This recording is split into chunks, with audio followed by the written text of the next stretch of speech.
Hello? Hello? There you go.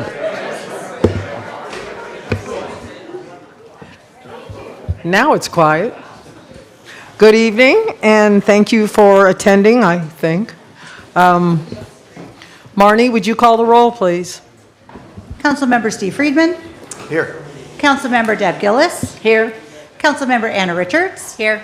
Vice Mayor Don Horton. I'm here. And Mayor Sharon Mahoney. Here. We have a quorum. Okay, and Mr. Russell, since you're dressed so nicely, would you lead us in the pledge? You didn't recognize me in the code. If you would, please put your hand over your heart and join with me. I pledge Allegiance to the flag of the United States of America and to the republic for which it stands, one nation under God, indivisible, with liberty and justice for all. Thank you very much. And Pastor Hammond, I had asked Tony to come up for Veterans Day to say a little something for the community. Thank you. Absolutely. First, I would like to ask all of our veterans to stand, if you would, just so we can honor you. And we're going to recognize this is the 250th.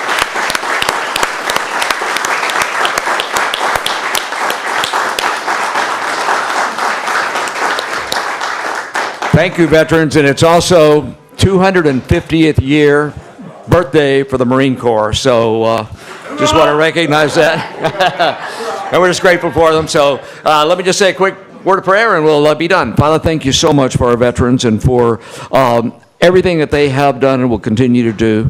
Thank you, their part in protecting our freedoms. We pray your blessing over them and for the celebrations tomorrow that will be taking place here in the Keys, and pray that you'll bless this meeting tonight in your precious name. Amen. Tomorrow at 11 o'clock, there will be Veterans Day remembrance at the fire station, celebration at Fire Station 20. Is that right, Terry? Yes, sir. That's Fire Station 20 in Alamorada and all the other places as well. So thank you.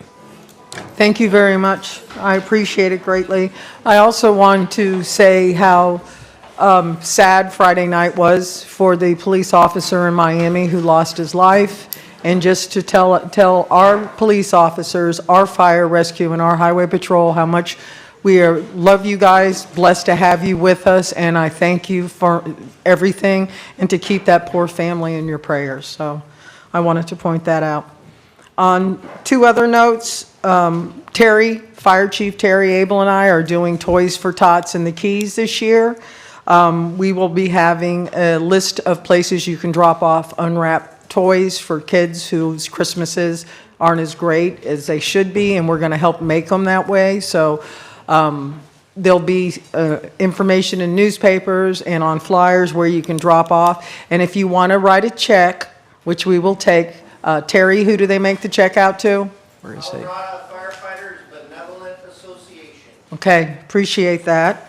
And then finally, the dog park grand opening in memory of Mangrove Mike is January the 18th, which is here. It's a Sunday from 3:30 to 5:30.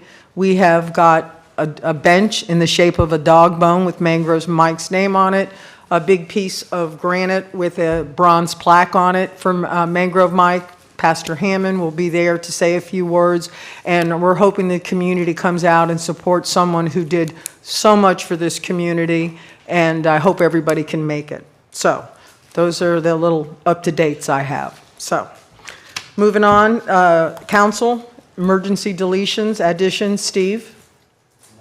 Anna? Deb? Don? None. Okay, we're good. I will tell you that we've asked to switch for reports presentations for Jamie to come up, and she wants to do the Village Staff Service Awards first. So Jamie, if you'd please come up. Thank you. I appreciate that. Thank you, council and staff and residents. Tonight we're doing Employee Service Awards. So 5 years of service, we have Evelyn Fraley, Paul Minning. 10 years of service, we have Carla Vasquez, Alexandra Estrada, Adrian Castellanos. And for 20 years of service, we have Annie Onsgaard, Ronald Jacobs. And for 25 years of service, we have Maria Baggiati. And I think Annie and Maria are here.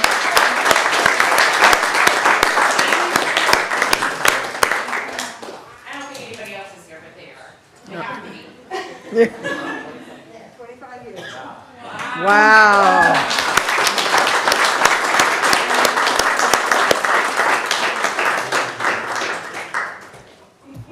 That's awesome. Yes.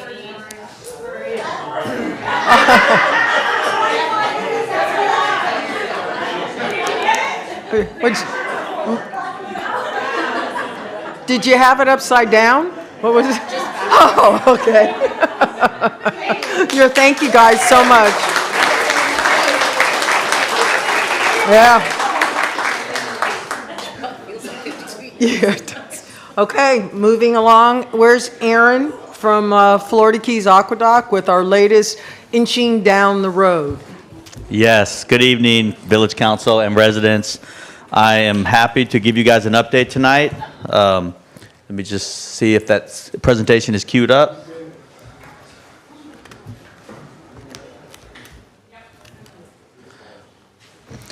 All right, so I'm going to give my normal update, but I definitely want to just pass along that of all the updates that I've been giving up here, this current past 2 weeks has probably been, some of the most challenging part of the project. So we really continue to just appreciate all the support that we get from the community, from law enforcement, FDOT, but especially, the village. So I'll go over some of those updates now. Let's see.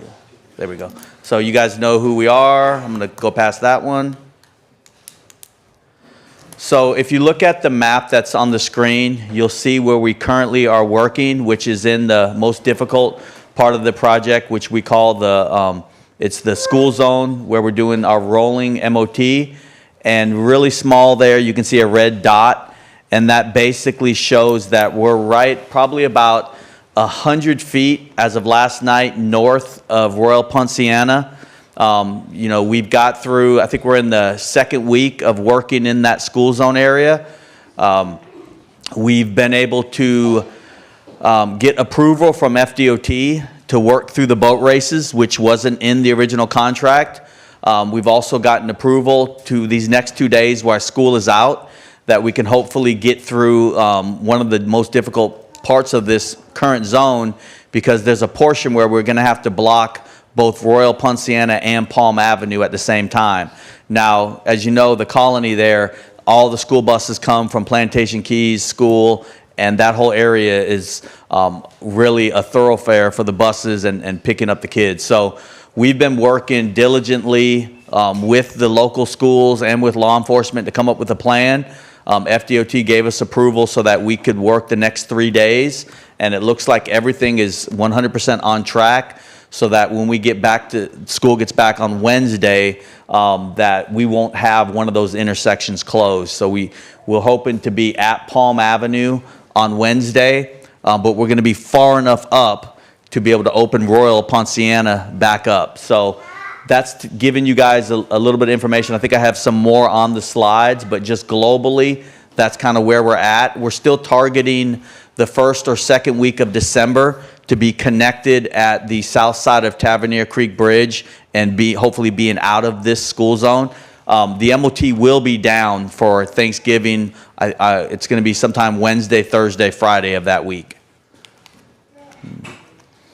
So right now, and this number is even a little bit shy, as of last night, we have 24,757 feet of water main pipe in the ground. We've got the project included about 34,000, so we've got about 70% of our pipe installed to date. Over the last week, one of the challenges that we faced, we had a plan since May to implement this school zone traffic control plan, which included changing design, bringing a northbound lane so that we would have an additional lane to bring traffic through. And it all culminated to happen, during this month. Well, one of the things that, Mother Nature has presented is king tide. So whereas all of this pipe has to be laid in dry trenches, all of the pipe is welded, dealing with king tide has been a significant challenge for us. We still have made production every night, though, and we're still, looks like we're going to hit our goals and our targets. I know right around Fontaine, it was really difficult with the groundwater, but we were able to make some changes with our trench, the amount of trench we leave open so that we can isolate how much groundwater to get rid of. That has been a challenge that you guys may have seen out there, but we've persevered through it so far. And we're still meeting every week with law enforcement and with the schools. I can't say enough how much support we've gotten from Monroe County Sheriff's Office. Their officers have been amazing. They learned a lot from the first time around too on some of the key intersections that they need to be at. So they've had up to 4 officers at a time out there when it's needed, and we basically gave them carte blanche approval to make changes to keep everything flowing. The schools offered an additional outlet from their bus loop if we need it. And just the amount of traffic control with the law enforcement has made it so that we haven't even needed that option yet. And we're hoping that'll be the rest of this week. Once we get through this week, the most difficult intersection is probably going to be the Bessie, Sunshine intersection there. But we get through that, and in a couple weeks after, we're going to be hopefully at the light at the end here. So we've worked with Plantation Key Colony and the Sheriff's Office to make sure Halloween was a fun and safe event for everyone. We actually did specific on-site meetings with law enforcement, with the village, to making sure we had a plan. We provided additional lighting so that everybody could see the construction equipment, and we got a lot of thank yous from Monroe County Sheriffs because it sounds like that event went off without any issues. We continue to call businesses, HOAs. We're actually meeting with HOAs this week, and we have a special transportation meeting with FDOT to talk about some of the things we implemented on this project, and they want to move that forward throughout the Keys. So that's going to be this Thursday down in Marathon. I probably went one too many. Yep. Okay, so this shows kind of what our plan is on Palm Avenue and Royal when those intersections are closed. And basically, you can kind of see a similar situation on both, but you can, like southbound traffic can turn into Royal, but people, when it's closed, people can't come out of it and go on north or south onto Overseas. Same thing on Palm. Now, our plan currently shows that we'll be able to get through this without both of these being closed at the same time, which is going to be key. And the law enforcement knows, their officer, when Woods Avenue backs up, they know which one of these is open and which way we can send them. So that's been working really good so far. I just want to make sure there's nothing I didn't hit on here. We move in about 1,000-foot increments. We're continuing. One of the things that we're doing that's helping us in this current segment is whereas we would probably leave about 500 feet of unpaved area, we're bringing our pavement up to 20 feet behind our pipeline work, just so we can open up more of the intersections, keep the neighborhood flowing and the buses as well. As I mentioned, Thanksgiving, we will have a pause sometime that Wednesday, and then there'll be no MOT from Thursday until coming back late Sunday night. So that'll hopefully give the community a little bit of relief.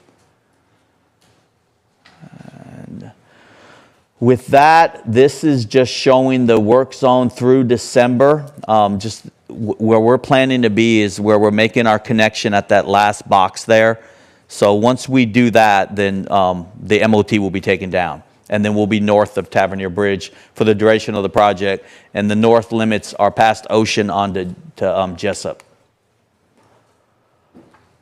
And this is just a reminder that if you do, like the intersection of Sunrise, Bessie, there's going to be a portion of that closed. A lot of people are asking questions. If they're coming out of Sunrise, for instance, and have to head north, how do they do that? And you got to run all the way through this construction zone. You can turn down a side street on the old highway or a neighborhood and then come back and head north, but you have to continue through the construction zone in order to keep the workers and everybody safe. And this just shows our work activity. I'm not going to go through that again. I want to take this time now and open it up for any questions from the council. Did you want to say something, Don? Aaron, you keep saying Sunrise, you mean Sunshine Boulevard? Sunshine, excuse At me. the stoplight, okay. Yes, sir. Sorry about that. Council, does anybody have anything for Aaron? No? No? No? You're doing a great job. I mean, All right. we appreciate it. thanks for everybody's support. I appreciate it. Thank you.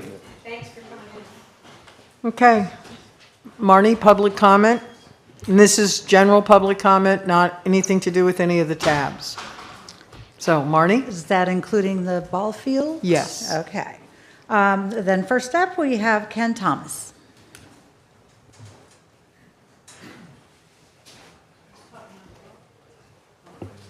Just a reminder, just so it was clear, the ball field is not an action item as it currently stands, so if there's anybody here to speak on the ball field, general public comment would be the time for that. Thank you. My name is Ken Thomas.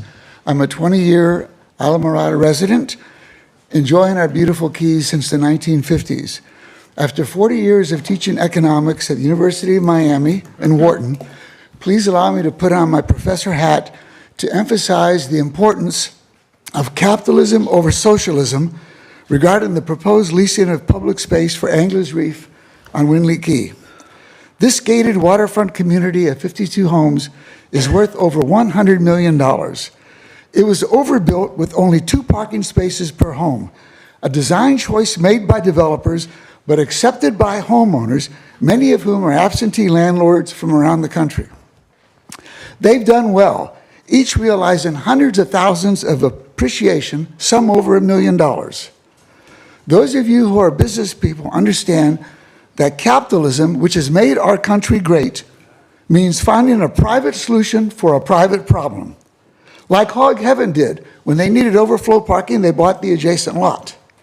The wealthy residents of Anglers Reef have many private options: buying or leasing nearby private land, buying and paving over one of their for-sale homes, or finding a private valet solution. Rather, they turn to us for help, first asking us to build parking on our green public right-of-way, and now to lease space on it for their private benefit. That right-of-way is public land belonging to all of our residents. Leasing it for the private convenience of the wealthiest 1% sets a dangerous precedent. That's not capitalism. Rather, it's using government resources to solve a private problem. We economists call that socializing costs while privatizing benefits. In other words, socialism for the rich. I recently saw a truck with a bumper sticker saying, "Don't New York my Florida." New York City and its new mayor may embrace socialism, but that's the last thing we need here in Florida or Alamorada. Please understand, I'm speaking from an economist's point of view, not a political one. This isn't about left or right, blue or red, but fairness and fiscal responsibility. So I respectfully ask you again to say no to the leasing of any public land or use of any more of our government resources for the benefit of Anglers Reef. Please don't New York my Alamorada. Thank you, and a special thank you to our veterans. Thank you very much. Marnie, who's next, please? Next up is Jamie Engel.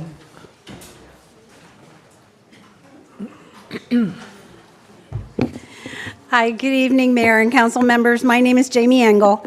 I was asked by Village Manager Ron Saunders back in June to serve on the baseball field task force, and I agreed because I care deeply about this community and the student athletes at Coral Shores. Over the past several months, I've attended and spoken at school board meetings, village council meetings, Parks and Recreation Committee meetings, and 2 televised task force meetings, the last one lasting nearly 4 hours. I've made phone calls to gather information and get questions answered and sent emails and text messages not only to the village council members and the school board members, but also to professionals and community members. I've read and reviewed many contracts, agreements, and addendums, and I've learned more about artificial turf and natural grass baseball fields than I ever expected to know, and quite frankly, ever really wanted to know. I say this to point out that I, along with the 4 other members of the Baseball Field Task Force, have taken time away from our businesses and our families to research and participate because we believe our work would truly make a difference. At the Parks and Recreation Committee meeting, they voted 7-1 in favor of artificial turf. But after that, the chair came to the council and stated that she didn't have enough information and would defer to the Baseball Field Task Force for further review. During our most recent meeting, the village manager invited a salesman from AstroTurf and a professor of environmental studies who specializes in turf research. After nearly 4 hours of discussion, 3 of the 4 task force members present recommended that a new community survey be conducted before the final decision is made. When I inquired as to when the survey would be done, I was told that by the village manager that the majority of the council members didn't want another survey and intended to move forward with a vote tonight. Because of that, I conducted one myself within my Venetian Shores neighborhood Facebook committee, or neighborhood Facebook page. The question asked was very simple. Which field surface would you prefer at Founders Park Baseball Field? Natural grass, synthetic turf, or no preference? There were 25 responses, which may not sound like a lot, but it's something. The results were clear. 22 people, 88% voted for natural grass, 2, 8% for synthetic turf, and 1 had no preference. At the October 7th school board meeting, the district approved a schematic plan that included artificial turf without a signed baseball field license agreement with the village. The village owns the property, but the school district is paying for the construction. Under the Florida Interlocal Cooperation Act, 2 government bodies must have a signed written agreement before moving forward on a joint project. That agreement defines who pays for what, who maintains it, and who is responsible if something goes wrong. Florida Constitution says taxpayers' money has to be spent in a way that helps the people who paid those taxes. That means the school district, and I'm almost done, the school district can't use school money to build something on village property unless there's a written agreement showing exactly how it benefits students. And the village shouldn't agree to take care of or pay for something the school district builds unless both sides sign an agreement that clearly explains who is responsible for what.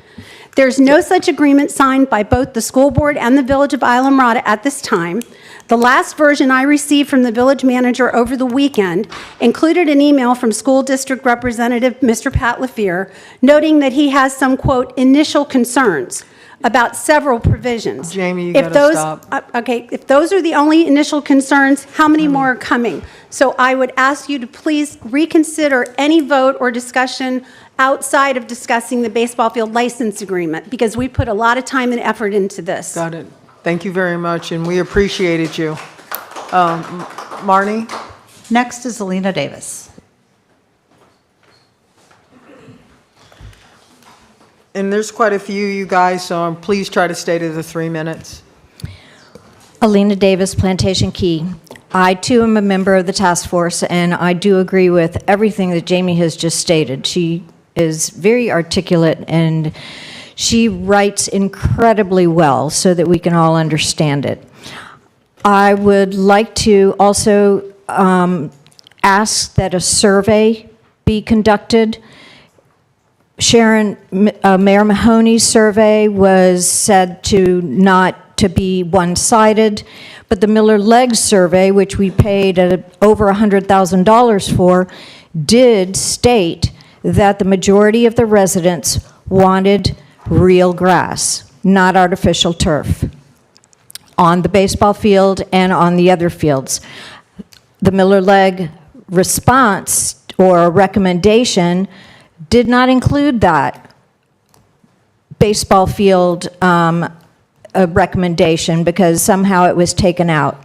But anyway, I would recommend that this be a continued conversation because the devil is in the details, and a lot of details still need to be figured out and agreed upon or not agreed upon, and then everybody can go their own way if that's what it takes, but it has to be agreed upon. It cannot be just the way the school board wants it or the way the village wants it if we want to work together. It has to be mutual agreement.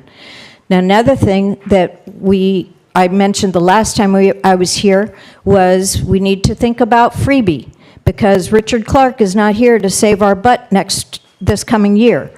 And the other one is what happened to the marina and trying to find maybe five backcountry guides that can do a project, just to try to use the existing boat ramp. We don't need to build another boat ramp. Just try to do maybe 5 guys and see how it works. We have the technology. We can, we have video cameras, or you can do face recognition, all kinds of different ways that you can know who is going to that boat ramp when it's before or after the boat ramp is officially closed. So we have a lot on our plates, and I hope that you continue to listen to the community. And remember, yes, it is for the the high school baseball team that we are trying to do these improvements to the baseball field. However, it still belongs to the Village of Islamorada and the residents who elected you to represent us. Thank you. Thank you, Alina. Marnie? Next up is Joseph Molinaro.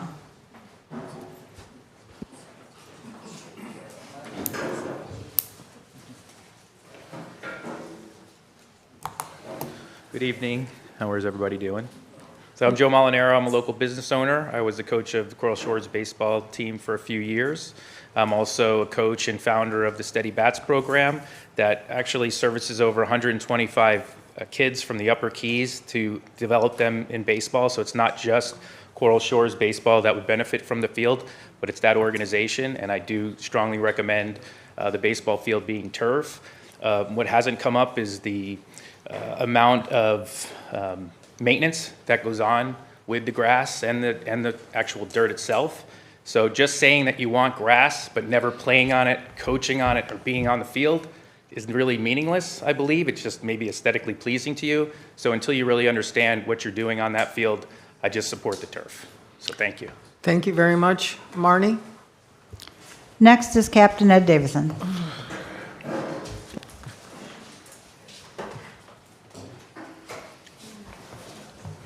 Are you speaking on behalf of a group, Captain Yes. Ed? Okay, so he gets 5 minutes. Marnie? Ed? Okay. For the record, I am still Captain Ed Davidson, Chairman, IRS 501c3 Florida Keys Citizens Coalition. I was also elected to the school board for 4 years. I've lived among them. Here are some important excerpts from the proposed baseball field license agreement, which I think you're going to be discussing in some fashion.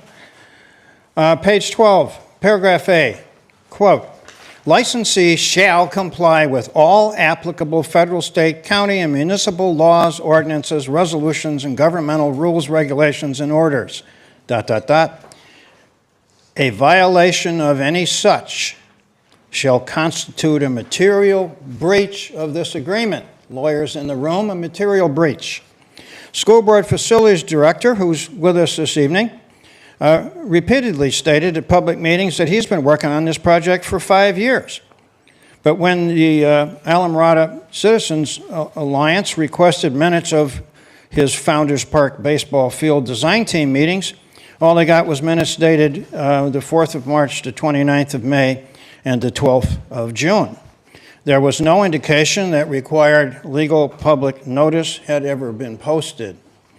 And indeed, the new village manager has related that when he found out as a happenstance about the occurrence of one such meeting that he had not been officially notified of and went to attend, he found the doors were locked and had some difficulty gaining attendance.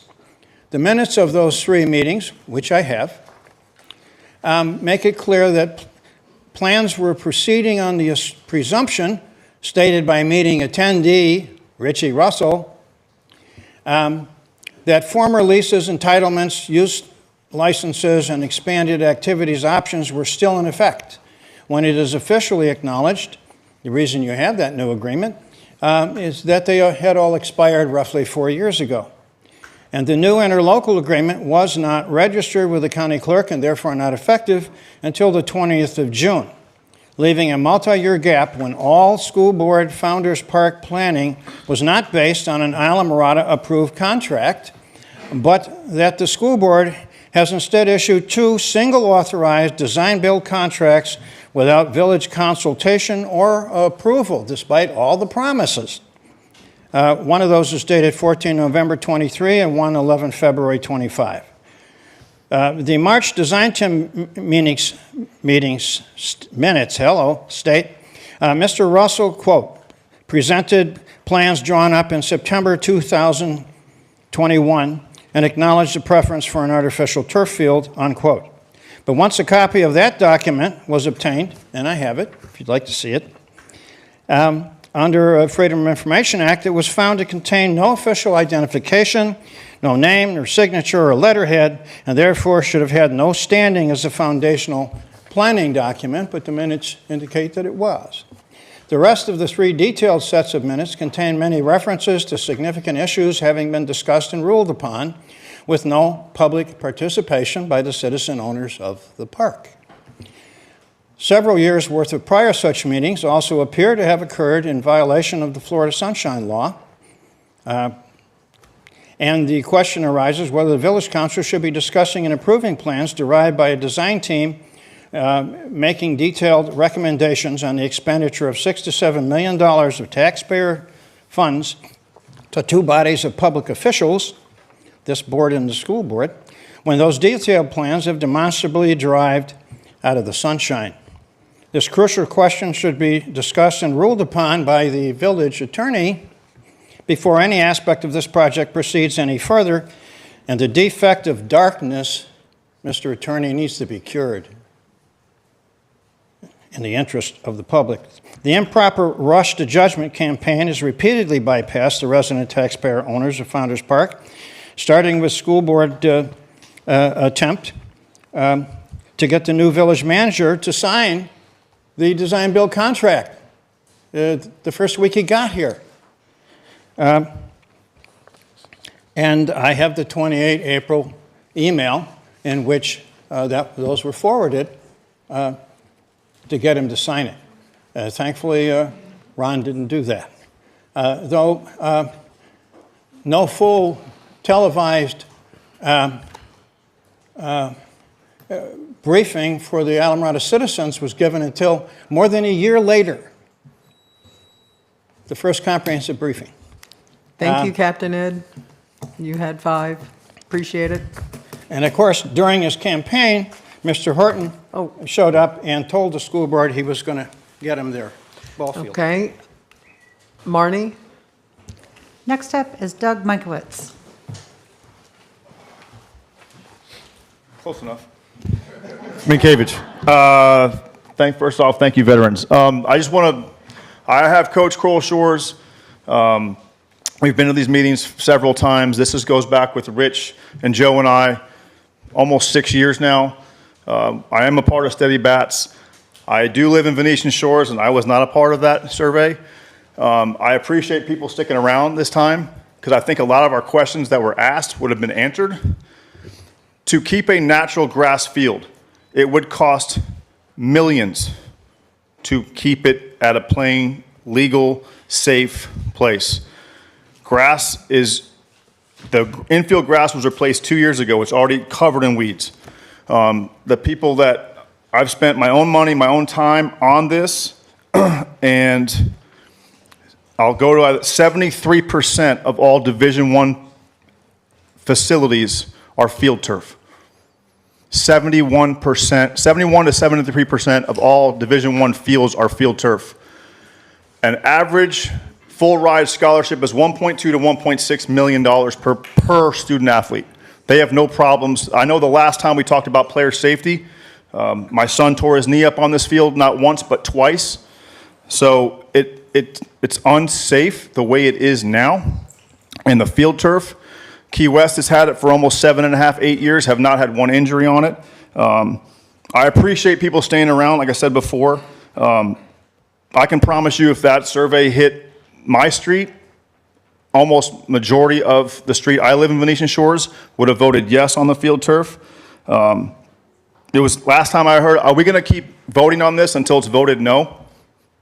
It seems like every time it's voted on yes, we have momentum and then it stops.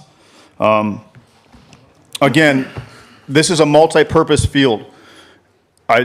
You could have a soccer team, a softball team, a Little League baseball team. We can field 4 teams at once on that baseball field.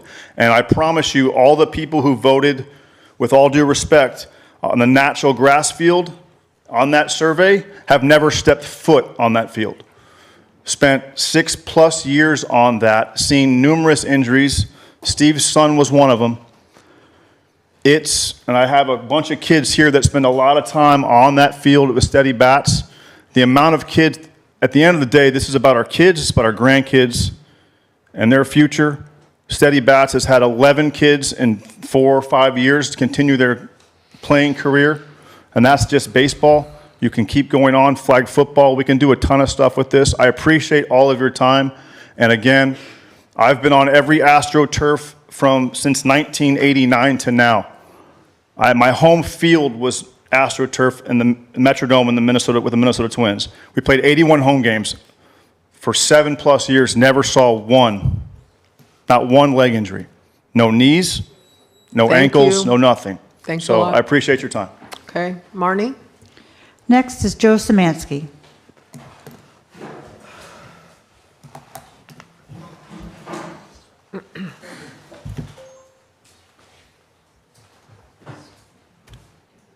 I want to start by saying thank you, veterans, and happy birthday, Marines.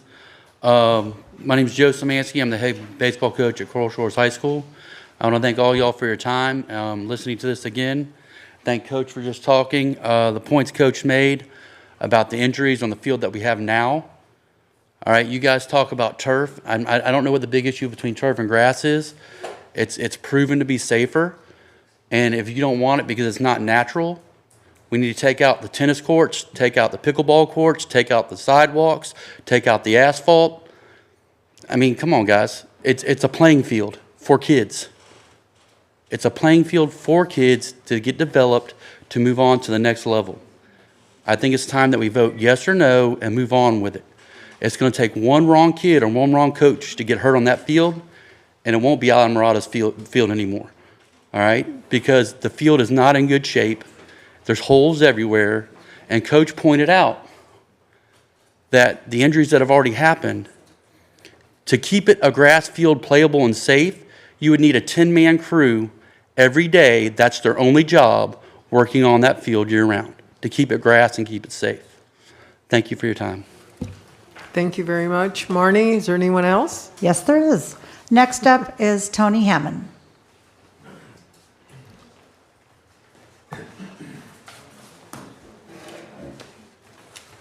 Well, good evening again, Council, and thank you, Mayor. And I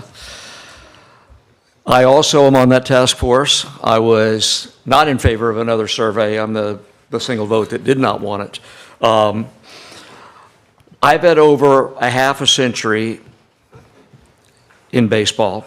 First as a player before I can remember, literally. And then Coral Shores High School baseball coach, 1972, 1973.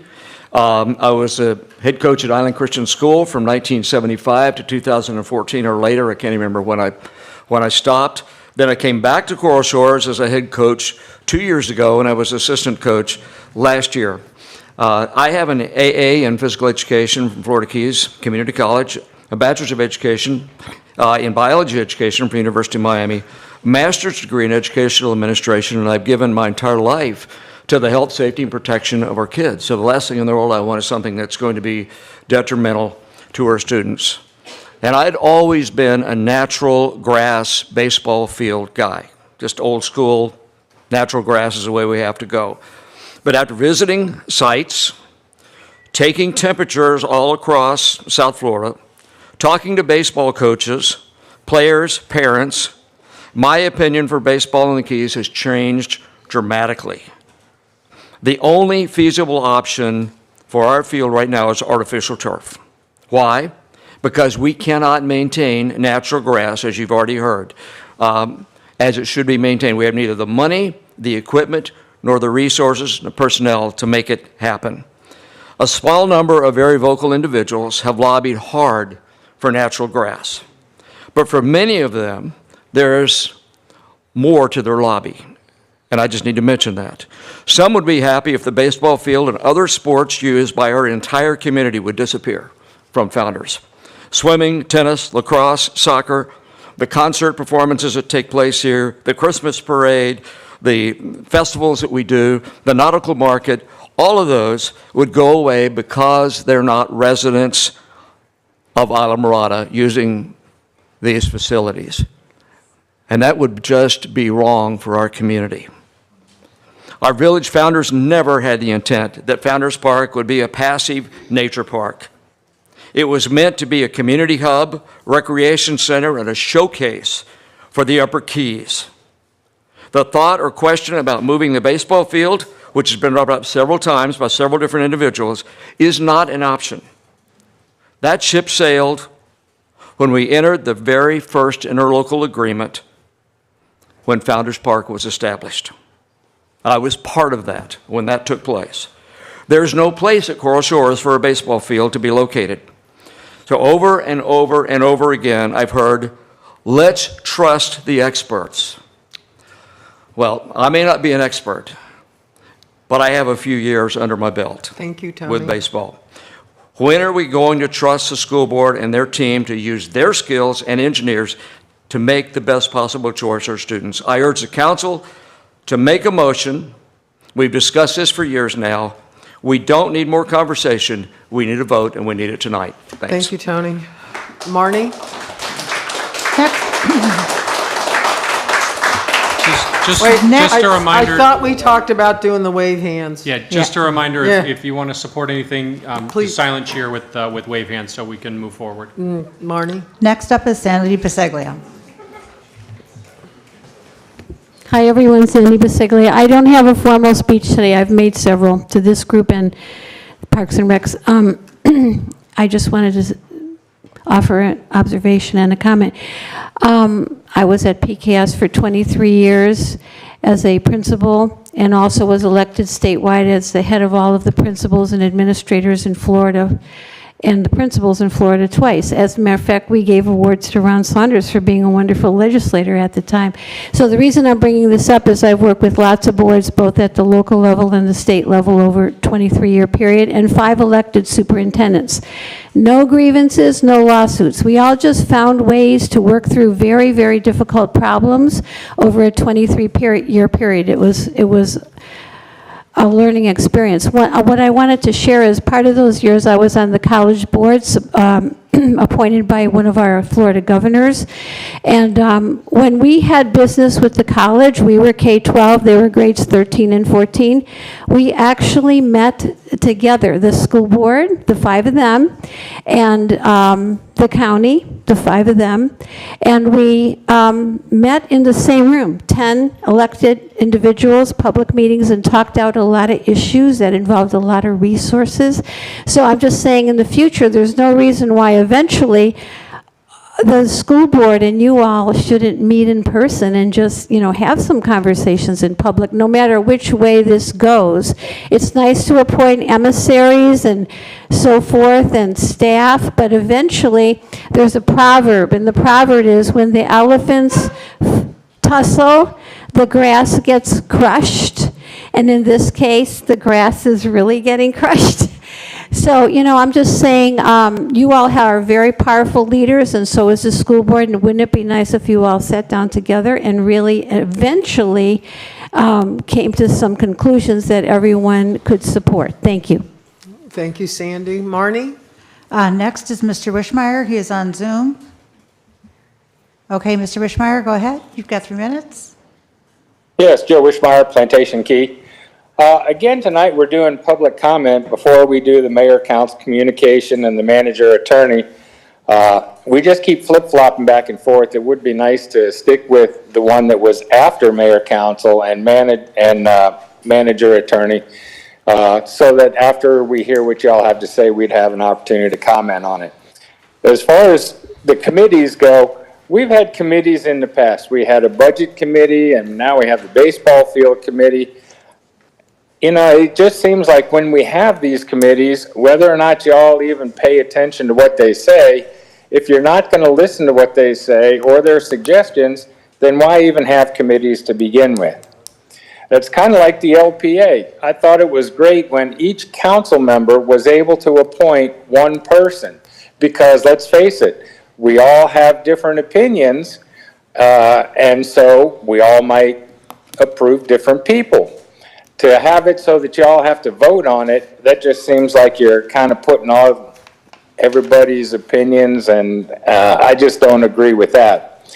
As far as the Angler Reef, it seems kind of funny here that all of a sudden, for years and years, we've always backed out into right-of-ways, and we've never had a problem, and it's never come up. But now that they want to do this parking lot at Anglers Reef, I don't believe that you would get approval from the Florida Commerce if you didn't have it in the code, and I believe that that's why it came up, and I think that also is kind of wrong. Lastly, I would like to know why we are still discussing the Ted Yates matters. Ted Yates was a manager under a one-year contract. At the end of his contract, it was not renewed. Period. End of story. I don't know why we keep having executive sessions and keep going on and on about that. So I think we need to put an end to that as well. Thank you very much. Thank you, Joe. Marnie? Okay, next up is Richard Black, who is also on Zoom. Okay, Mr. Black, go ahead. You've got 3 minutes. Hello, can you hear me? Yes, we can. Yes, this is Richard Black from Alamorada. I was asked to be on the task force for this baseball field. I just wanted to remind the council tonight that this is not just about grass and turf. In fact, it's something more important than that that hasn't really been decided on. The license agreement. The license agreement, from my understanding, is still under discussion with the school board, and the school board has not agreed or formally signed on to this agreement yet. So how can we even decide on grass and turf if we don't even have an agreement agreed upon between the village and the school board? That's really, to me, the grass discussion has been beat to death, and we really need to be focusing on this license agreement more so than anything. Thank you. Thank you, Richard. Marnie? Next up is Richie Russell.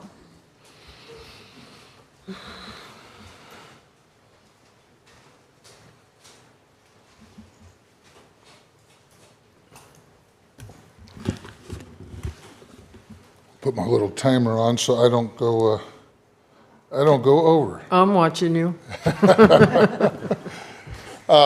Thank you. I was asked to speak on behalf of Coral Shores Athletic Department by our principal, Laura Leotard. As always, I want to thank you, council members, for your commitment to this community and your service. Certainly an appropriate time to thank our veterans and for them providing the freedom that we all enjoy. About almost 5 years ago now, in keeping with protocol, a Village Baseball Renovations Committee was formed. The first iteration was comprised of 4 representatives from the village, 4 from Coral Shores, 2 from the Monroe County School Board, and we worked lockstep with the prescribed protocol for moving forward. We had a few periodic meetings, and we're making some real headway toward proposal and consideration. About 3 years ago, though, some false narratives about the committee's work were made public. It turns out the narrative was that we had clandestine meetings. There was going to be a bulldozer knocking down 82 trees. By the way, in our first meeting, all 4 representatives of your staff said absolutely no trees will be knocked down, something that AJ has reminded us at the onset of every meeting since. A picture was circulated of a professional stadium with 3 floors, and you were told that that rendering was our project, and you were told that, you know, about the evils of artificial turf, that California Governor Newsom had banned the state forever. All those claims obviously proved to be debunked, but unfortunately the damage was already done. Those false claims have caused costly and harmful delays. At least 2 Coral Shores baseball teams have lost the opportunity to play on a state-of-the-art facility. And the impact goes a lot further than Coral Shores athletics. Our youth programs, our adult leagues across the community have also been deprived of the benefits and opportunities this facility would provide. Never have so few done so much to deprive so many children. And now some of the same folks are trying to delay things even further. Let's kick the can further down. Let's talk about another survey. In my humble opinion, here's the problem with the survey. The survey reflects opinions formed without the benefit of facts. It's a lot like being asked to take a college final before ever spending a day in the classroom. Additionally, I've heard the contention that many village residents don't know anything about this project. Actually, I think that could be true. But how many of those village meetings have broached in the last 3 years this subject? How many articles, Jim, have been written about this subject? So let me respectfully ask, what percentage of those people who don't know anything about this project also don't know that Ron is our village manager? So the biggest point of contention seems to be over artificial turf. There's a subject our Park and Recreation Committee spent a lot of time on. I had the honor of serving on that. As always, we have the honor of sitting on the committee. As I said, I can talk to you with great confidence and say I think that committee was predisposed to opposing artificial turf. I salute our chair, Carolyn Whiteman, and the entire committee. They listened to the facts with an open mind, and when they proceeded with the process of the information, they voted 7-1 in favor of artificial. I remind you, that's the standing committee in charge of Parks and Recreation. Here's some of the reasons that committee voted for artificial. Durability. Artificial turf maintains a consistent, high-quality playing surface for years. Even under extremely heavy pressure, I think we can all agree that's not going to happen with natural grass. Player safety. Turf eliminates divots, uneven footing, and slick patches.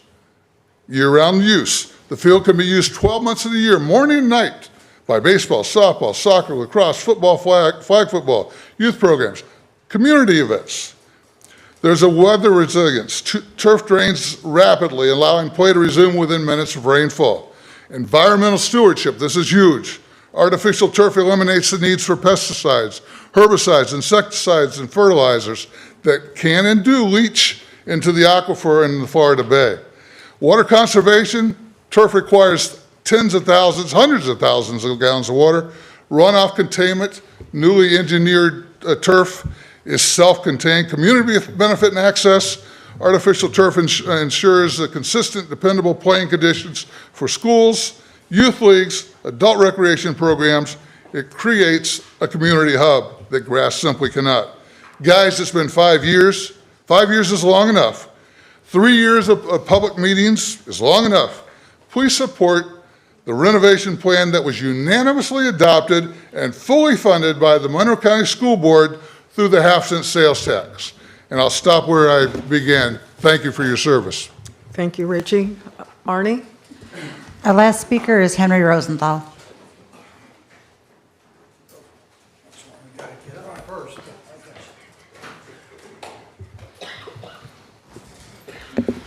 Well, good evening, council and staff. I, for one, like to keep things simple. I served you for 4 years on that council, and I kept it simple. Tonight is no different.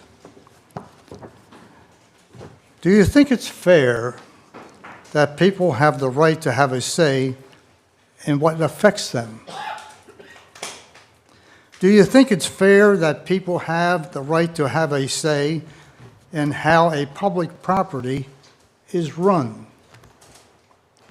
Don't you think it's fair that decisions, especially involving millions of dollars, should be made with taxpayers' input?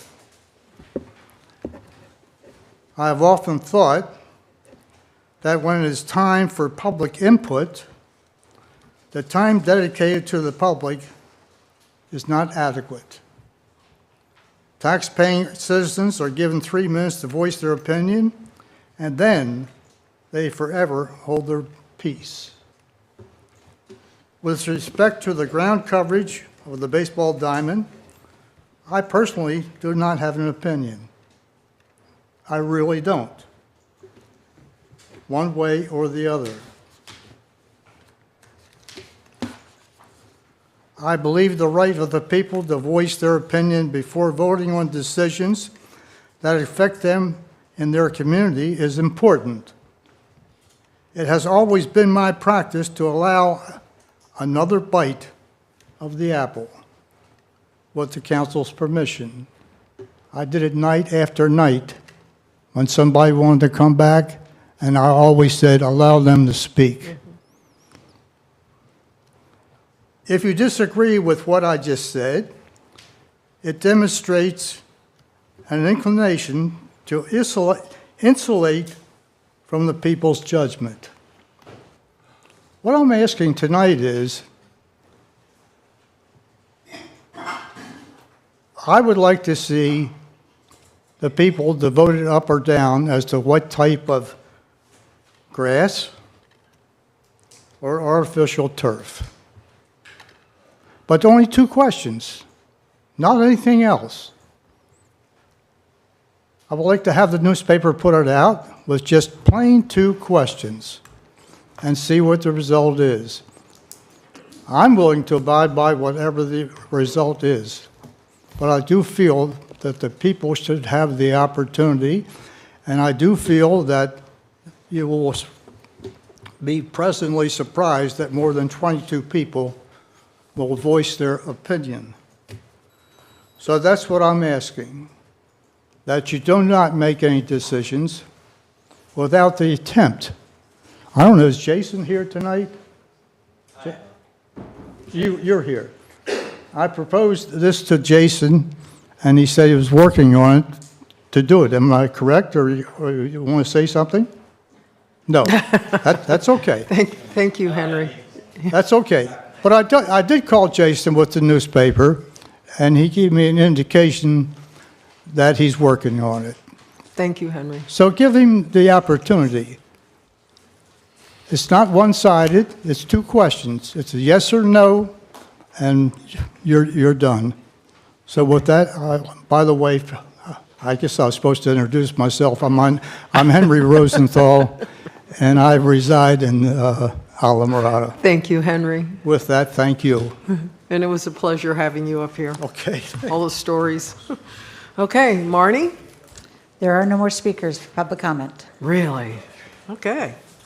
All right, public comment is now closed, and this is now that we tell them that the baseball update is to the end of the agenda, that you moved it? Huh?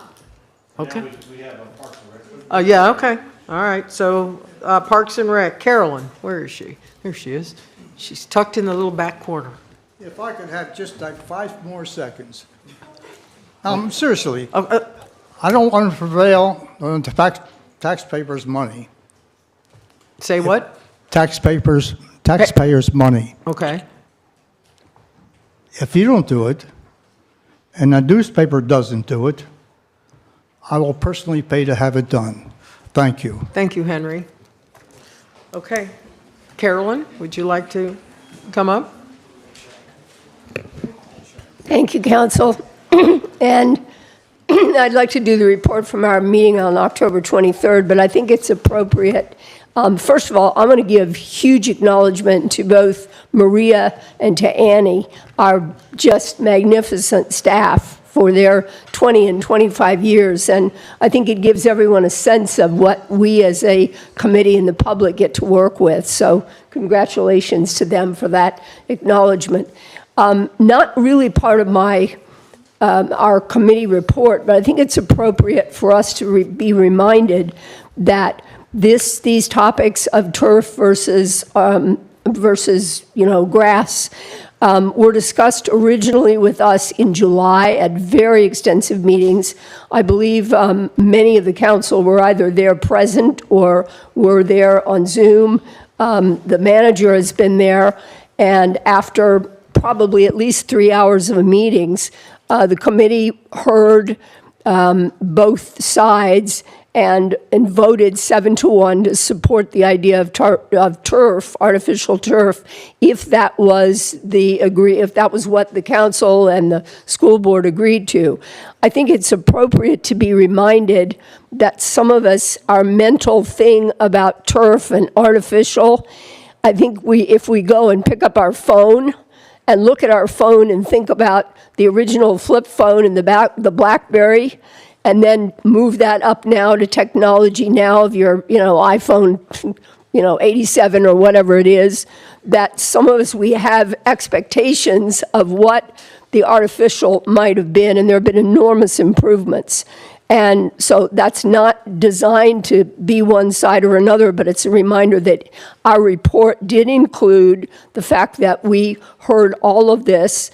The next step of that was the manager appointed a baseball task force that had 5 members that met for another 3 hours, I believe, and had presentations done on both sides. So my recommendation personally, if anybody's going to do a survey, rather than thinking, gee, would I like to have a putting green or something that's made out of, smashed up tires, which is sort of our old thinking, that it would be valuable to go back and review all of the materials that everyone has already listened to. So that's not officially a part of the report, but since it's obviously a major topic right now, I wanted to just bring that up.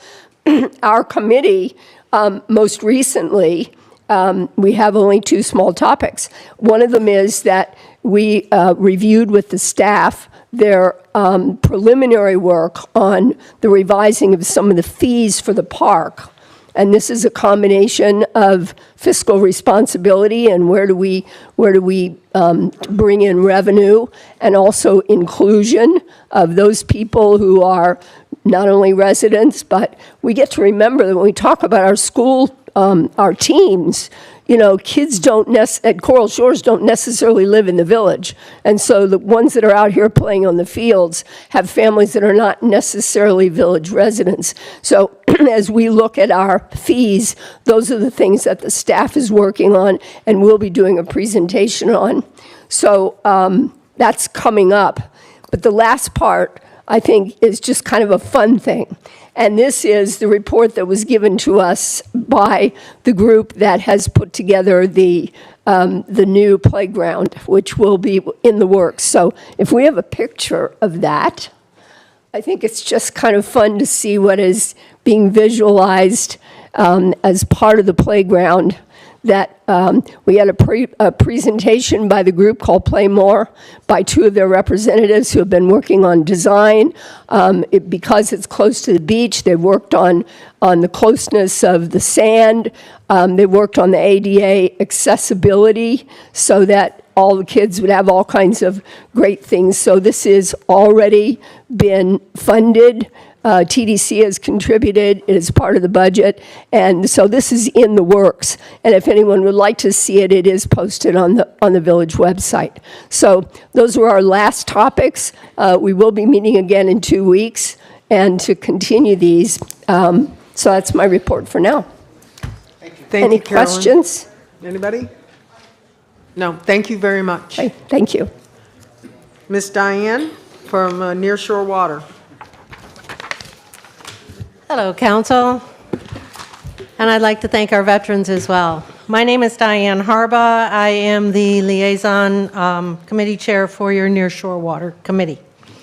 We had our elections at our last meeting, and they re-elected me, and we also have a Vice Chair and a Secretary, so we got that over with. Then Officer Sanchez, Nelson Sanchez, updated us on what's been going on out in the water and the calls they've been out at. He updated us on the new statewide regulation that requires probable cause for you to pull someone over. And interestingly enough, probable cause does not include an expired registration or a lack of a properly installed registration. And there's a lot of other things that are included in that. So, they have to pull someone over, they have to really be doing something wrong. But anyone who has a fishing rod displayed can be pulled over because they can enforce fisheries regulations. So if you're doing something wrong, put your fishing rod away, okay? That's what we figured out. So then the committee heard from Ty Harris and Martin Aldred about problems inside local marinas.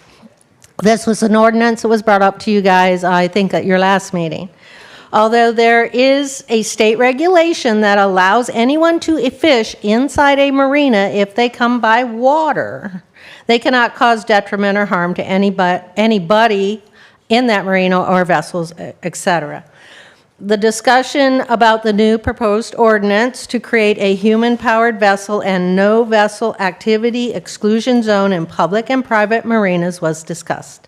After a robust and fairly long discussion, with the expertise of Officer Sanchez, which was extremely important to our discussion, the committee and Mr. Harris both agreed that the human-powered vessel portion should be removed from that ordinance. The committee is also reaching out to the DEP to see if bird stakes can be placed on the flat directly across from Robbie's. People are swimming over there or from under the bridge, going across, swimming over on that flat or walking over the bridge and getting out on that flat and catching the tarpon, and they've destroyed all the seagrass. So we're going to reach out to the DEP and see if they could put the bird stakes in, because at that point it's an area of concern and they can enforce nobody being on that flat. Since then, we found out that that's part of the sanctuary, not part of the state DEP. So we're going to go to the sanctuary when they open back up. We continue to work on a holistic management approach for Islamorada's nearshore waters, and there'll be more to follow. We updated the process from Stark's Wheel Ditch to a slow-speed minimum wake zone. The ordinance is created. The permitting for the necessary buoys to delineate the zone is underway. The buoys should be placed within the next few months, and then the zone can be enforced. Currently, the Tavernier Creek Extension slow-speed zone that goes all the way out to the bay is still in review. Then the county had come to us to ask us to assist them in recommendations where the buoys have all been lost out in front of Whale Harbor. There were, I think, like 48 buoys out there, and now they're down to 12 or something. So we went through buoy by buoy with Alyssa, picked out the ones we felt that were important to be replaced, and have forwarded that to the county as well. And that completes my report. I know you don't have it in your packet, but when Alyssa gets back, we'll see you all get a copy. Anybody have any questions for Diane? Thank you very much. Thank you for what you guys do. Appreciate it. Thank you. Okay. All right, Mayor Council Communication. Steve, you wanted to say something?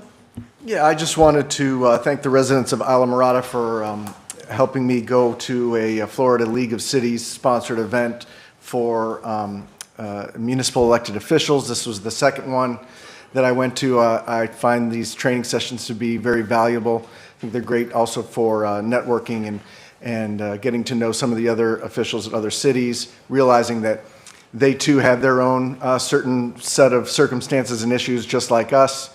And this agenda was heavily packed on advocacy for home rule and Senate Bill 180. And so I think it's really great to send us to these training sessions so we can be better advocates for this community and work hand in hand with Florida League of Cities that works for us and make sure that our rights are upheld. So, thank you. Thank you, Steve. Okay, I want to talk real quick to see if the other council has an appetite to our ordinance on A-frame signs in the village. That we have a great sign ordinance already about A-frame signs outside of businesses.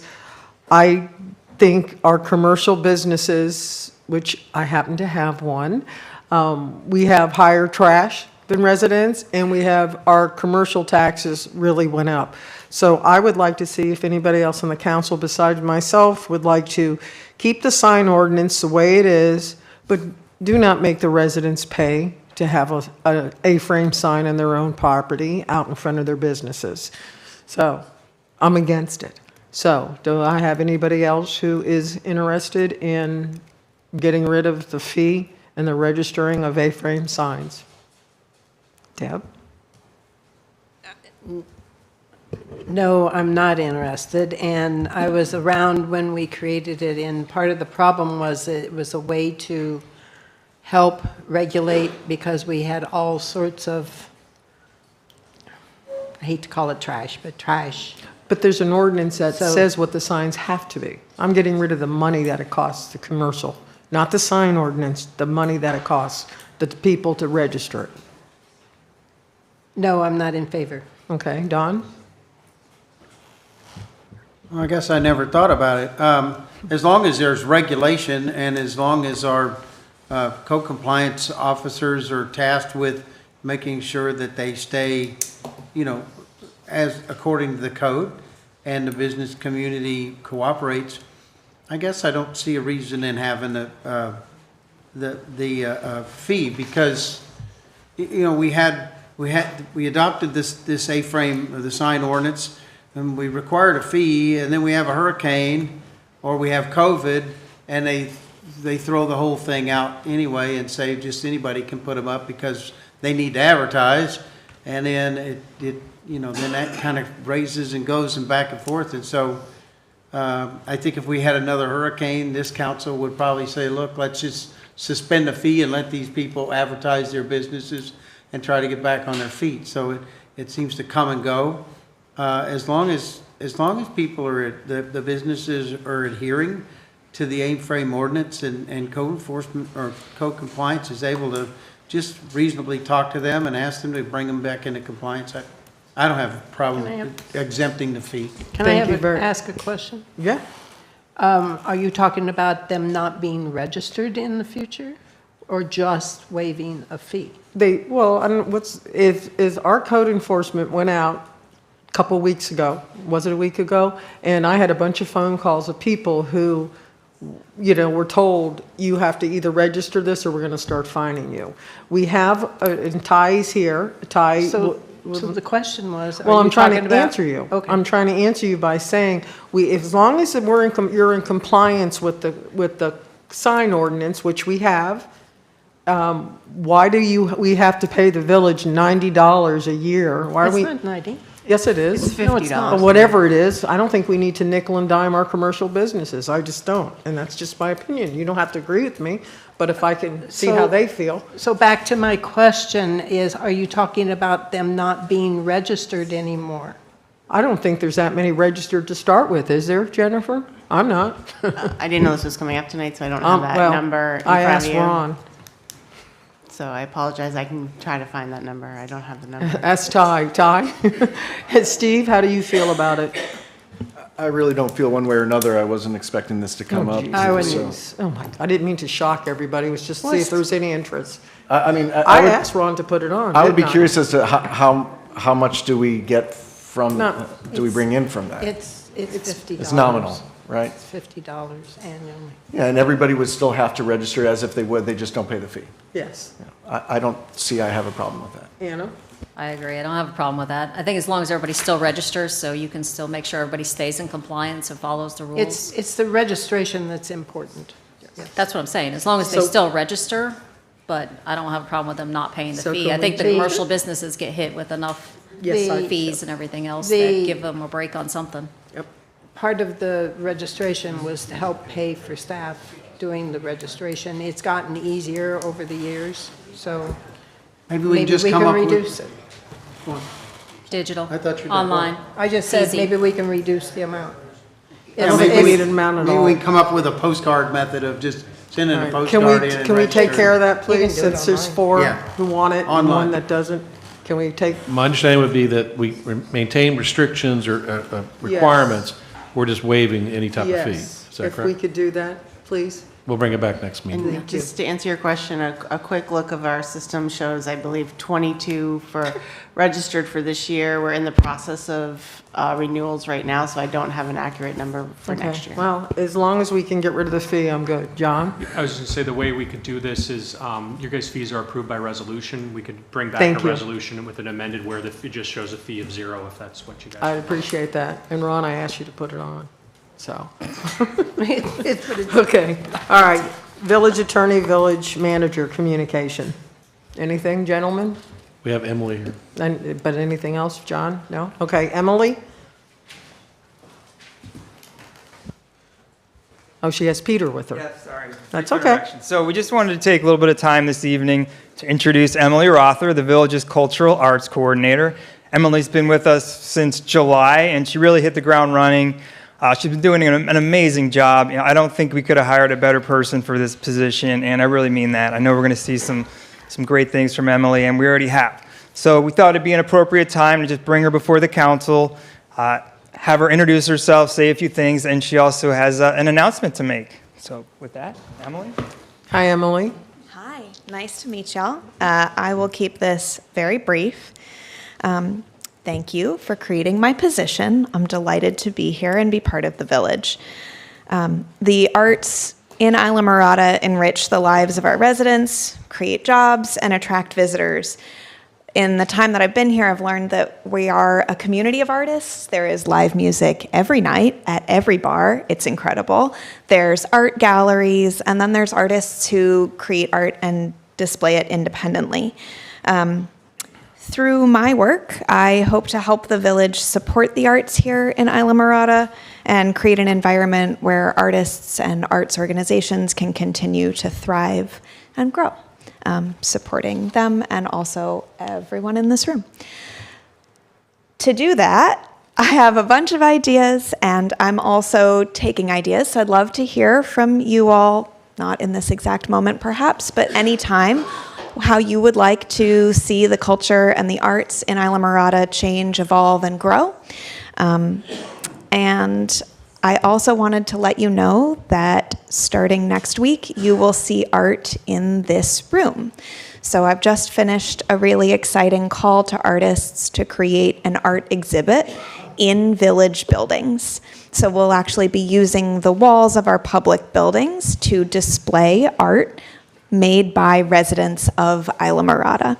So before I add art to your council room walls, I wanted you to know where to find me. And if you don't like it, my name is Janice. And if you do like it, my name is Emily. No, I'm kidding. Yes, so do feel free to find me, but I'm really excited. It'll be a temporary exhibit. And yeah, I hope you all love it. Thank you very much. It's nice to meet you. It's nice to meet I you all. have a quick question about the arts. Yes. In public places.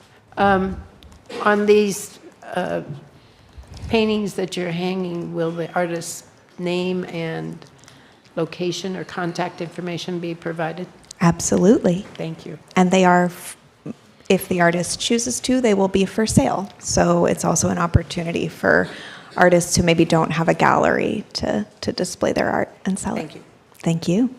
Thank you very much. Welcome. Ron, are we skipping B, or you're going to talk about B?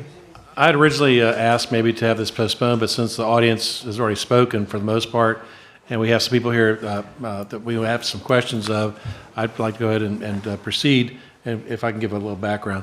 On October 7th, the Montgomery County School Board did take up a preliminary design plan for the ball field. I stress the word preliminary because it just means that it's the first step. There'll be other steps down the road. I was requested by the school district to see if we can get some direction from the council, and that's why it's not listed as an action item, because I wasn't sure if any action would or not be taken or not. But I did want Mr. LaFear here, and he's in the audience, because I have some questions. I know some of you do, so, and also some of the public. So if there's no objection, I'd like to have Mr. LaFear come up. He's the Executive Director of Operations for the Montgomery County School District, and particularly what the council may expect going forward. Once again, we're just starting the process on this thing, but I think there's certain standards that I've expressed, but I think it should be done openly in the public as far as what the expectations are either way, grass or turf. Obviously, that's the big issue. There's been a side question about the location of the concession stand being behind home plate. I wanted that addressed tonight. Also about where the funding's coming from. We've heard discussion about property taxes being involved versus half-cent sales tax. And also basically what we are looking for as far as participation going forward, when is the school board meeting again, et cetera. So Mr. LaFear has agreed to here tonight, and if there's no objection, I'd like to maybe have him come forward, give a brief synopsis. He had the opportunity to listen to the citizens' input tonight, so maybe he can respond to anything he wants to clarify, and then maybe answer questions from the council. Okay. Mr. LaFear, would you like to come up, please? Madam Mayor, council members, thanks for having me back. Spent some time here in this room in the last few years, and just want to reiterate off the get-go that the school board, school district appreciates the continued partnership with the Village of Islamorada in the use of the Founders Park baseball field. It's been a long history that's worked very well through the years, and we don't believe there's any reason that it won't continue for decades to come. So Ron asked me to come up and answer questions that you all might have. So I'm standing by. Okay, council, does anybody have a question? Deb, Don, no? Anna? Can I ask some questions of him? Sure. For the record. Ms. LaFear, and some things I'm asking because we've already had these discussions, but in the sake of transparency, I want to make sure it's said publicly. What is the time frame? I was told that you needed some direction from the council, otherwise it would delay whatever plan goes forward. Can you give us the timetable of what is the expectation from the school board as far as moving forward with any type of plan?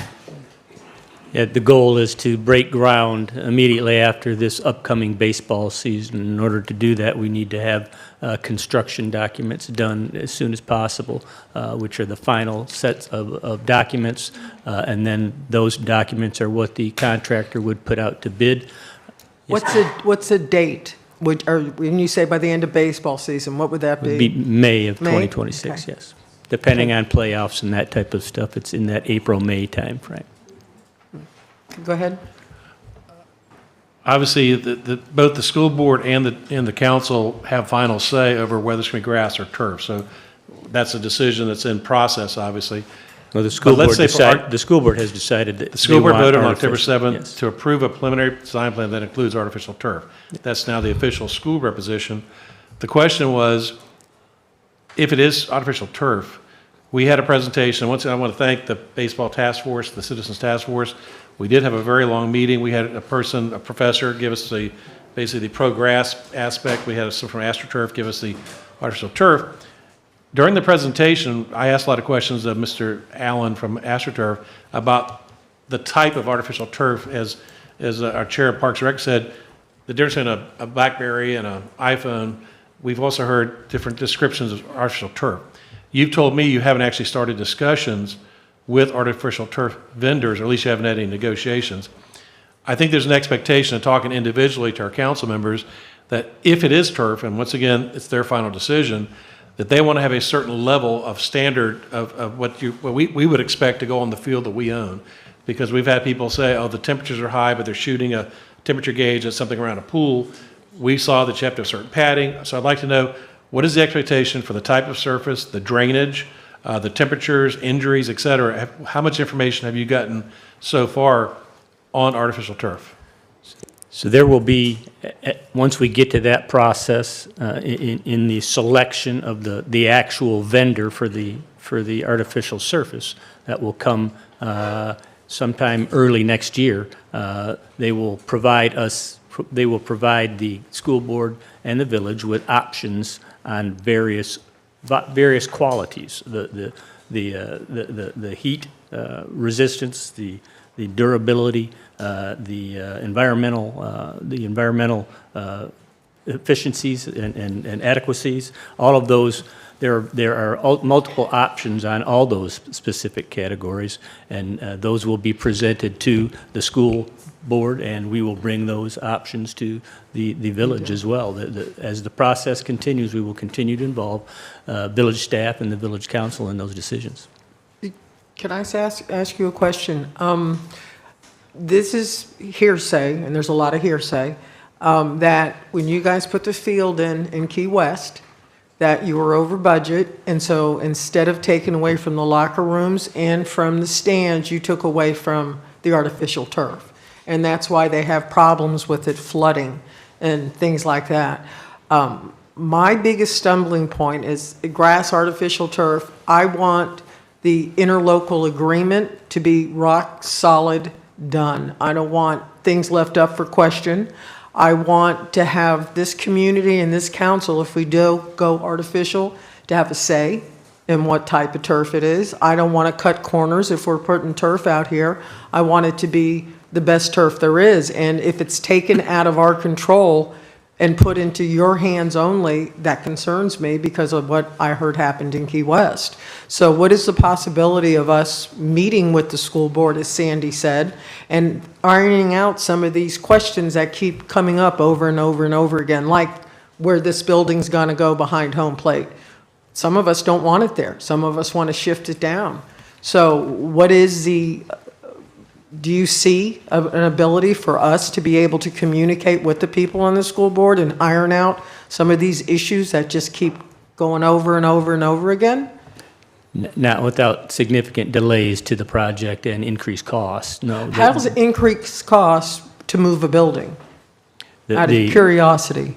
In checking with the contractor to relocate the concession press box building from behind home plate to the third base side, if it's even feasible, would require a redesign of that to make Okay. sure it fits in that footprint. It's a So- completely different footprint from behind home plate to the third base dub line. So there's a redesign that will take time, and because we are on a tight timeline to stay on track to break ground after this upcoming baseball season, it would likely incur a delay, move and a any building delay would would take come with time. increased costs. Okay, so let me ask you another question. Because Coral Shores has a track that needs to be updated and things like that, have you looked into the possibility of maybe this new concession stand? There's a concession stand in the building that's already there.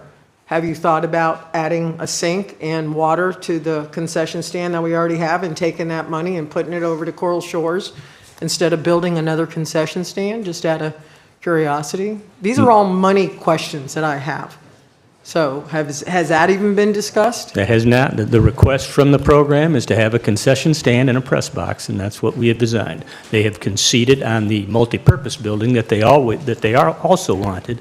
Yes, I know. But they want to stand and hold with the concession stand press box. But so they're using the one that's there is out of the question. The one that's there is going to be renovated into a locker room that was taken away from them. And so that's my next question. Who has a say on how that building's renovated? Just the school board, or does the village have a say in that The building? village has a say in everything we do on this joint use. And that's why I wanted, maybe we could, we've sort of been kept out of this. And I know Richie says this has been going on for 5 years. I didn't know anything about it, and I've been sitting on this council for 3 years. So I'm just saying there seems to be a disconnect when it comes to, we're not getting all the information. And I think these are questions that the community has that should be addressed, and not just, well, the school board's going to decide. Because this is village-owned property. So those are my concerns. Me and my staff have been working with the village staff for at least 4 years. Okay, well, on then the this, so- problem's not with you, the problem was with our staff not communicating to the council over the years. So it's not you, I'm just saying that we have not been in the same loop you've been in, so. A couple more questions. It's been mentioned about property taxes. My understanding is the funding for the baseball field improvements are coming from the half-penny sales tax? Or is there a split, or where's the source of funding for the baseball field? This project was included in the list of projects that was included in the last reiteration, the last renewal of the half-cent sales tax just this last November, that was overwhelmingly approved by the voters. The Founders Park Baseball Field project was one of the projects included with that. Go ahead, Don, want to say something?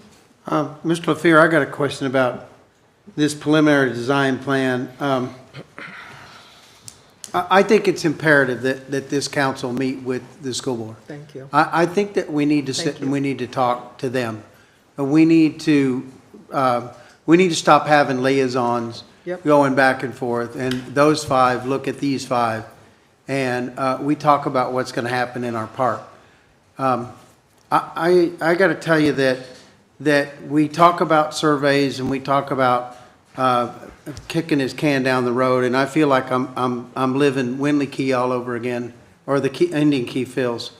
We kicked the can so much that we lost our contract with the state. We don't get to do anything that we wanted to do on the fields because this past council before that kind of kept kicking this can. So we need to make a decision. But I think that decision needs to make with these five and those five, and stop having you come to talk to us and tell us what they are thinking, or what, and you go back and tell them what we're thinking. I think it's imperative that we sit down. I appreciate that. But I also think that we need to stop kicking this can. So my question to you is, if we were to approve the preliminary design plan as approved by the school board, and we move this one step further, and we come up with a consensus, maybe even tonight, on what we feel like the community is saying as far as turf versus grass, and the things that we've heard from our committees, is that still, can we just take the next step somehow? And can you assure us that we'll be able to have that time meeting with the school board so that we can hash all that out? I can't commit to anything regarding a meeting with the school board. That's I've only seen that done once, that was referred to earlier. That's a bit of a task to undertake and would certainly involve delays in the process. But what you've stated, if there's a commitment from the council this evening regarding the natural versus artificial grass and the location of the press box concession building, then the process can move forward with opportunity for the village to continue to provide input. But the only thing that we would be approving, even if we did tonight, would just be a preliminary plan and not a final plan. We need to get past that. The school board approved a preliminary plan that included artificial surface and the concession press box building behind home plate. We would like to have a concurrence with the village council on those two, big pieces of the plan, so it can continue to move forward. Because if there's any change away from either of those two, then it's going to impact the project. So it's an all or nothing. No, John, I would like our attorney to weigh in, because I'm told that nothing is legal until the agreement's signed. John? Yeah, well, I mean, if there was any directive given from council today, there is not a license agreement for the ball field that has currently been executed. So that is a big legal step that needs to be taken. Until that license agreement is signed, that's what's going to spell out the hours of operation. That's what's going to spell out a lot of the nitty-gritty that we're talking about. And so we are just now starting to negotiate the agreement, as far as what I've seen, correct, Ron? Well, it's not just now. We've been going back and forth Well, for several I know. months, but what's happened is that I was waiting for some recommendations from the task force. I want to compliment Jamie, who's in the audience. So she gave me a complete draft, which I sent word for word to Mr. LaFear, who had some concerns. I showed him the edits that Jamie provided. There's some issues I think we need to resolve, but that's why I didn't put it on the agenda tonight, because I wasn't ready for y'all to vote on the baseball license agreement. I think it's workable. I don't think we're that far apart. I don't know that we need, eventually you're going to have the license agreement. It's required by the ILA. There is a signed agreement. It's the interlocal agreement that was proposed and approved by the school board and this village council last year, which was signed when I came on board. So we have an interlocal agreement that requires these things that will have to be done eventually. They don't necessarily have to be done right now. And so the question was, on the license agreement, I didn't want to rush it. I want to get all the public input we could. I think the task force, I think we have 3 members here. One was on Zoom. I'll agree. We have definitely discussed it quite a bit. But I want to make sure, because that's a binding agreement. And I didn't want to rush into a license agreement. The preliminary plan is a different story, where it's a preliminary plan you can take up, I think, whenever you want to. I don't think you're prohibited from bringing it up, but I didn't want the license agreement to be a delay. So the license agreement, I'm going to continue working with Mr. LaFear on to get something by next meeting. By December meeting, my expectation is we will have a tentative agreement to bring to you for approval. Going back to the school board, while you're up here, the school board is scheduled to meet on November 18th at Marathon, which might be too soon to do anything, but I saw on the schedule there's a December 9th meeting at Coral Shores High School. Is that still? Yes. That's the next meeting. My suggestion would be, whatever you do tonight, I still would like to have as many of it, maybe it can be a preliminary joint meeting before the regular school board meeting, have a workshop where all of our council members go to Coral Shores, and then all the public can go there, and it'll be the first time that I can know that the school board and the village council have actually met together. Obviously, it's a noticed meeting, it's a school board meeting. So maybe, to accomplish what Vice Mayor Horton was talking about and some of the audience, go ahead and do what you're going to do tonight if you're going to take any action, but then still request, and I can make that request tomorrow, to have a joint workshop, let's say, prior to the school board meeting on a December 9th at Coral Shores High School. And I think that might maybe hash out some of these things, because otherwise it will continue dragging out and things will change. So if you want to do it that way, I'm not sure that Pat can speak for the school board, but I have at least 2 or 3 of them that have contacted me today that are waiting to hear what we're doing tonight. And I think if we made a request to meet, have a joint meeting, I think that they would agree to it.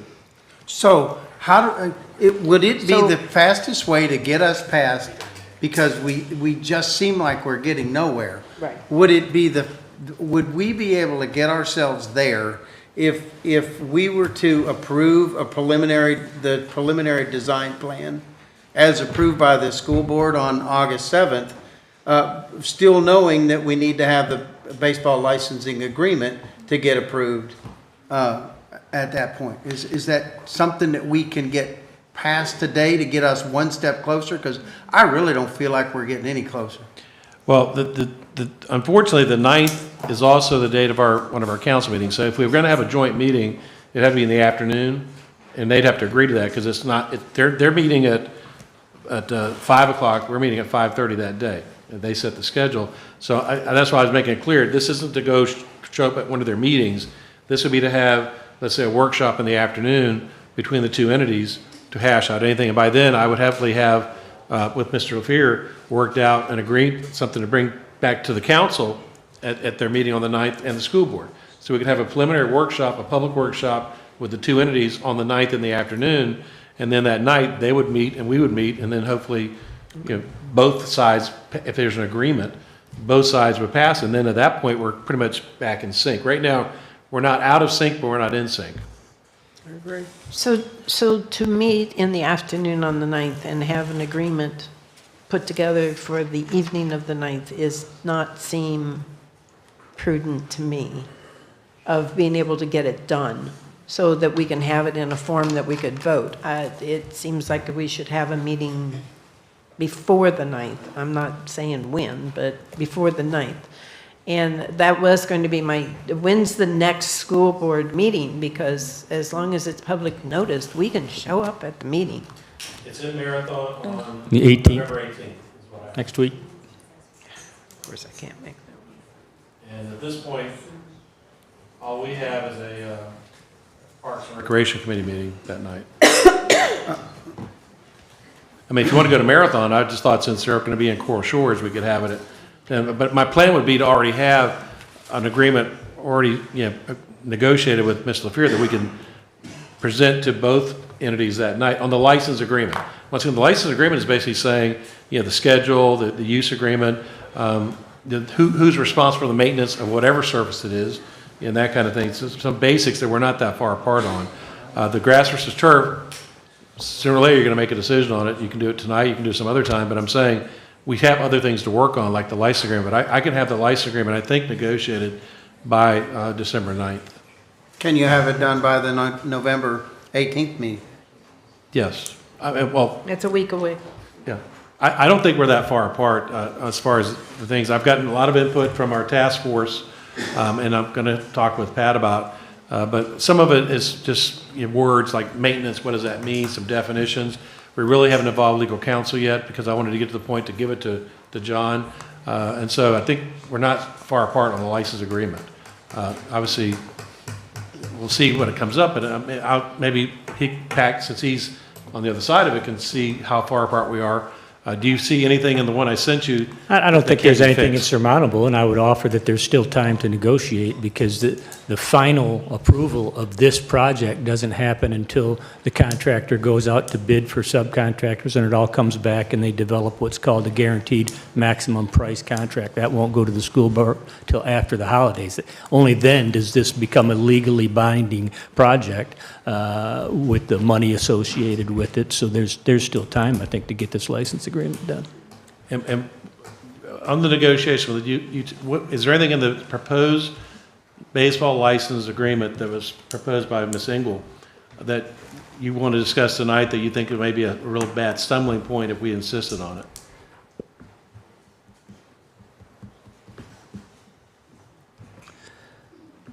I think probably the biggest thing is the termination notice is a 2-year termination notice. That was a holdover from the previous agreement. Having gone through everything that the school board has gone through in this in this kind of process on this particular project, and the discussions of trying to find someplace else to play baseball in the vicinity of the Coral Shores High School, we think it would take significantly longer than 2 years to figure something out. So we would ask probably for something more than that. There's also just some clarification I think you and I spoke to about maintenance costs. We'll just need to nail those down. I don't see anything significant there. There's a newly added 30-day notice to use the facility outside of baseball season. Might need to discuss that just a little bit more. And there's also a newly added restriction for the field to only be used for baseball, which we think needs a little bit more discussion too. Was that something that you added on, Jamie, or do you? That was in the original agreement from 2001. It was very specific. Baseball season. You need to be on mic. Yeah, I appreciate it. Thank you, Jamie. I'm Jamie, sorry. first I want to say thank you for all of the work you've put in on this. I mean, going through this contract word by word by word, on top of the 4-hour meetings and the other meetings that happened, I thank you for your interest in this, and I applaud you immensely. This whole community Thank should, you. because you've put your time and effort in this thing, and I appreciate that. Thank you. So that was in the original baseball license agreement from 2001. It was very specific, Monday through Friday, 2:30 until the end of the game, no weekends, no holidays, and there is a provision in, if you go back and look at the original agreement, there's a provision in there that says you have to request it. So I didn't change any of that. It was just very specific to make sure. The other thing I think I added in there that Mr. LaFair, I think it came in your email that Ron forwarded, was the 45 days to change it so that we had a 45-day opportunity to, if there were questions or changes or something, if we're going through the, a plan. See, you want, to me, it's not about the turf or the grass, or natural grass. This is about doing it in the right way. And the baseball field license agreement stipulates who pays for what, if something happens on the field, the insurance, how much insurance is going to be there if somebody gets injured, who's responsible for all. It's just all of the basics. It's very specific. And I think Ron shared with each one of you what I sent. I didn't realize you sent all of my stuff, but I just went through it. It's very specific. And I just think you need to do it in the right order. I have no problem voting turf or grass. That is not my opinion at all. I don't really care. But I think you need to do it in the right order. And I think if there are questions, that the license agreement isn't even signed, and you guys have not looked at it, you've not gone through it, you've not looked at the details, which is very specific if you look at this. I have. And I've read it 4 times. Right, and this is not just for now. This is for 20 years from now, 40 years from now when they do these. So anything involved in this, I just think you just need to put the license agreement together, get it signed, have everybody agree on it, and then decide what you're going to move forward. I read, and I don't know if you've read, but if you've seen the contract with the company that they've hired, no, not Brightview, it's the Keystar. Okay, Keystar is under contract with the school district already. They already have a signed contract. You should go through that contract, because there's a lot of stuff in there that says they actually get to make the decision. And my point has been, and Ron has heard me ad nauseum, and I think, Don, you have too, I don't care what they put on that field, as long as it is the best of the best of the best.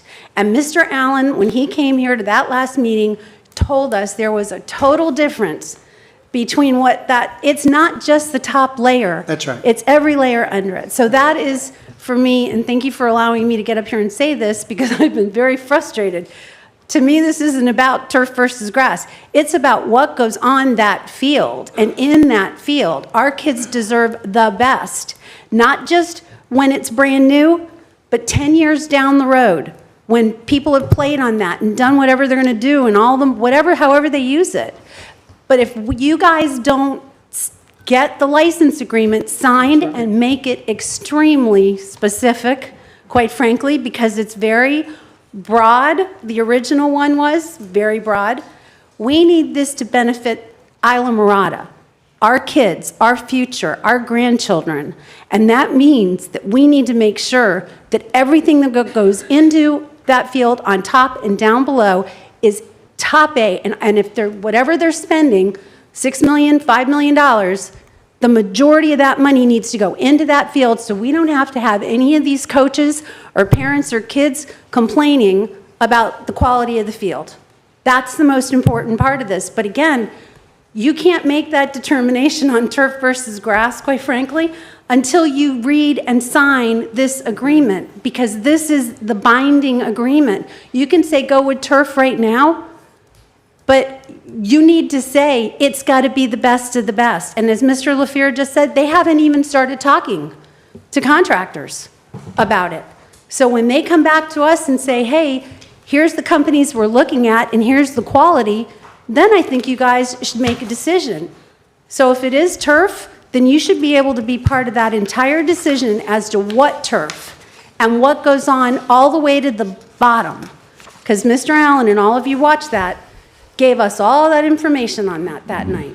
But it does say that on page 6, where it says that in addition to approval of the contractor, the licensor, which is us, shall have the right to review and approve all major construction materials, field systems, and product specifications, including but not limited to the type and manufacture of any synthetic turf or natural grass system, all base materials, drainage, layers, infield, subsurface surface components, and any structural or mechanical system associated with the improvement. Is it It signed? says that But we Don- have the right to tell them what A we draft, are going. that's my point.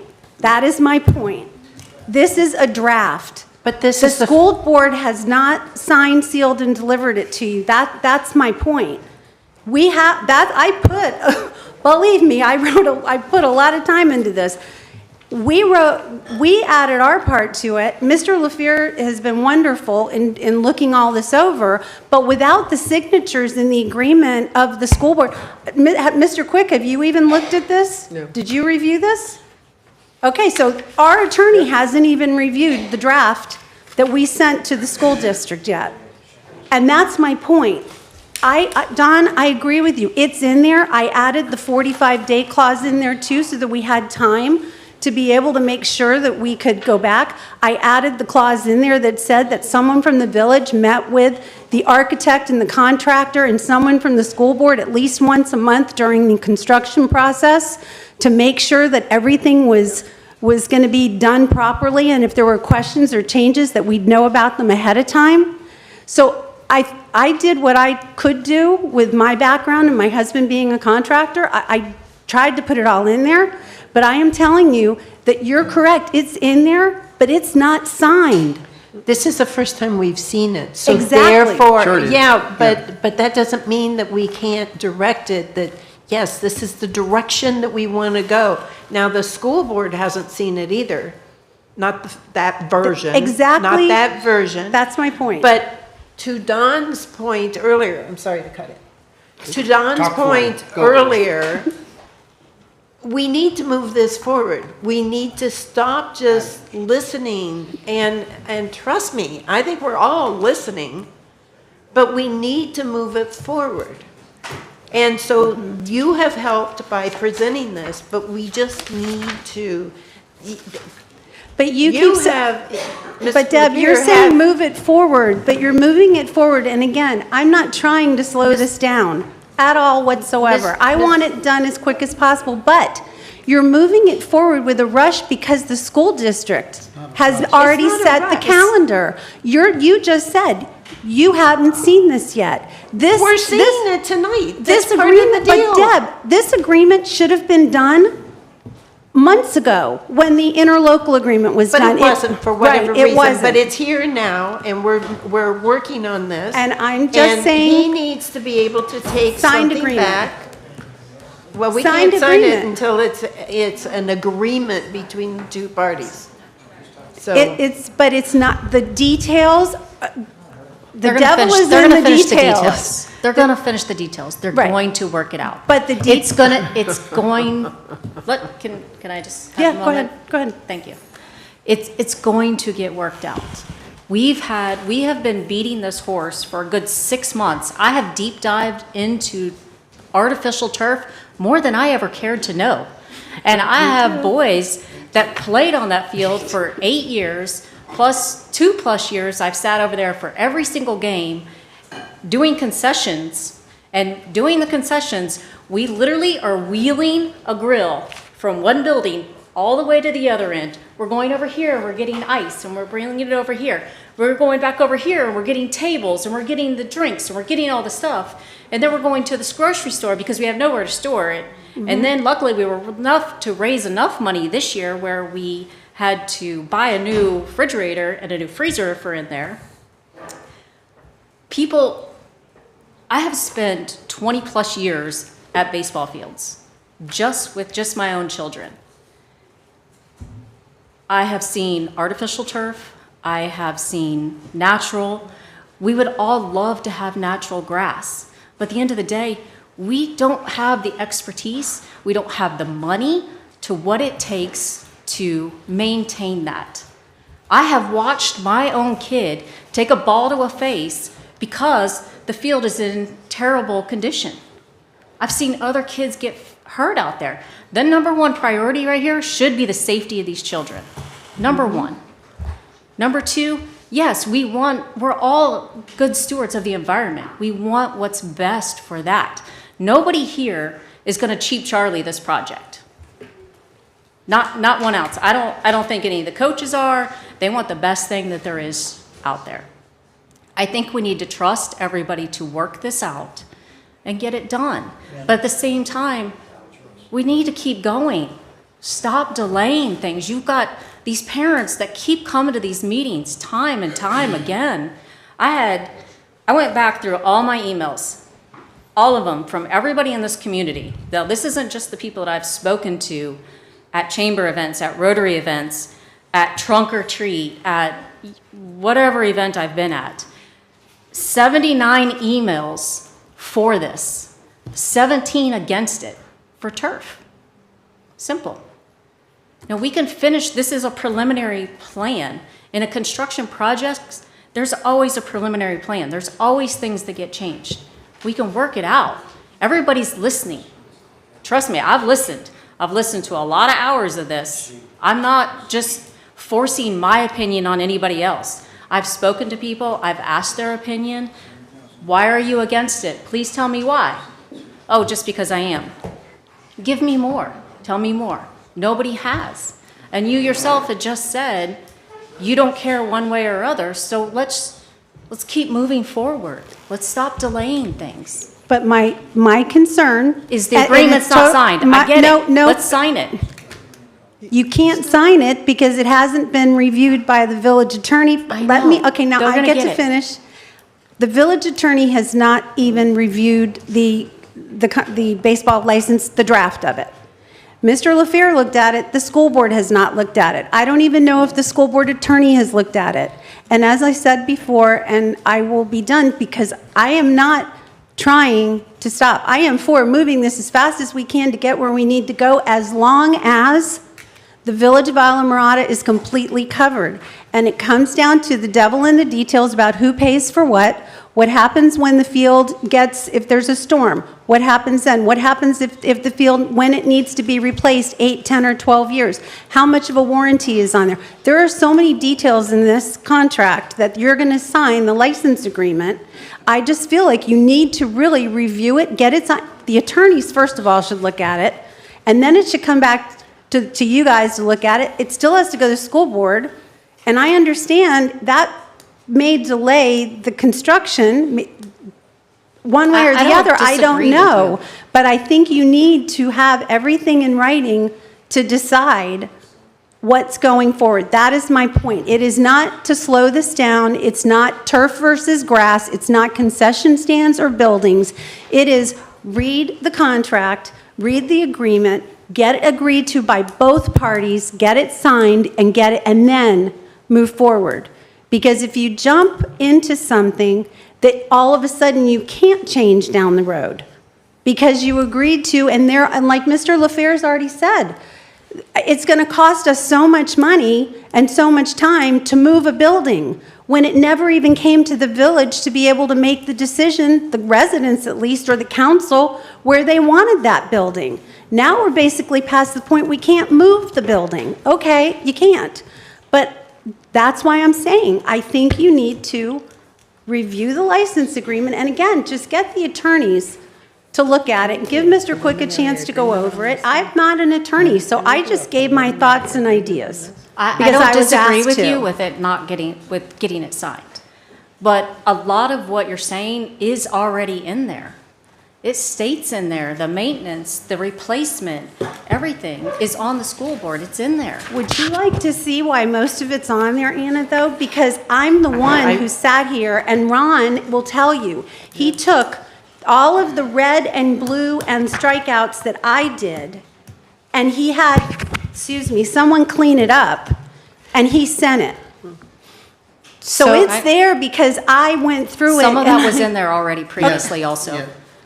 No. Anyway, I'm You done. did a lot of work on it. Do what you need to do, but I just, as a resident, I just think you need to have the license agreement signed for the details of what's to come ahead. I totally agree. Completely I agree. totally agree also. And so I think what we have in front of us tonight is saying, council, are you on board with anything that's in this piece of paper? Now's the time to at least talk about it so that we can give it to the attorney so that the school board can weigh in on it.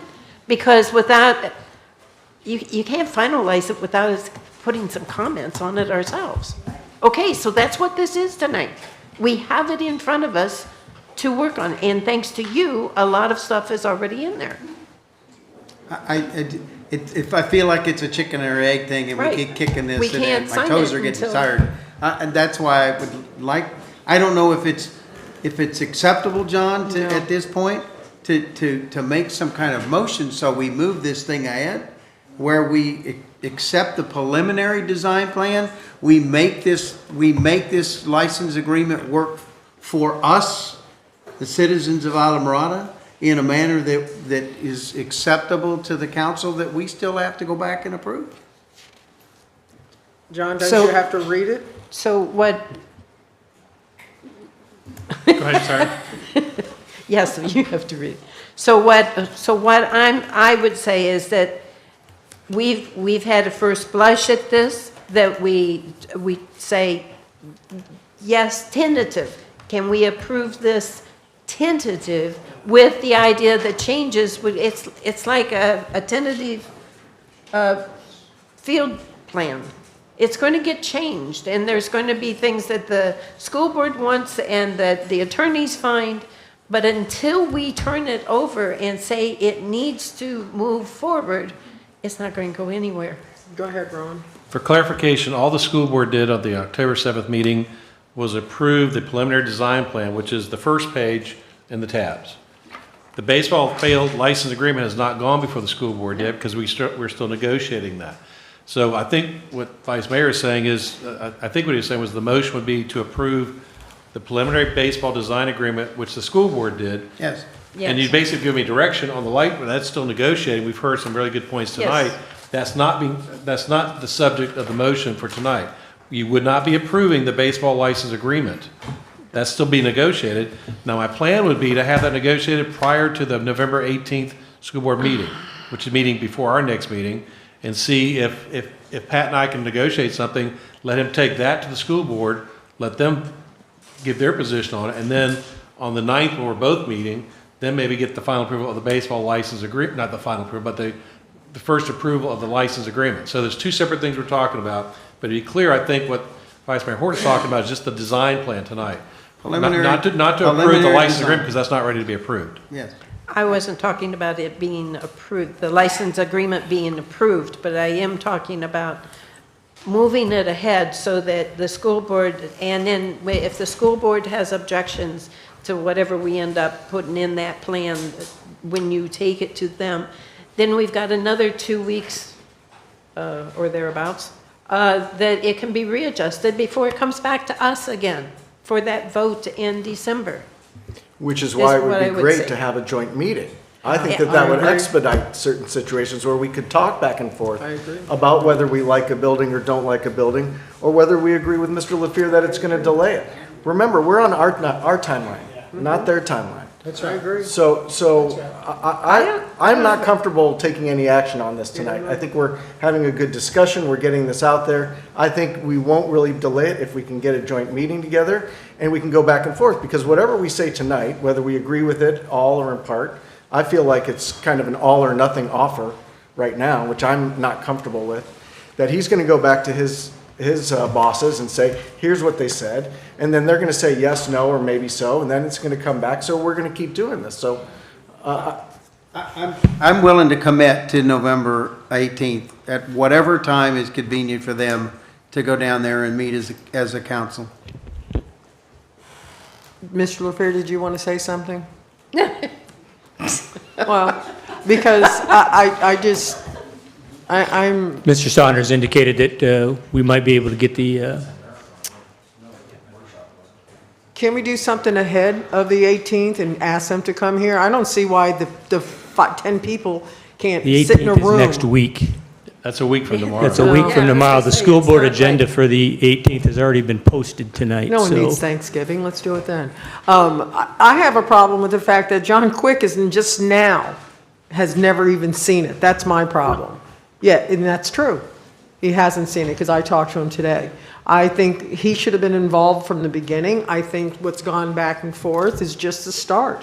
And I feel like this is, we have to make sure everything we want is in this agreement, because you may say yes to this, but to me, it's sort of like, let's put the horse in front of the carriage again. I can't believe we're saying it's a horse. I know. I stood it right there. I know you did. And you stood right there, and you had a full beard, and I didn't even realize you had a full beard, because I've gone back and watched the meeting, and we're 3 years past, and we have And people whose fault talking is about this? that we're jamming it down their throat, and it's so fast, and this is such a surprise.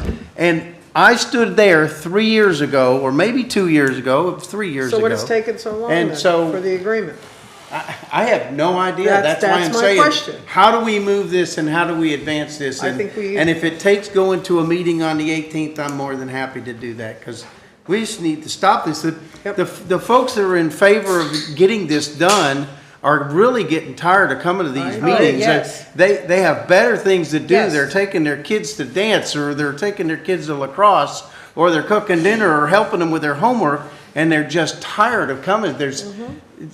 We have to move this. We have to advance this. And 2 councils before hasn't done it, and this council needs to do that. So, Madam Mayor, can we instruct the staff to move on the agreement and get that done and get that out of the way so we can proceed? Oh, I think Ron has been working, I think he has been working on it, but it's just now gone back for the first time last Friday. This hasn't been actively done. I got So it that's why Friday- we've got Ron. Well, I realize that, and that's why last Friday night, Ron sent it to me, what Mr. LaFear said back to us. So John We can have it hasn't to seen them it. in a week. I love it. Let's do Okay, it. so then let's see. I didn't if hear we- anything that was a deal breaker in that. It seemed like that could be hashed out pretty easy. And that's why I didn't ask for approval of the license agreement tonight, because I thought we were close but not finalized. And I asked Mr. LaFear on the record to state his objections, because that was the concern, was it wasn't clear what all the problems. I didn't hear anything tonight that, in my opinion, would be a deal breaker. I think we can negotiate it out, especially with the input from Coral Shores, the principals here tonight and all. Some of the notice things, for example, how much notice that they give us about using it for other things. I don't see any of that being something we can't work out. And by the way, this isn't the first, this was on the website, and we've been going back and forth on the license agreement for months. It was just that the grass versus turf kind of took all the oxygen out. But I think we're close on Suffocating the us. license agreement itself. I agree we have to get it done. But I thought first we need to kind of get more direction on the grass versus turf, because they can't proceed with any contracts without that decision. Now, the baseball license agreement, I think we can get done by next week, by the end of this week, truthfully, from my standpoint. Now, whether Pat can take it to his bosses, who are listening to us, by the way, and they're paying attention too. So I don't think that they would turn down if he and I can finalize this agreement. I think they would probably agree with it. And will it help to would it help to approve this preliminary design plan in order to get us there? I think that's a question for Mr. LaFear and his bosses. Significantly assist us with approving the existing design plan, yes. That would be a tremendous help. And John, is it acceptable if I made a motion to accept this preliminary design plan to get us past where we're at right now? Yeah, if there was a second, we would just need to open up for public comment. I'd make Okay. that as a motion. And I'll second it. Okay, but Lena, did you want to say something? Because everybody's. But just, we have to open it up for public comment anyway, so yeah. Oh, Lord, yes, I have something to say. If you approve this preliminary plan, then that building behind home plate is going to come. It is not going to be up for discussion. It is going to be done. And in spite of what Ron Saunders has tried to negotiate, the school board has said, we want it this way, and we are all going to have to accept it because that's the way the school board wants it. And that is really upsetting to me because we have talked about it for, what, a month and a half at least, that when Ron discovered the building that's already there that has the concession stand, the locker room, and bathrooms, he said, we don't need that building behind home plate. We can adjust the building down the third baseline. But no, the school board says it's all or nothing. You take it this way or it's going to be delayed. Well, so what if that building is a little bit delayed? What does it matter if it's a little bit delayed? The kids aren't going to play on that field determined by that one building. That building can be later. It doesn't really matter. So do not approve this preliminary plan until you five meet with the other five and get this worked out. Because I know that many of you don't want that building. You know what that big building would look like when you already have the firehouse to the left. This is still our park, and we don't want it to look like a stadium. At least I don't want it to look like a stadium. Thank you. And to clarify, the building that was removed was not behind home base, it was on the third base line. That's right. And so the That's right. multi-use building, which was the bigger one, was behind the third base dugout. What they did then was the concession stand is what she's referring to. That's the smaller building, and that right now, and the plan is behind home base, which many of you have objected. So if we want to move it, he says no, and we say yes, where does that come into He play? doesn't make the call. There's five He's people. well, He's then five people that make until that we call. can get in front Then of we the need other to sit down and five. talk to That's them. what I'm saying. This is crazy. That's why I don't want, this is crazy. I was going to input as long as it's public. I know you're, Sharon, I think your question was probably rhetorical. How in the world have we gone 3 years with nothing happened? I already answered that early. There's a bunch of false narratives. You were told that trees were going to be knocked down. No, I wasn't. I wasn't. Yeah, Other well, people 82 said it. Don't tell me what I was told, because it wasn't. And I I'm was just here- saying, okay, it has been I behind had it, they closed said doors. 82 trees were going to be knocked down. Yeah. They also said that we were meeting covertly. People still believe that. It's incredulous. You know, they said there was going to be a 3-story building. They showed you a picture of a professional stadium. That's how it got kicked down the road 3 years. Yes. And I also find it incredulous that we're talking about the use and we're talking about the hours and so forth. We haven't been polled about that. The athletic administration has not had input into that. God bless Jamie. I appreciate you, she's sort of been the czar. But it's been explained, and I think rightfully so, she's earned that. But here's the issue, is that we explained clearly that all JV games are played on Saturdays. And she just gave you a proposal that said Saturdays are out, you're done. You got 2:30 to whatever, 7 o'clock on Friday. That was, I think that was the language. I agree it was in the original, and it's obsolete. It really should have been edited already. We can't continue with that because it's no longer applicable. It doesn't service the needs. And the final thing I tell you is that the placement of the concession stand and press box was made by experts in the field. We're talking about people who have design expertise. We're not talking, again, we're talking about input from our coaching staff who will be directly impacted. We know what works for kids. We have intimate knowledge that you simply don't have, and I don't mean that bad. It's like, I don't have any knowledge about heart surgery. This is our expertise, and I would love for you to lean on us for with some of those questions. I think you'll find that we can provide some answers. I thank you for the opportunity to respond. Thank you. But that is the reason we've been 3 years to answer your question. Anyone else?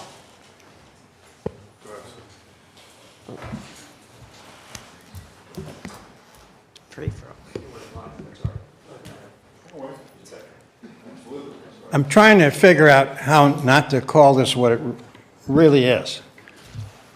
But I'm sorry, it needs to be said. Most of these problems wouldn't be here if this whole process had been in the sunshine where Florida law requires it to be. And it wasn't. And the guy that was just up here calling everybody else a liar has for years claimed that all the old entitlements and all the old leases and options for overexploitation were still binding, and he said it in the minutes. I have the minutes right here in this committee, design committee, that met without public notice, as far as we can tell, and often didn't keep minutes as far as we can tell. Now, you guys go back and make them produce records of when they met, because there's been years worth of work here, and we got minutes of 3 meetings. But those minutes say that Richie kept claiming all of these old permissives were still in effect. And legally, as Mr. Quick can verify, they're not. They all expired. And it was their fault that they expired. All the school board had was a single signature old permit. They never registered with the county clerk, which is required by law to have it effective. They didn't execute the renewal provision that's specified in the old permit. And that's all established as fact. He kept claiming it was still there. He did it in those meetings. It's in the minutes of the meetings that he said so, and they made all kinds of plans and decisions and resolutions based on that fiction. And they did it without public notice, as far as we can tell. If they had more records, they should have sent them to us when we asked for them. That's the reality of this. And you should also know, talk about uncomfortable facts, but there are minutes of the Parks and Rec Committee, which Richie inserted when he announced that he was stepping back from coaching, he's going to take more administrative role, and that Ted Yates was going to make him the supervisor of this construction project, which is a pretty well-paying job, I should suspect. And I've had reports from several people. Haven't verified them. That's for somebody to do. That Richie is an employee of the school district, making these representations, which are of some questionable factuality. Thank you, Captain Ed. We have other people who I'm sure want to come up, too. I'll be quick. Okay. I'm going to hold you to it. Okay. You were cutting me off at 3 minutes right last time. When you have to use the restroom, when you're a parent, you come watch your kids play. You're 100% invested in watching your children play, correct? If you have to use the restroom, do you want to walk 500 yards to go to the bathroom? My mom's 88 years old, watching her grandson play baseball. That building We've had to send kids, you can shake your head all you want, you don't have to walk that far to go to the bathroom. That building, we had to fight for a trailer. That building that we used to have to put all of our stuff in is infested by rats. We've cleaned it out as best we could with our kids. The bottom line is when our kids have to go to the bathroom, they have to walk all the way down to that building. You remember what happened last week here? It sounds crazy. That's nuts. We were doing steady bats. That car drove through. It's a once, hopefully, in a lifetime situation. But when our kids have to go away and go all the way down to that building, and we're complaining about a building. Yes, the fire station's there, but when our kids' parents have to use the restroom, it is far. That building, every field that we go play at any park, there's a bathroom much closer. So we're talking about a building here. And I just wanted to make that a point where I had to watch my parents have to drive 2 hours from Miami to come see their grandson play, and that building's extremely far. So it's kind of ridiculous that we're actually arguing over where a building's gonna be. Very quickly, I said it already, trust the experts, trust the attorneys to work out the contract. I have to say, Jamie did a great job on that contract. However, that was not the task force recommendation. She did that on her own. That was her own homework, her own work. So we're not speaking for the task force here. That was Jamie doing that. I asked Ron to send me copies so I could look at those things. I made 2 recommendations. One, I objected to the 2-year opportunity to opt out because I said, why would the school board invest $5 million on a new facility and have us be able to bail in 2 years? That would not make sense. I also had a question about the maximum amount on the fine of 25%.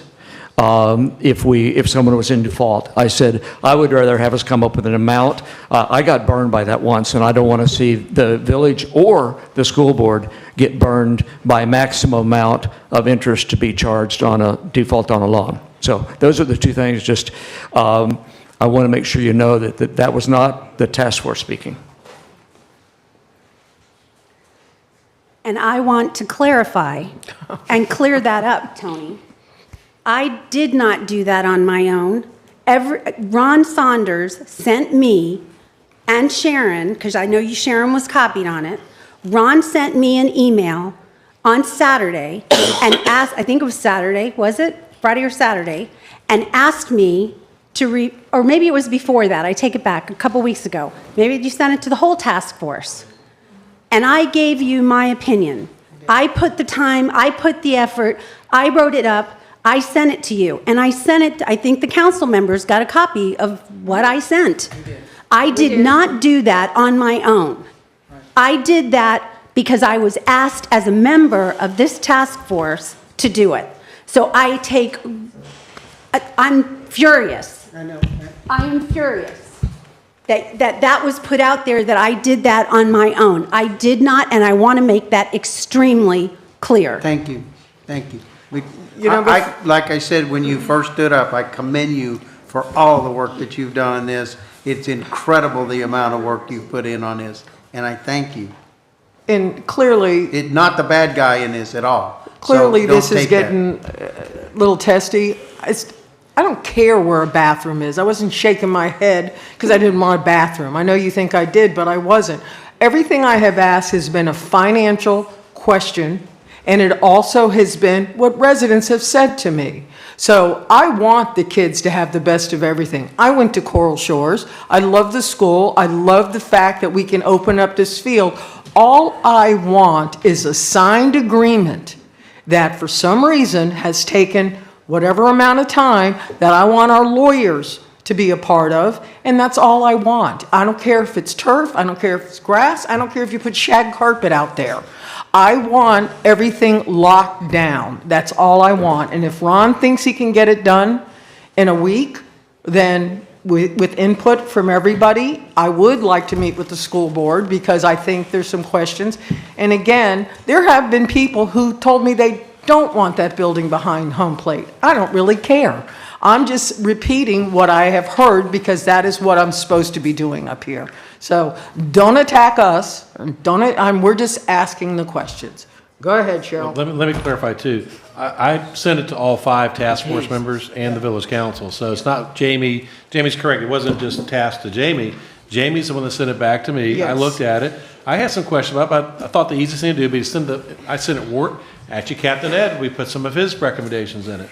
And so when we sent it to the school district, that was to get a response to say how far apart are we. It's not meant to be the final product, but I did it intentionally. I actually sent Pat LaFear the unedited copy that showed all the additions that she made and read, et cetera, so he could see the changes. So we weren't saying that was the official position of the village. We were just saying Jamie's been in these meetings, as well as Alina and Tony and Richard Black and Ryan Cohn have been on the task force, and I asked all of them to put input. Jamie took the lead as far as what she came up with, but everybody had that opportunity, and if they'd have had input on it, I would have sent that to Pat LaFear too, but all I got was Jamie's in writing. And so, and answer your question, we've been going back and forth for months, but it's gotten stalled because of all the other conversations. Because the baseball license agreement should not be that hard to finalize, in my opinion. And once again, I think my goal would be to have it done prior to the school meeting on the 18th in Marathon. If it's not, then we'll just say this is our position, and they don't like it, then they can let us know why not. But we will have an official, at least from I've been delegated to duty, we will have an official baseball license agreement proposal to the school board before the 18th. And whether they take it or not, and Pat recommends it or not, that's between them and the school board. And John will have time to review that, right, John? Sorry. Go ahead. Just nod. Just threw you nod. under the bus there. Cheryl, go ahead. I'd like to make 3 points here. The first one is the sheer arrogance that we received when you received the preliminary drawings of what this stadium should look like. Apparently, whoever designed it had not spoken with anybody in Alamorada. It's an ugly building, had way too much stuff in it. It looks like the mausoleum at the cemeteries as you drive onto the Palmetto as you go north. That being said, Ron had some great ideas when he realized that we could remove the building down behind the third baseline and put a lot of that, what was in that building, but most importantly, the bathrooms, including the family bathrooms, which are also handicap accessible, behind home plate. That, you put 2 of those there, that solves the same problem you're having. My husband was in a wheelchair the last 4.5 years of his life. I can't get him anywhere down here. And believe me, he loves baseball. We couldn't do that. We'd have to sit up there in the parking lot. Yes, you need that. And you don't need a concession stand. You can get a field truck. You can go someplace else. Welcome to the 21st century. We do other things. But most importantly, yes, we need to get this done. Let Ron negotiate this thing. But most importantly, what you need to insist on, because with Ms. Davis, I just took a tour of the baseball fields in Marathon. I went through here, and I've seen all the pictures of Key West. The school board has not prepared a single field correctly at any place that I've been able to see, including this one. We asked for all the documents for the preparation of this field when it was first turned over to the school board. Pretty much from what I can see, they threw some sand down on it, threw some sod on top of it, and there it went. There's no irrigation in there, no caprock was removed, or anything else. To prepare this field properly, and Don, I think you and I talked about this, this needs to have the caprock scraped down. You can sell that off to the company that'll buy it from you and do it for free. Then you've got your 10-inch base, which is going to include the gravel, the drainage field, further thick gravel sand, and then you put your top down on it, whether you want to use sod or artificial turf. But the bottom line is, its preparation is everything. We all know that from everything we all do. And if you don't do it right, you might as well go outside and leave it in the rain. Please do the work, get this done, but insist on proper preparation. It prevents putrid poor performance. You got it. I haven't been up here before. My name's Chris Hessing. I'm not really here to prove any point. This is the first meeting that I've actually even come to. Probably be the last. I'm sorry. All right. They're not all like that. No. But, and this is the first one I've been able to come to because I actually don't have a practice that I have to be at. I coach basketball, flag football, baseball, soccer, travel baseball. For my 11-year-old son and my 8-year-old son, I've coached everything from 8U travel to 13U travel. I don't get paid for any of it. It's all volunteer hours, okay? Same thing, I know you put in all this time, okay? This is the first one I've been able to be to. I talk a lot. I started coaching a lot because I wanted to be out and interact with the kids. I didn't want to be so much on the stands and getting all the drama and all that. This sounds like a whole lot of drama, like with it. And it really, like, just sitting back and observing and talking about the building behind home plate. I feel like if the building was proposed on the third base side, we'd probably have people saying, let's put it behind home plate. And it's just kind of like prolonging something. It's just always going to be something.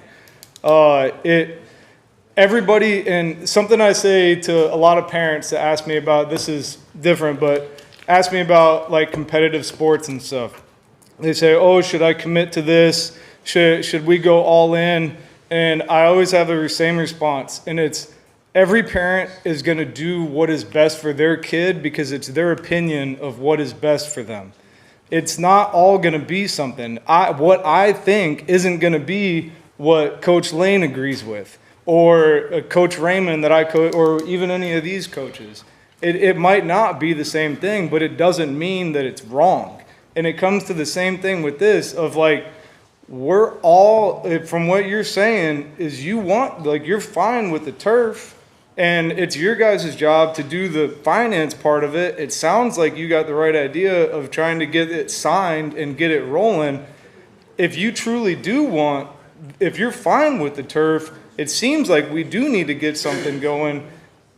I started all this because I want what's best for my kids. I want the opportunity. I volunteer a lot of my time that takes away from my wife. And, like, it's heartfelt. Like, I want to be out there with them. And I see even a bigger picture than this. Like, we're basing this off of Key West getting a turf field. Now we have the opportunity to see what they made mistakes on. You were mentioning that, oh, it puddles. We can make this better here. I hope by the time my 8-year-old son is in school that we've improved other parks around here because you set the example by having this park here. It's a growing community. It's everything about it's better. I mean, you know, we all just want what's best. You guys do this because you want what's best for Islamorada. You want this because you want what's best for Islamorada. We're all here doing this because we want what's best. And it's everybody, it doesn't have to necessarily be the same thing, but the whole arguing and just trying to push it down and all that, it just doesn't get anywhere. It's just something needs to be rolled forward, and just the conversation like you guys are saying with the school board would be great, but just anything. I don't know that aspect of it. I don't. I'm just up here talking as a dad and a coach that I just want what's best for the kids that I'm with every day. I'm coaching, I just got done coaching the soccer out here. I got 9U travel coming up. I do with Scott that was here earlier. We just played against each other in flag football at Harry Harris. It'd be nice to have growth in the community, and this set the standard of what the Upper Keys is, because we don't have the space and the luxury that other places do in the country. I've taken travel teams up to Tennessee, to Cooperstown, New York. We're going again this summer.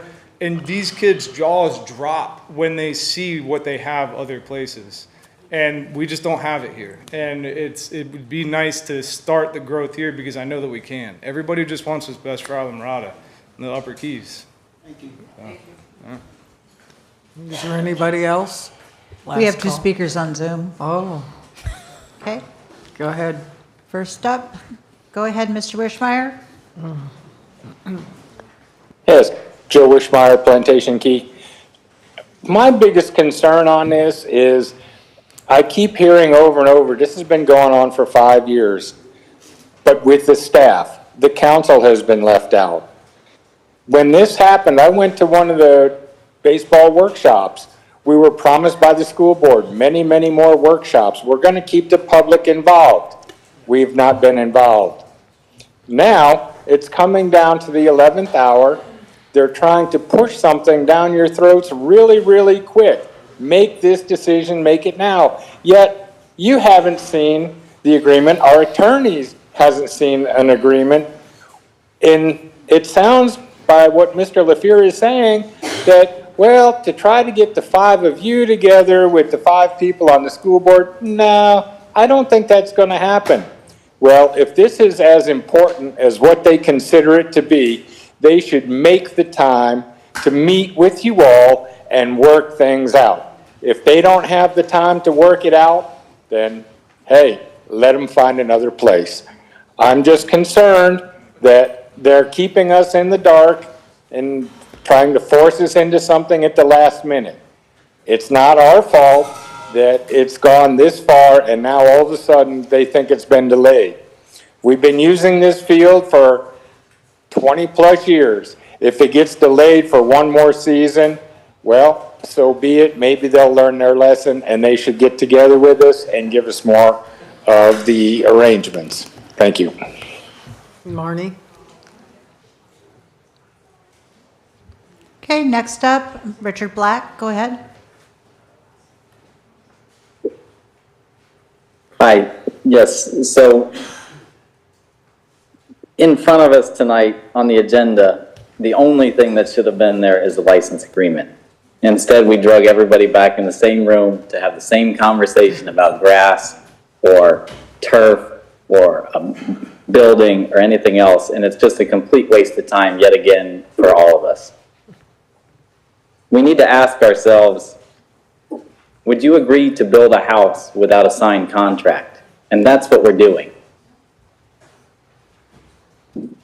I'm not disagreeing with the plan at all, but what I'm just trying to say is the village needs to decide and sign off and agree to this contract and let the school board see it before we decide anything else.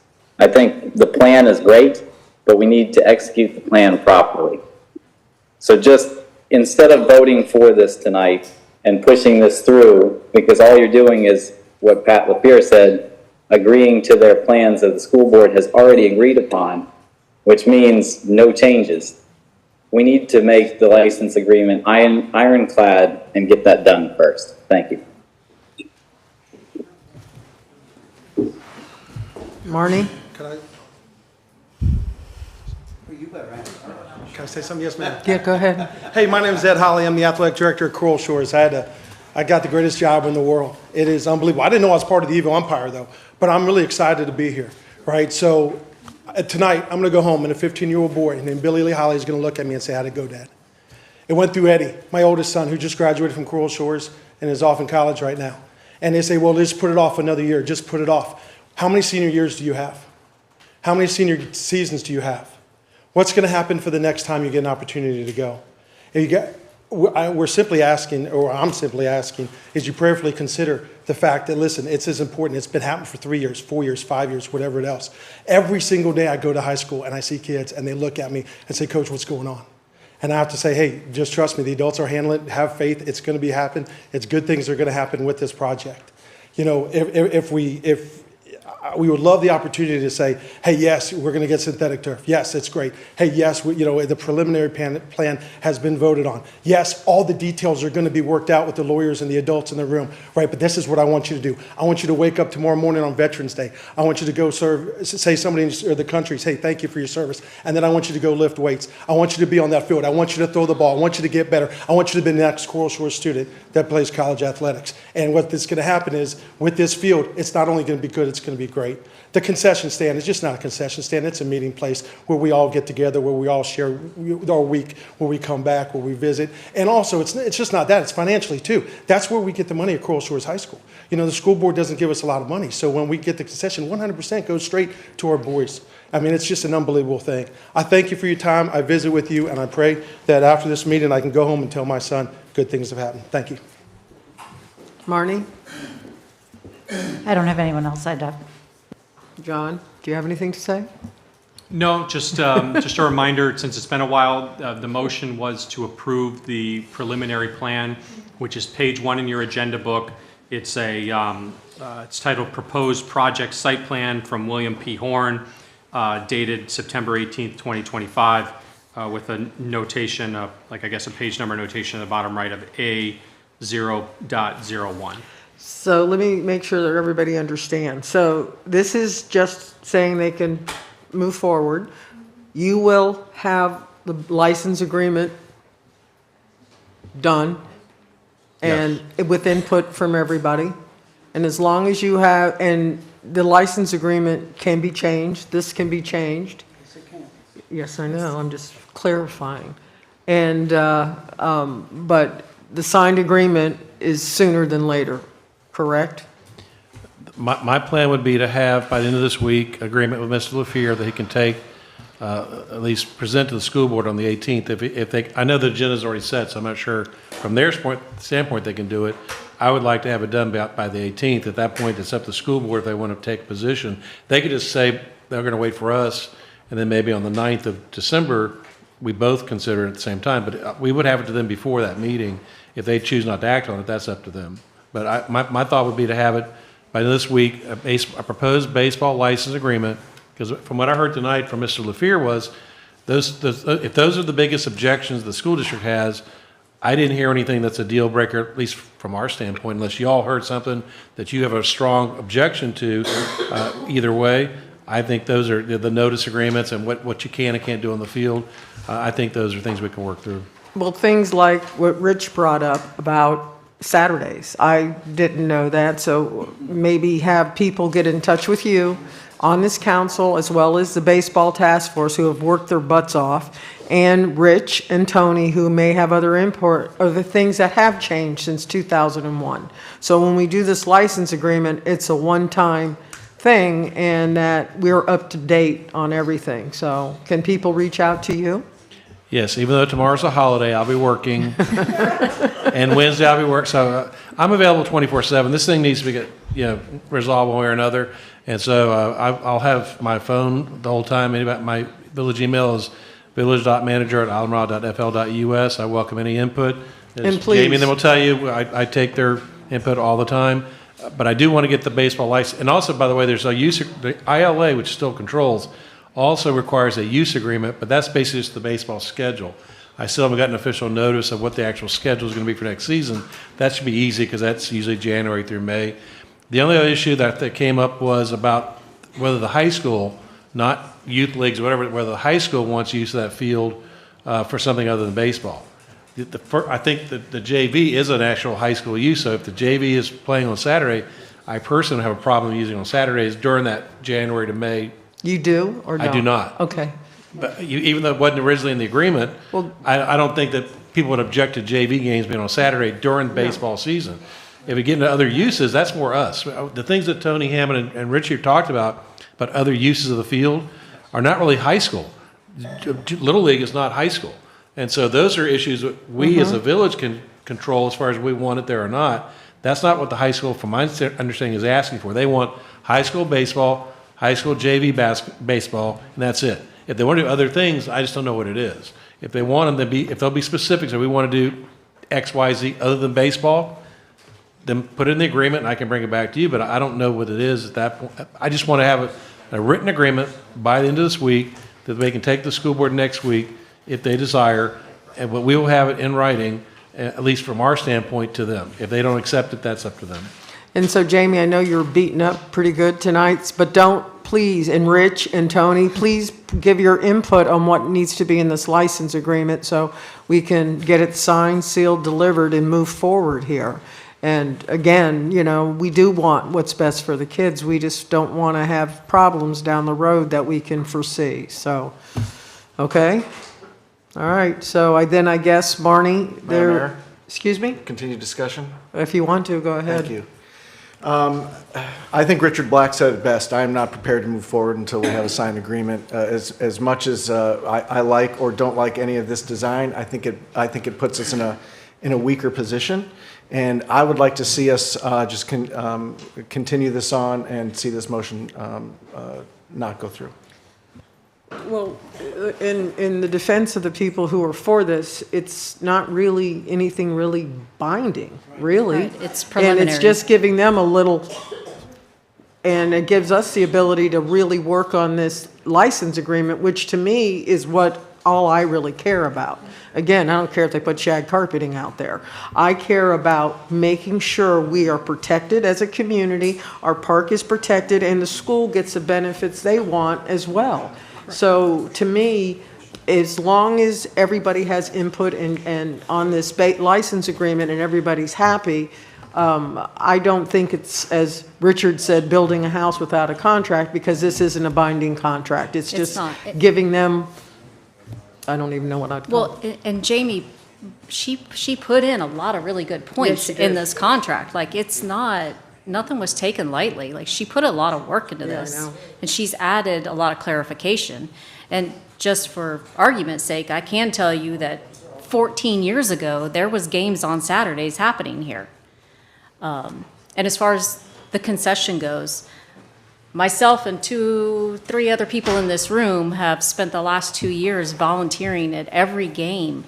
Our time and money running a makeshift concession stand that helps pays for the team's umpires, it pays for their baseballs, it pays for equipment, it pays for their banquet.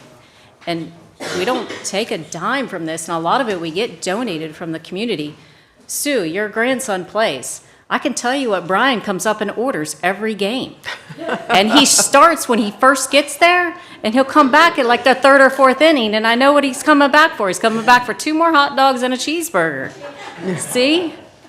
So it is still community, and everybody needs to remember that. And I did see some comments, and I heard some comments that, you know, these kids aren't going to the MLB, we shouldn't do this. And I think that's very disheartening.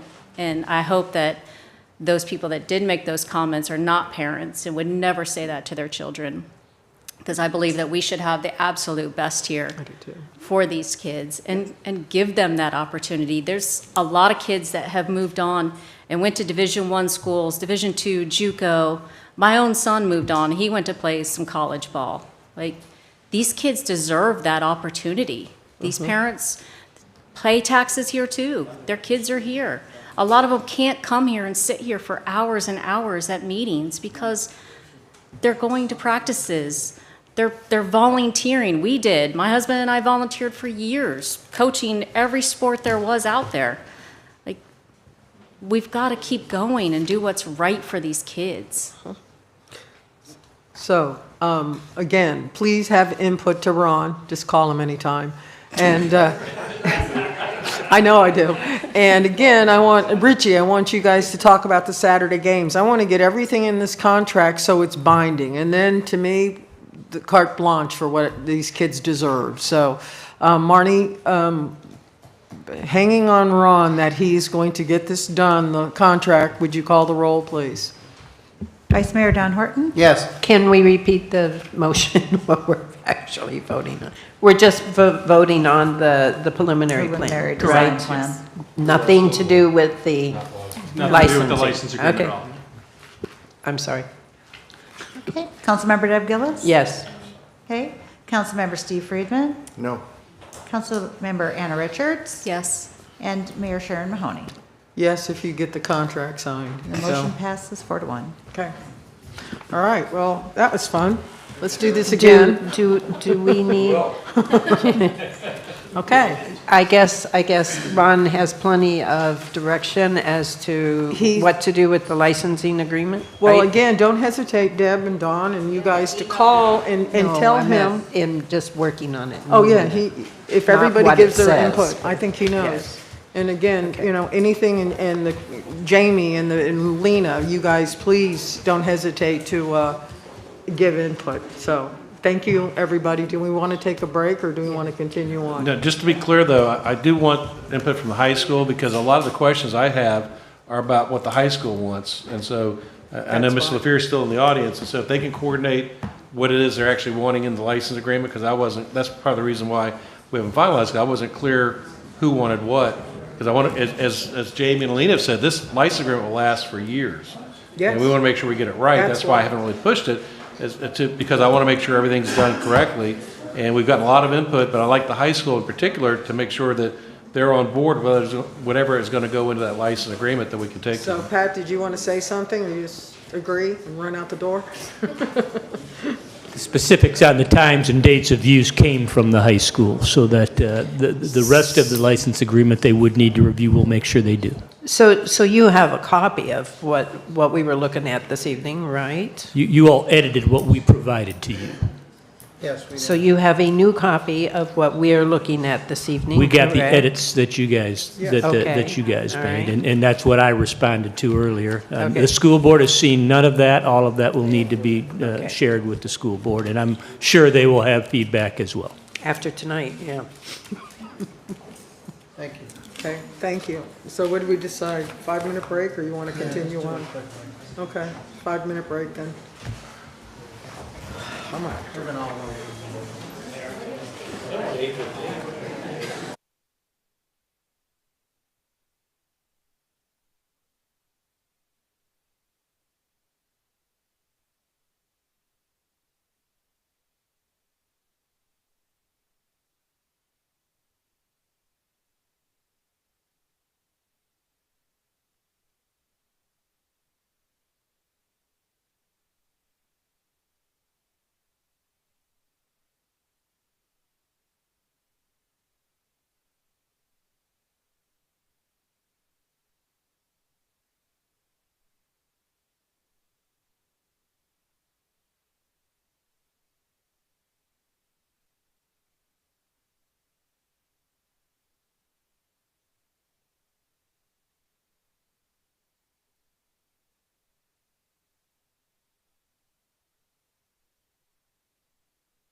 Yeah.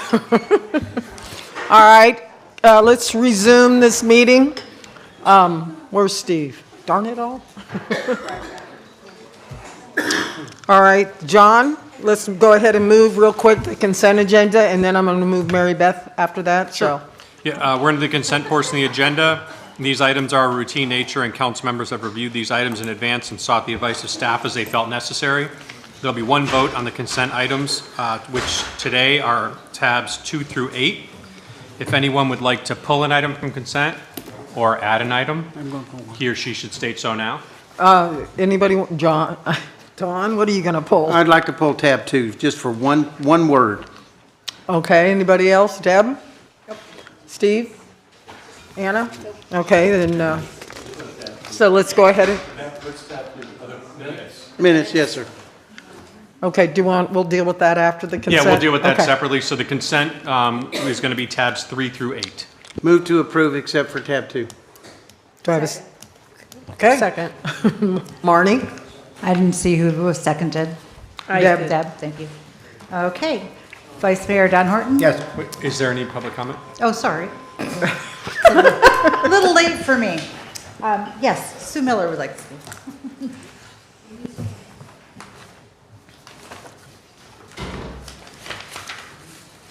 Sue Miller, Lower Matacumbe. Tab 7 is the Founders Park Master Plan.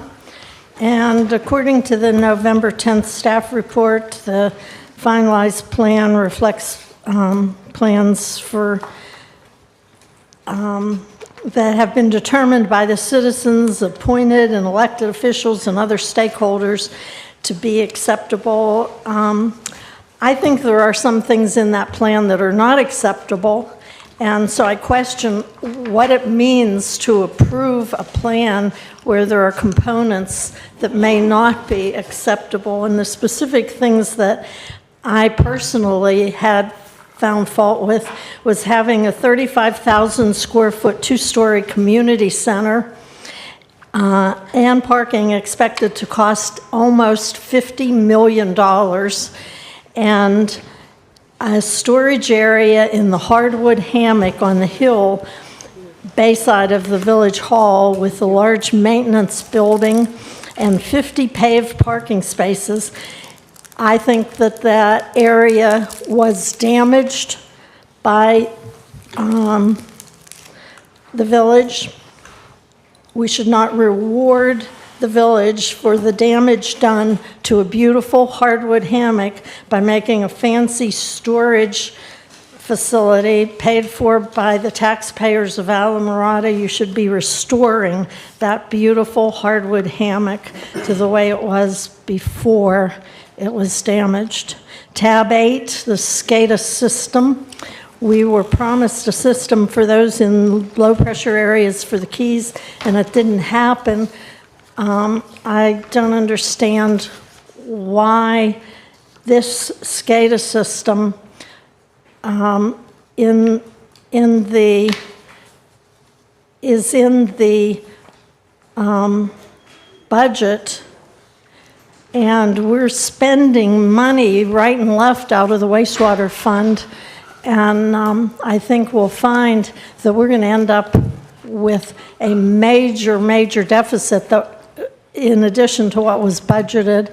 And I think that anything related to wastewater should be removed from this agenda and discussed next Monday when we talk about wastewater in its entirety, because we have so many wastewater issues and spending so much money that we're not sure where it's going to come from. I noticed that you're spending money just as professional services, and there's not enough money to go around. Thank you.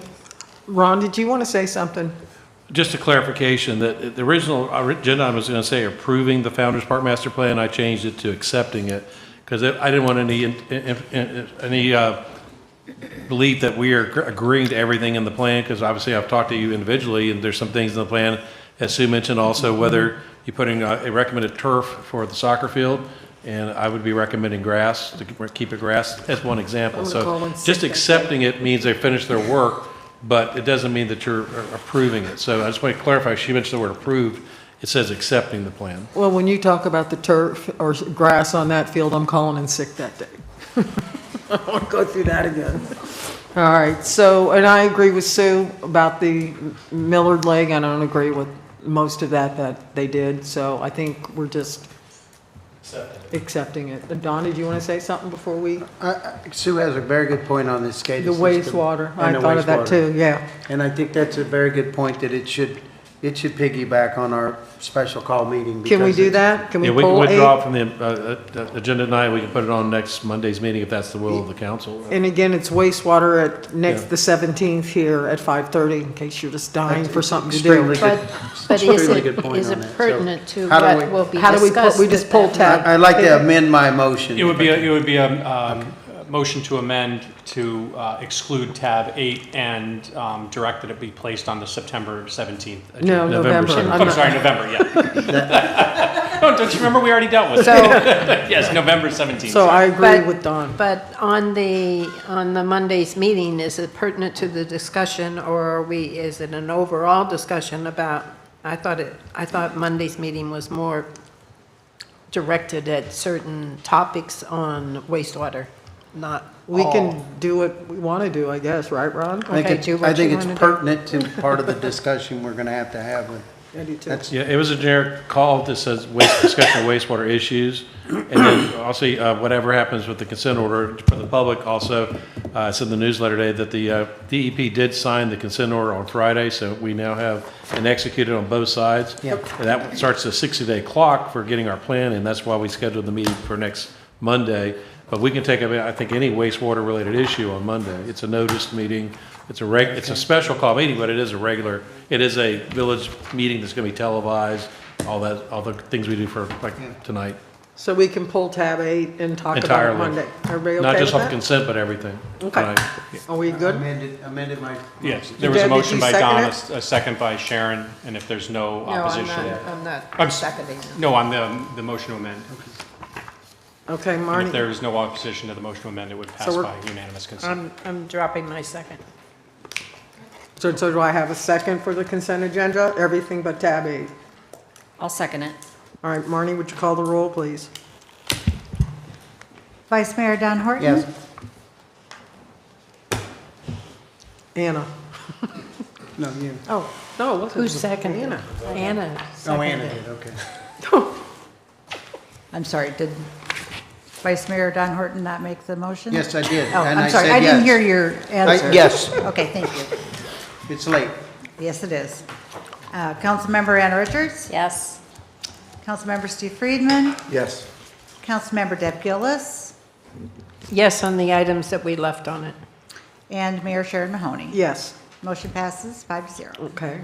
So that's the consent. Do we want to let Don say his one word on tab 2? Yep, and then we can take that up. So on the minutes, tab 2 on the second page under items VI or item 6, Vice Mayor Don Horton requested council to approve his travel authorization. Urged. I That's did when not he's taking urge. the bus. I wasn't begging. That's when he's going on by bus. So, No. So just to change the word urge to requested. so it would be a motion to approve with amending the minutes to reflect urged be changed, or be That's changed correct. to requested. That's correct. Right. Second. Thank you. Marnie? Hey, Vice Mayor Don Horton? Yes. Councilmember Steve Friedman? Yes. Councilmember Deb Gillis? Yes. Councilmember Anna Richards? Yes. And Mayor Sharon Mahoney? Yes. Motion passes 5-0. Okay, John, that brings us to tab 9 then. It does. Tab 9 is. Oh, wait, we weren't going to move Mary Beth. Wait, I just that's remembered. Tab 12, right? Oh, yes. Yes, but, okay, tab 12, John. Tab 12 is a resolution of the Village Council of Isla Marna, Village of Islands, Florida, accepting the proposal of Centennial Bank for a revolving line of credit in an amount not to exceed $20 million for the purpose of providing funds as authorized by the Village Council, authorizing such line of credit, authorizing village manager upon request of the Village Council to draw on such line of credit, authorizing, awarding the line of credit on a negotiated basis, and approving execution and delivery of a revolving line of credit agreement and note or notes in connection with advances made upon the line of credit, authorize the execution and delivery of such other documents in connection as may be necessary in connection with the revolving line of credit and providing for an effective date. Go ahead, Ron. Just as background, during our budget discussions, we were under some pressure to increase our hurricane emergency preparedness funds, but in order to do that, we would have had to raise the millage rate over the current millage, and so in order to keep the millage rate the same, I suggested going, instead for a line of credit, which meant that if a hurricane did hit, rather than having a high fund balance, we could just draw on a line of credit. So we worked with our banker, Centennial Bank, and they came back with this. We're going back and forth on the terms, but we're ready for it to be approved tonight. I specifically asked that any withdrawals from any draws in the fund be approved by council, not by the manager. I don't want to have $20 million of access. So Where'd Ron go? I'm going to leave it to you, to the council to decide it. So that the line of credit, to be clear, would only be drawn by council approval, and we would only pay on what we had to draw down if necessary. Okay. And Mary Beth's here from Centennial Do you Bank. want to say anything? Okay, come on up. You get the other Harris. Yeah, I know. Although I brought him with me. Thank you. Love you, Terry. I'll give you the $5 later.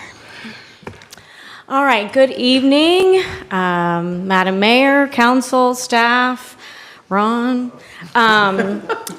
For the record, Mary Beth Harris. I do live Plantation Shores Drive, but I'm here representing Centennial Bank. Also, I think we may still have, I don't know if we lost them, but I had David Drury. He is our regional president.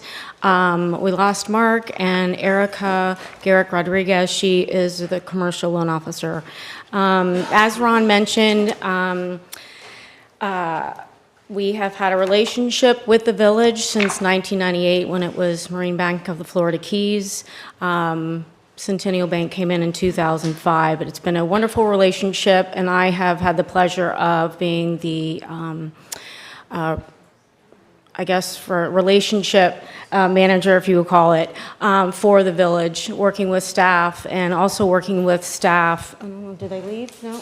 Yep, they did. Working with staff on all the events that we give back to the community. So it's been a wonderful relationship that I really appreciate. Back in 2018, we did a similar line, but it was after Irma.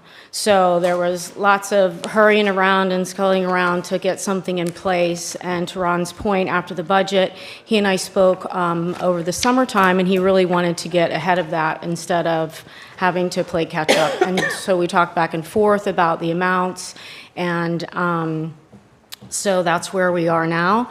I did speak to each one of you individually to see if you had any questions. So I do have one question to answer for you, Steve. We have gone back and forth. Erica has worked with our council and your council and Ron. And so those are the preliminary terms and documents that you had in your package today. Everything still has to be finalized based on the resolution. Also, I wanted to mention it is based on the tax equivalent of prime, and since we started this process, prime has gone down. So that will be one of the things you'll see. And also, Steve had asked a question. We talked about the maturity date. So the way the terms are listed now, it's 24 months interest only, and then you term out the balance. But there wasn't any reference to, well, what if the village, whether you use it or not, the balance is zero at the end of those 24 months. And so what will happen and what will be added is that then the terms will renew again the same, 24 months interest only, and then an opportunity to amortize for 60 months if there's a balance. So, like I said, I appreciate this opportunity, and I am happy to answer any questions. If I haven't lost my team, they're there to answer any questions, and that's it. Anyone have any questions for Mary Beth? Steve, you had yours. Anna? She already answered. No questions. Don? No prepayment penalty? No, sir. Okay. And Deb, any questions? No? And I'm good too. I thank you very much, and I think it's a smart move to get ahead of it, so. Well, we appreciate it. Thank you so much. Public comment? Is that where I should go now? Yes, Sue Miller would like to speak. She's waving you off, so no. Okay. Public comment is closed. Council, any discussion, or do I have a motion? Motion to approve. Do I have a second? I'll second. Marnie, would you call the roll? Councilmember Anna Richards? Yes. Councilmember Deb Gillis. Yes. Councilmember Steve Friedman. Yes.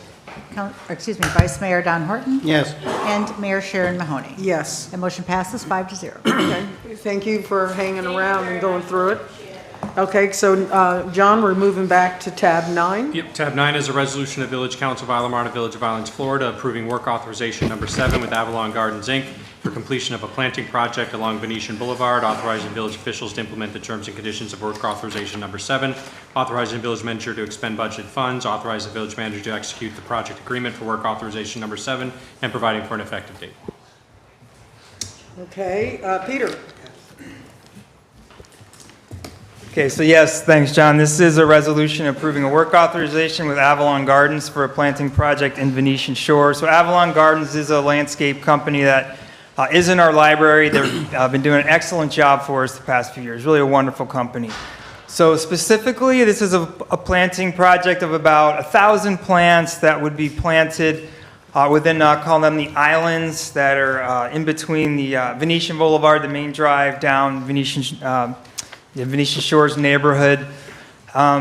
So the reason we're doing this, again, is just to enhance our public right-of-ways, green spaces, add some native foliage as per our comprehensive plan, just like we've been doing with all of our planting projects. So this project is unique, though. I wanted to highlight that the Venetian Shores Homeowners Association is providing a match for this, a 100% match, which is interesting because as long as I've been in the village, we have not had any residents match a planting project, but it's something we definitely want to encourage and promote. If there's other residents or entities or even homeowners associations that want to do a similar thing, we definitely promote that, and I would love to talk to you and just get in touch with me. So $45,000 is the cost. And with that, village staff are recommending approval. And this is the funds are coming from our landscape mitigation fund. It's the perfect use for those funds. Be happy to answer any questions.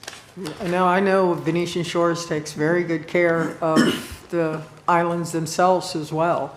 You know, they take great pride in making them look good.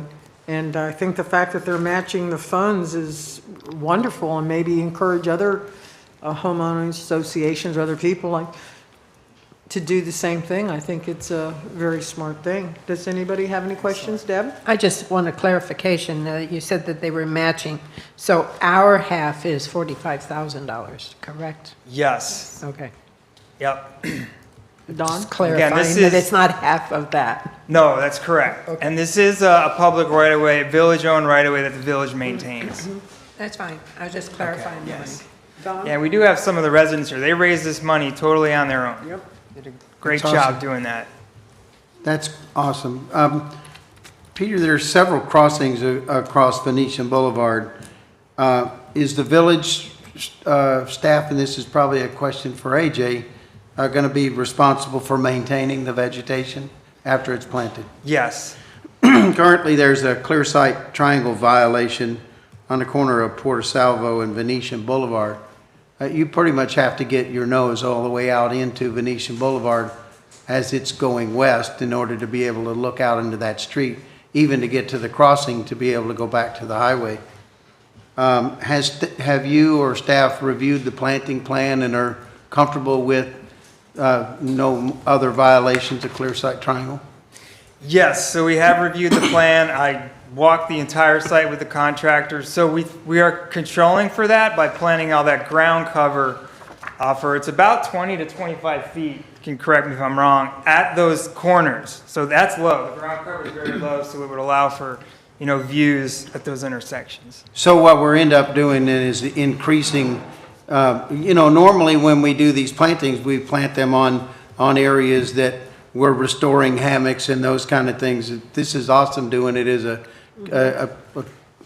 community project in concert, but it's actually adding to additional workload for our right-of-way staff, right?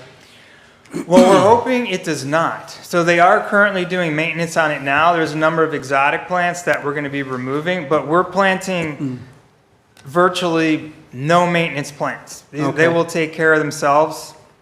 That's why we chose the plants we did. We're hoping, if a tree limb falls or, trim maybe some of the palm fronds, yes, but this is a very low maintenance project. And that's, I discussed that with AJ, and that's why we chose the plants that we did. That's great. I commend Venetian Shores Homeowners Association for doing it. Thank you. Yeah, sure. Anna, do you have No. anything? No, I spoke to Peter earlier. We're good. Steve, anything? Okay, anybody? Go ahead, Ron. I just want to clarify, too, that this was a result of a meeting we had at village headquarters with Venetian Shore Homeowners Association. Several members came. Peter sat in the meeting. AJ did, too. I want to make the point, though, they've raised more than $45,000. Yeah. They've raised probably $100,000. What our negotiation was, how much was realistic for the village to participate. And to be clear, we're not giving it to the homeowner association. We are buying the plants directly. And so we control what plants were bought, because Peter had some objections to the type of plants they were talking about, so it's all native. But once again, it's not it's a match in the sense that we're putting up $45,000 against theirs, but they raised more than 45.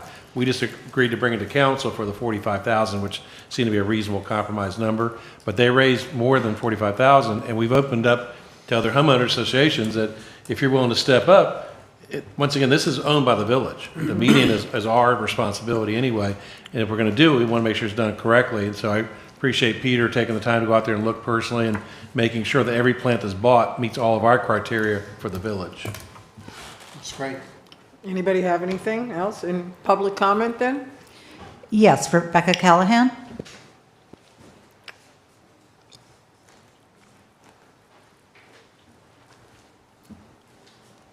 Hi, Rebecca Callahan. I'm a Village of Alamorada resident, obviously Venetian Shores. I'm the Homeowners Association Treasurer. And I basically was just here to answer your questions if you had any. But to Ron's point, over the past 5 years, we've actually put $105,000 into village property. That is all homeowner money. And our HOA is unique in the town because I don't know if you realize that we are not mandatory. So the developers of Venetian Shores did not grant us any property. So we can't make anybody pay dues. So we have to beg, borrow, steal, fundraise, try to beg homeowners. And one of our members is here, Donna Proskin, and she personally took it upon herself to have street-by-street fundraising contests to try to get the money that we needed to fix up these medians because they're looking very overgrown. There's a lot of dead stuff. There's a lot of invasives.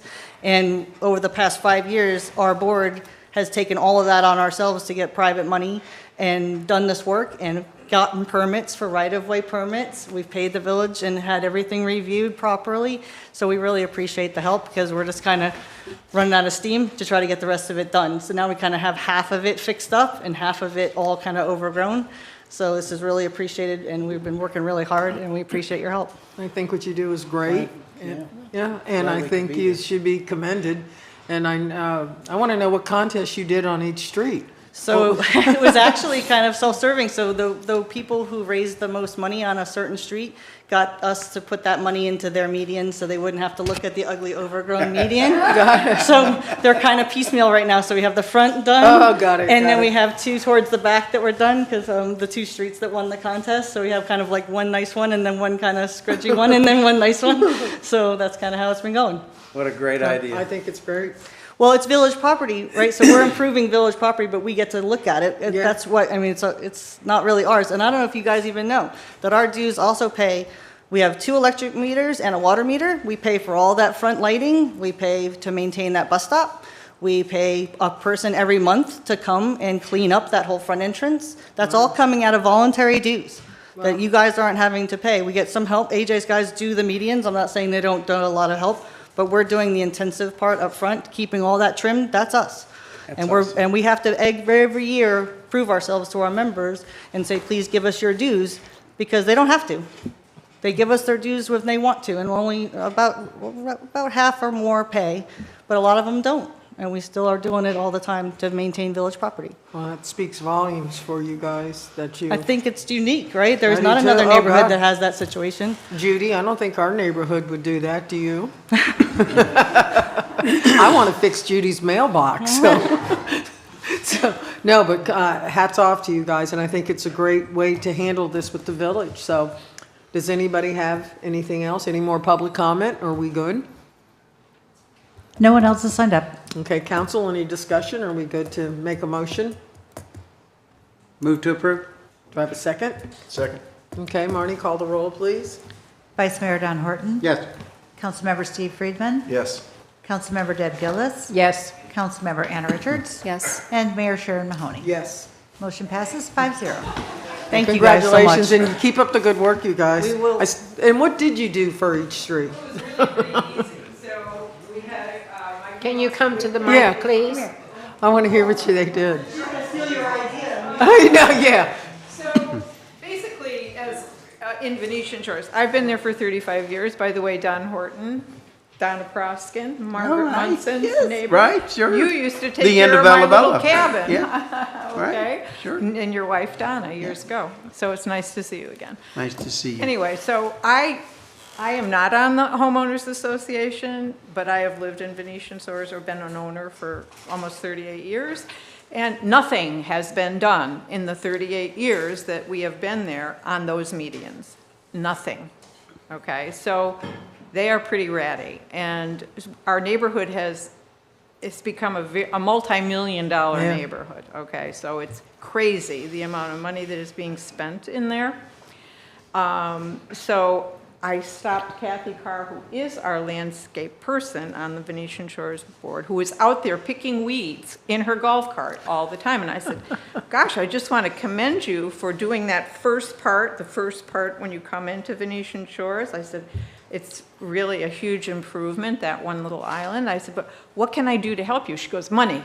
And so I said, oh, okay, well, I don't have it. But I said, so I thought about it, and I called her back, and I said, well, how about if, and she said, well, I don't think people are going to just give us money. So I said, well, and this was 2 years ago. So I said, well, okay. So I went to just my neighbors on my street, Villabella and Bayview Isle, people I knew, knocked on the doors, and I said, hey, I need money. I said, nothing has been done on these islands. Can you make a donation? So in the matter of 10 days, 2 weeks, I almost made $2,000. And I said, here's $2,000. And she goes, wow. And so anyway, the next year we didn't do it. Next year I said, Kathy, we got to do something. She goes, well, I don't know what. So I said, how about a competition? She goes, what do you mean? So I said, we thought about it and we said, this was her and I together. And I said, I think that because there's so much mobility in the neighbors, so many new neighbors, I don't even know some of the neighbors on my street. So I said, maybe we should have like a little, every block should have a coffee or a cocktail party or something and invite just their street. And so that's how it started. So we sent out notices. We got a captain for each of the streets. We were only able to really get 6 streets to really participate right away. So we're starting again next month. And we send out an invitation to just the people on my street, just so I could meet them. I had them come, and then Rebecca would come to my house and another board member, and we'd sit there and just talk about the dilemma of the boulevards. And so I said, I don't care how much you want to donate. I said, I don't want to know what you want to donate, but put it in an envelope or write a check, and I can give it to it. So every street did this. And the object of it was the street that collected the most money would have their boulevard, or their island. So when you came to your stop sign and you went right to go towards the end, that would be your island. You would have your island redone. So my street won, and so we got my street done, and then there was the second runner-up was Milano, and so they got there. We had raised $30,000 in 6 weeks.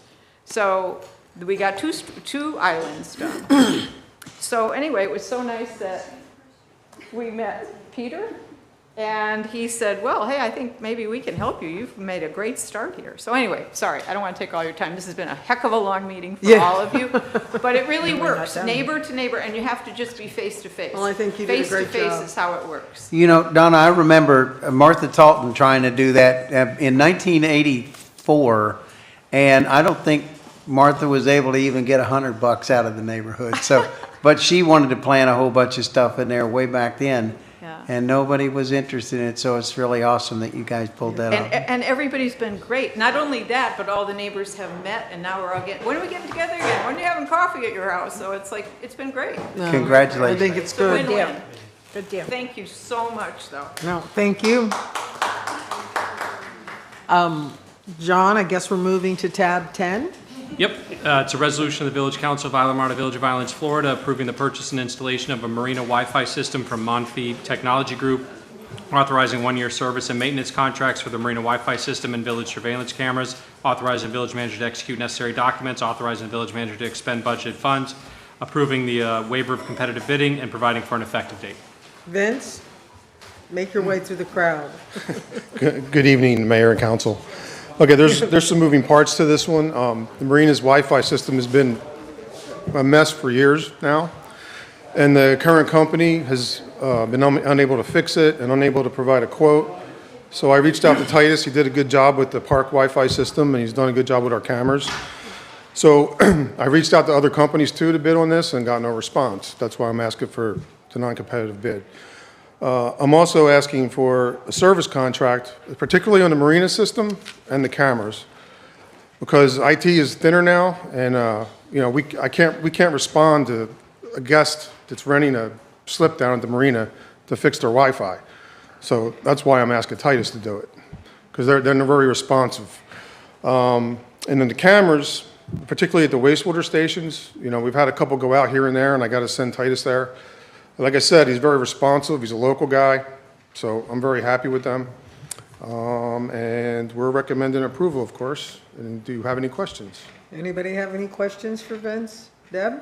Don? I don't have a question, but I recently met Titus, and he is very responsive. He's he even tries to think ahead of things and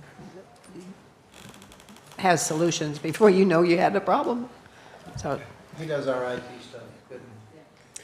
Go ahead, Steve. Yeah, I agree. I think it's great to have Titus so close by and attentive, and the fact that IT's already worked with him and likes him. My question, though, is that the Wi-Fi system that's going to be installed is for the Marina residents Only. only. Yes. Do we know what the rates are that they pay now, and what this is now going to be? Those rates are going to go up to cover that fee, correct? Yeah, it's always been built into their dockage. So their dockage right now is $28 a foot. It will go up to $30 a foot January 1st. So the dockage just includes the Wi-Fi, is that? Correct, Okay, yeah. so it's not a separate No. fee? No, Okay. that's pretty standard in most marinas. Okay. And then you were also, when we spoke earlier, Vince, about the monthly maintenance of $350, that's kind of a nice little insurance policy. Yeah, because like days like today, it's just me and IT, because Frank's hourly, so he doesn't come in till noon to set up for this, and then he's in the booth all night. So I'm pretty short-handed during a meeting day. So I can't be running all over the place and then have to deal with a Wi-Fi, somebody on a boat having a Wi-Fi issue. So basically Titus will take care of it, or his company will. I pay service now for the company that we have. Yeah. So. That's kind of replacing that. continuing on, yeah. Anna, did you have any questions? Nope. Okay, all right. Public comment, Marnie? Let me double check on Zoom, but I don't believe we have anyone. No, ma'am, no public Okay, comment. council discussion? Motion to approve? I'll second. I'll second. Okay, Marnie, would you please call the roll? Councilmember Anna Richards? Yes. Councilmember Deb Gillis? Yes. Councilmember Steve Friedman? Yes. Vice Mayor Don Horton? Yes. And Mayor Sharon Mahoney. Yes. And that motion passes 5-0. Okay, John, 11, and Vince, I guess just stay up here. 11 is a resolution of the Village Council of Islamorada, Village of Islands, Florida, approving a new email archiving and security service, authorizing discontinuation of the current vendor due to excessive cost, public records compliance fees, and data retrieval charges, waiving competitive bidding requirements due to the specialized nature of the solution, authorizing the village manager and village attorney to negotiate an agreement for the requested services, authorizing the village manager to execute the agreement, authorizing the village manager to expend budgeted funds, and providing for an effective date. Vince? Okay, this is one that's been bothering me since I came here in 2018. And Marnie, I should have put her on this agenda item because she has to deal with them a lot. And they're not the easiest company to deal with. I'm talking about the current archiving solution. It's going to cost us $19,000 this year. And they charge us $50 a gigabyte to get our data back. And in order to get all our data back, they want close to $90,000. And I don't know if there's anything, I'm going to try and negotiate with them to get it down, and then have a discussion with Ron on whether we should involve John Quick. I'm going to see where that goes if this gets approved. And I did a kind of a rough spreadsheet to show it would take 4 years to save, to get a return on investment doing that. Because currently, this year, between email security and the archiving, we'll pay $34,000. The new solution, it'll be $16,000 the first year, including a $6,000 setup fee, and then it's $10,389 from then on, and that's for both email security and the archiving. And they do not charge to get your data back. It's forever stored there. So let me ask you a question. So when, right now, when somebody calls for public records from 2 months ago, how much it costs the village then money to retrieve those? Depending on how many emails it is, if it's just 1 or 2, we can get that for free. But anything over that, Wow. yeah, we have to pay for it. Okay, And we've had this since 2006. that's crazy. Yeah. That's crazy. So did you put this out for bid, or is this just the only other company? I went and looked at numerous companies. This one actually was one of the cheapest, but I needed something that would abide by the cybersecurity laws of Florida, and they do, particularly on archiving, because archiving, it has to be an audit trail on the email to show that nobody's tampered with the email.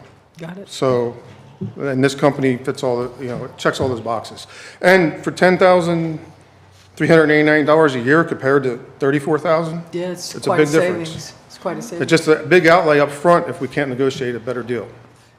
Council, does anybody else have any questions for Vince besides what I asked? No? Oh, go ahead, Steve. Yeah, you had mentioned that there was a grant that was expiring here. Is there any opportunity to chase another one? We'll find out about the grant in January, maybe February. We were supposed to find out in October, but they pushed it off to January or February.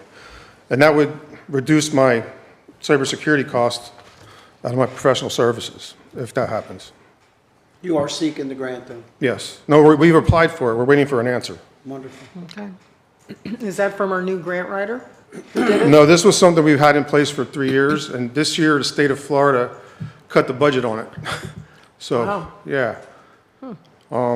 So we probably will not get fully funded on it, but anything's better than nothing. Anything is better than Yeah. nothing. Marnie, is there any public comment? Only me.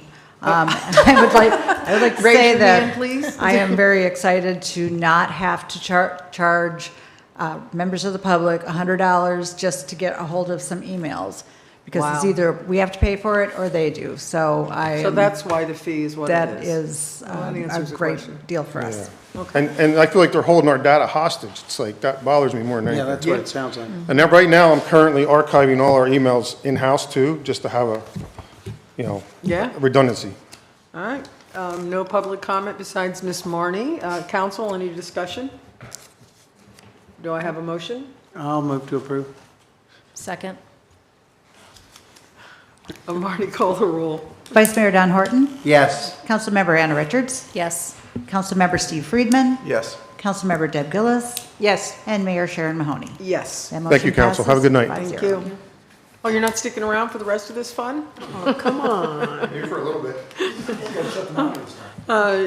John, tab 13, then we jump 12. Yep, 13 is a resolution of the Village Council of Islamorada Village of Islands, Florida, piggybacking the agreement between the City of Marathon, Florida, and Bishop Rosasco and Company for government finance consulting services, authorizing village officials to implement the terms and conditions of the addendum, authorizing the village manager to expend budgeted funds, authorizing the village manager to execute the addendum, providing for approval of waiver of competitive bidding, and providing for an effective date. Go ahead, Ron.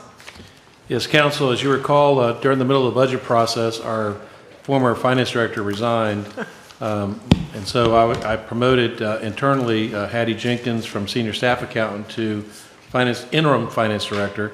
But she needed some backup, and so we brought Peter Rosasco's firm, Bishop Rosasco, in on an hourly basis to assist with the preparation of the budget. Did a great job, but Hattie said in order to accept the permanent position, she wanted to make sure that Peter would be available all year round. So he and I negotiated a flat fee per month, and this is a pretty broad fee, and we've already been utilizing him. For example, we're preparing for the audit earlier than usual. He helped us with a budget amendment you're going to be considering later. So Hattie's been calling on his services. And in order to pay for it, what we did not replace Hattie's position. In other words, when she got promoted to finance director, we did not replace the senior staff accountant. and we were able to use that money because what you saved on salary and benefits basically equates to about what Peter was charging. So we basically exchanged a senior staff accountant, one person, for his whole firm, and it's been so far working very well. So we recommend that you approve this agreement. Okay, Marnie, is there any public comment?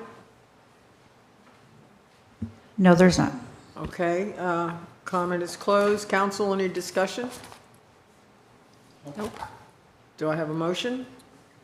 Motion to approve? Do I have a second? I'll second. Marnie? Councilmember Anna Richards? Yes. Councilmember Deb Gillis? Yes. Councilmember Steve Friedman? Yes. Vice Mayor Don Horton? Yes. And Mayor Sharon Mahoney? Yes. The motion passes 5-0. Okay, I guess we're on to tab 14. Yeah, this one's my kind of title. A resolution of the Village Council of Islamorada Village of Islands, Florida, amending the village's adopted budget for fiscal year 2024-2025 and providing an effective date. Okay. You probably ought to read that one twice. It's a little short. Really short. I looked at it and wow. Go ahead, Ron. Yeah, this is a standard budget amendment we do at the beginning of the fiscal year. We adopted the budget. This is basically a cleanup of readjusting the current year budget to actually adjust to the reality of what actually happened in the last budget year. So Peter assisted Hattie with this and to make sure we're in compliance with state statute. And this is just basically, once again, mainly a bookkeeping situation, but we need approval from the council. Okay, is there any public comment? No, ma'am. Okay, council, any questions? Do I have a motion? Motion to approve? I have a second. Second. Marnie, would you please call the roll? Councilmember Deb Gillis? Yes. Councilmember Anna Richards? Yes. Councilmember Steve Friedman? Yes. Vice Mayor Don Horton? Yes. And Mayor Sharon Mahoney? Yes. The motion passes 5-0. Okay, moving to 15. Yeah, back to normal. A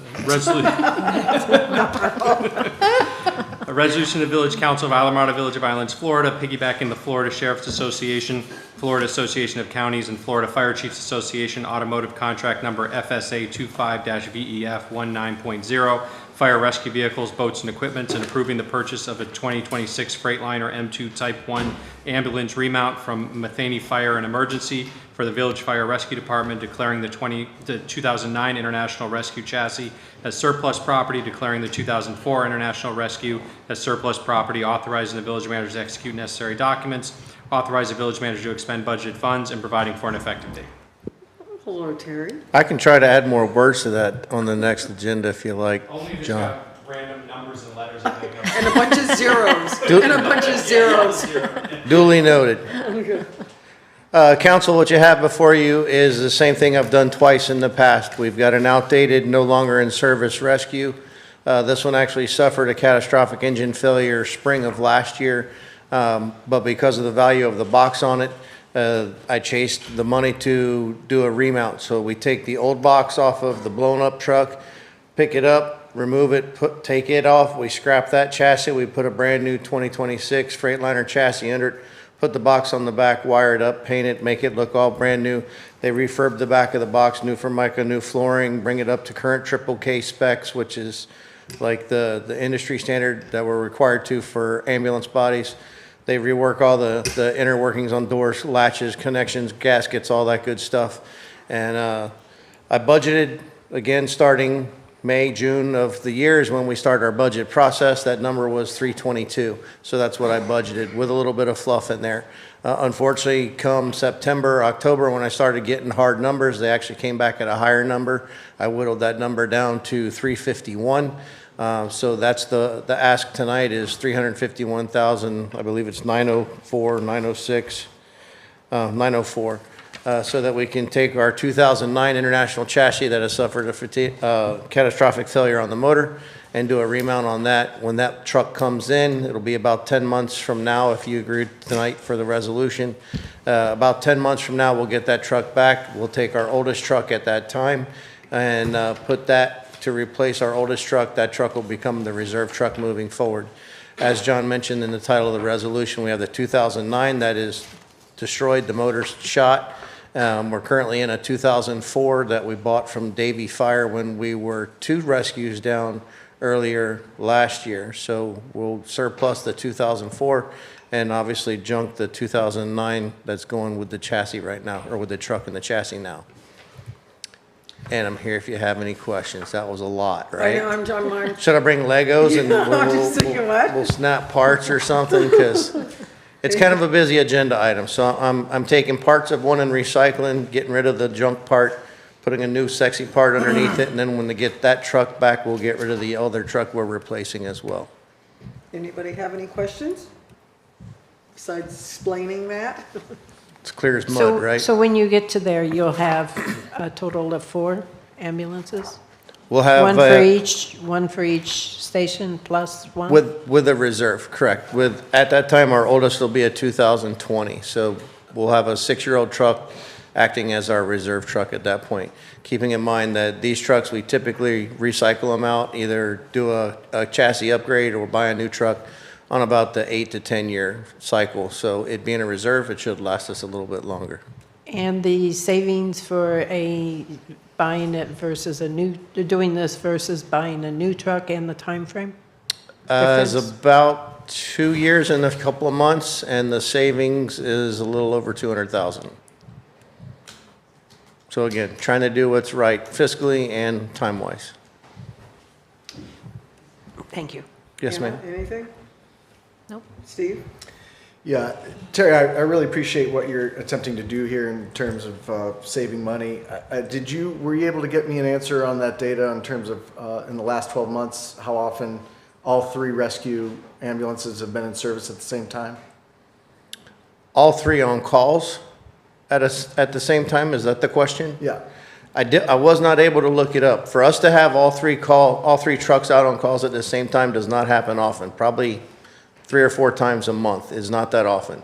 And then we'll call in mutual aid from the north or from the south to cover our 6. And this one is, what we're talking about is acquiring a 4th to replace the 4th, which is the reserve one. The 2004, correct. Right.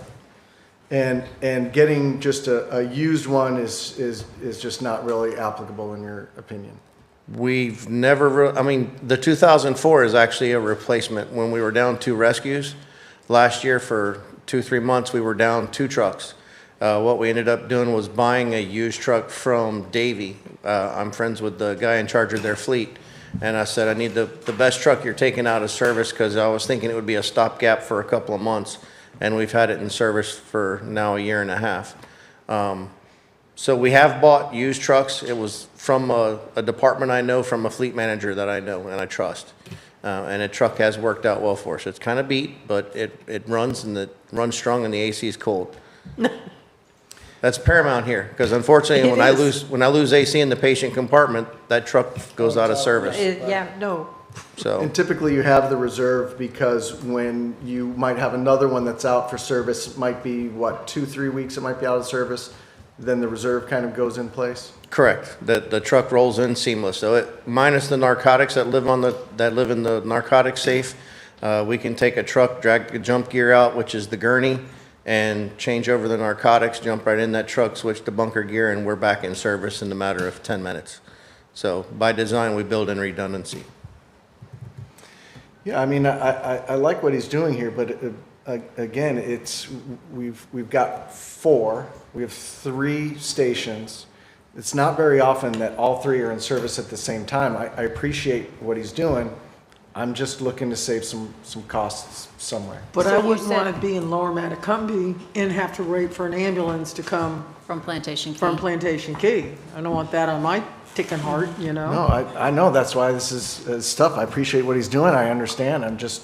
Yeah, I having see a what you're discussion. saying, but I think that's rolling the dice. That's putting a price tag on somebody's life, and I'm not willing to do that. Me either. So I think also if we go down to 3 and then we have one that Then we is have 2. out for 2 months because of we have repairs or 2. whatever, now we only got 2. And how often did you say all 3 go out? Like It's only a few every- times a month that a all few 3. times a month that all 3, but I bet you have 2 out All the time. several times, Yes, ma'am. right? Yeah. Don, do you have I'm not anything? willing It is, to. I just thinking, we're in the off-season now, and we're starting to get spoiled again because we can actually get out on the highway, but come January 1st, we're going to be back in the middle of all those people going to Marathon and Key West, and our traffic's going to start backing up. And I would hate to tell somebody that's having a medical emergency on Plantation Key to, wait an extra 20 minutes so that somebody from Islamorada or Upper Matacumbe can get to you. So I think we need the redundancy for sure.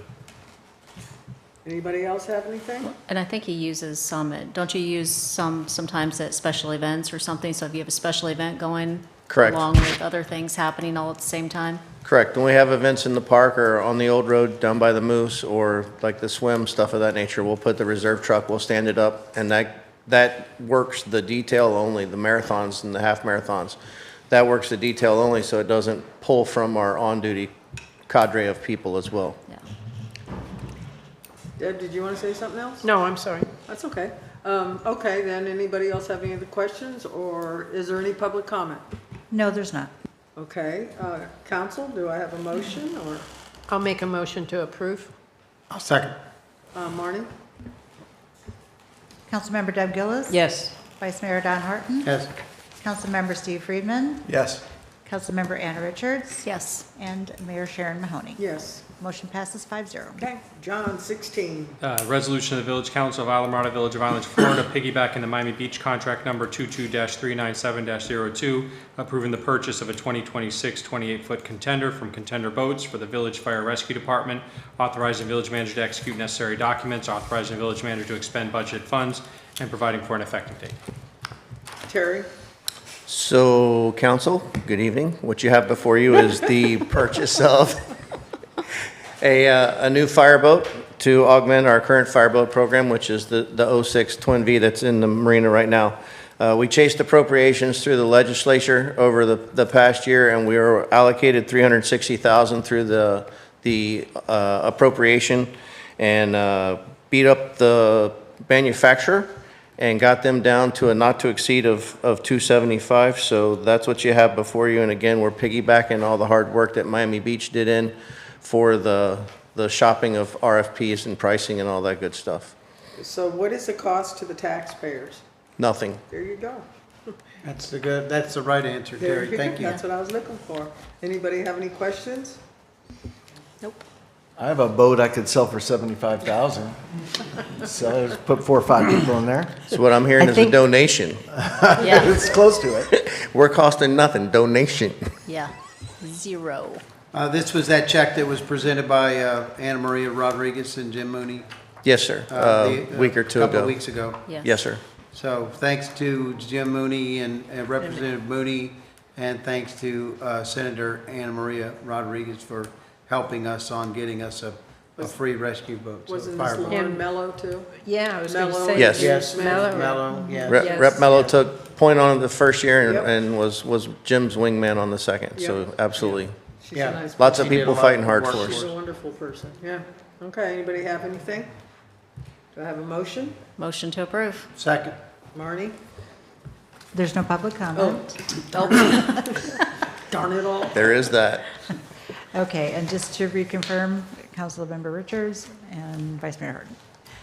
Okay, Councilmember Anna Richards. Yes. Vice Mayor Don Horton. Yes. Councilmember Steve Friedman.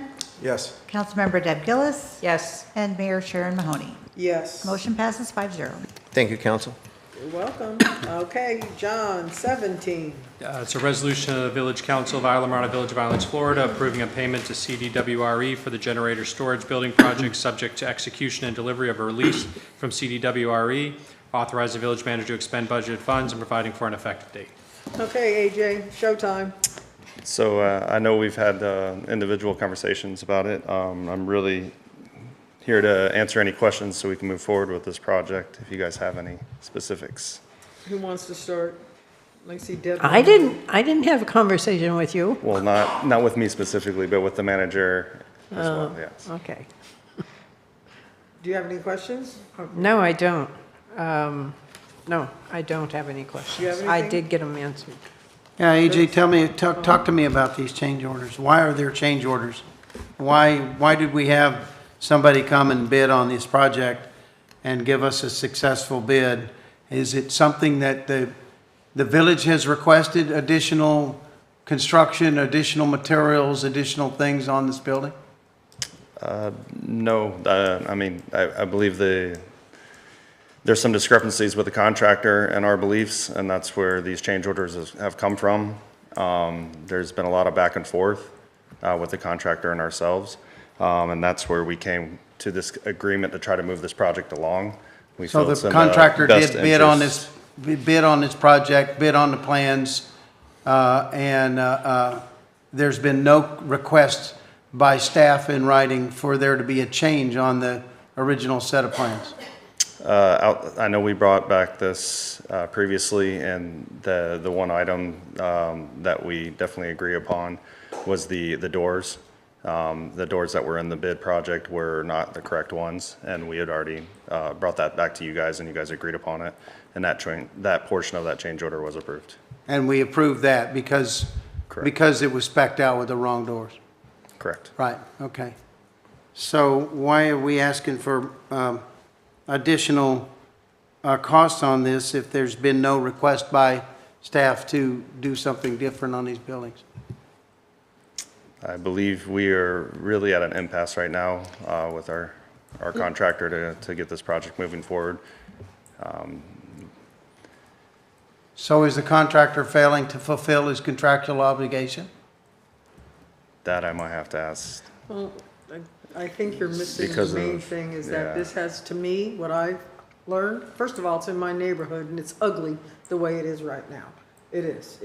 There's all kinds of crap in the yard and everything. Well, it's not finished, it's still. Well, I realize that, so we need to finish it is my point. But my point is that from my understanding, this goes back to whoever did the contract with this company did not do it right. Is that correct? Is that? We did not use the general construction contract we would normally There you go. use for agreement with this. And why not? I wasn't part of that decision. Okay, as to and- why. But I would say this That's why, this is what I would call, for you all at least, is really kind of a cost-benefit decision. As AJ mentioned, we're at an impasse. Yep. We have a project that is partially completed. We need to complete it. And it's my understanding that staff has informally spoken to others just to get a gauge as to how much it would cost if we were to go with somebody else. And the cost for them to finish it, as I understand, would be more than the cost of this potential resolution. So that's what I'm saying. It's really a cost-benefit analysis for you all. I mean, now there are options, obviously, the litigation end, but there's costs associated with that as well. But my point is that whoever goofed up needs to, A, be held accountable, and B, not do it again, because this is clearly, the ball was dropped on our end, is the way I'm understanding it. Yeah, the village has a totally different, I mean, we still have a contract that we're solid with, Yeah. but we have a more comprehensive construction contract that the village has begun utilizing going forward, at least. And we do have to outweigh what it would cost to litigate this as opposed to finishing it.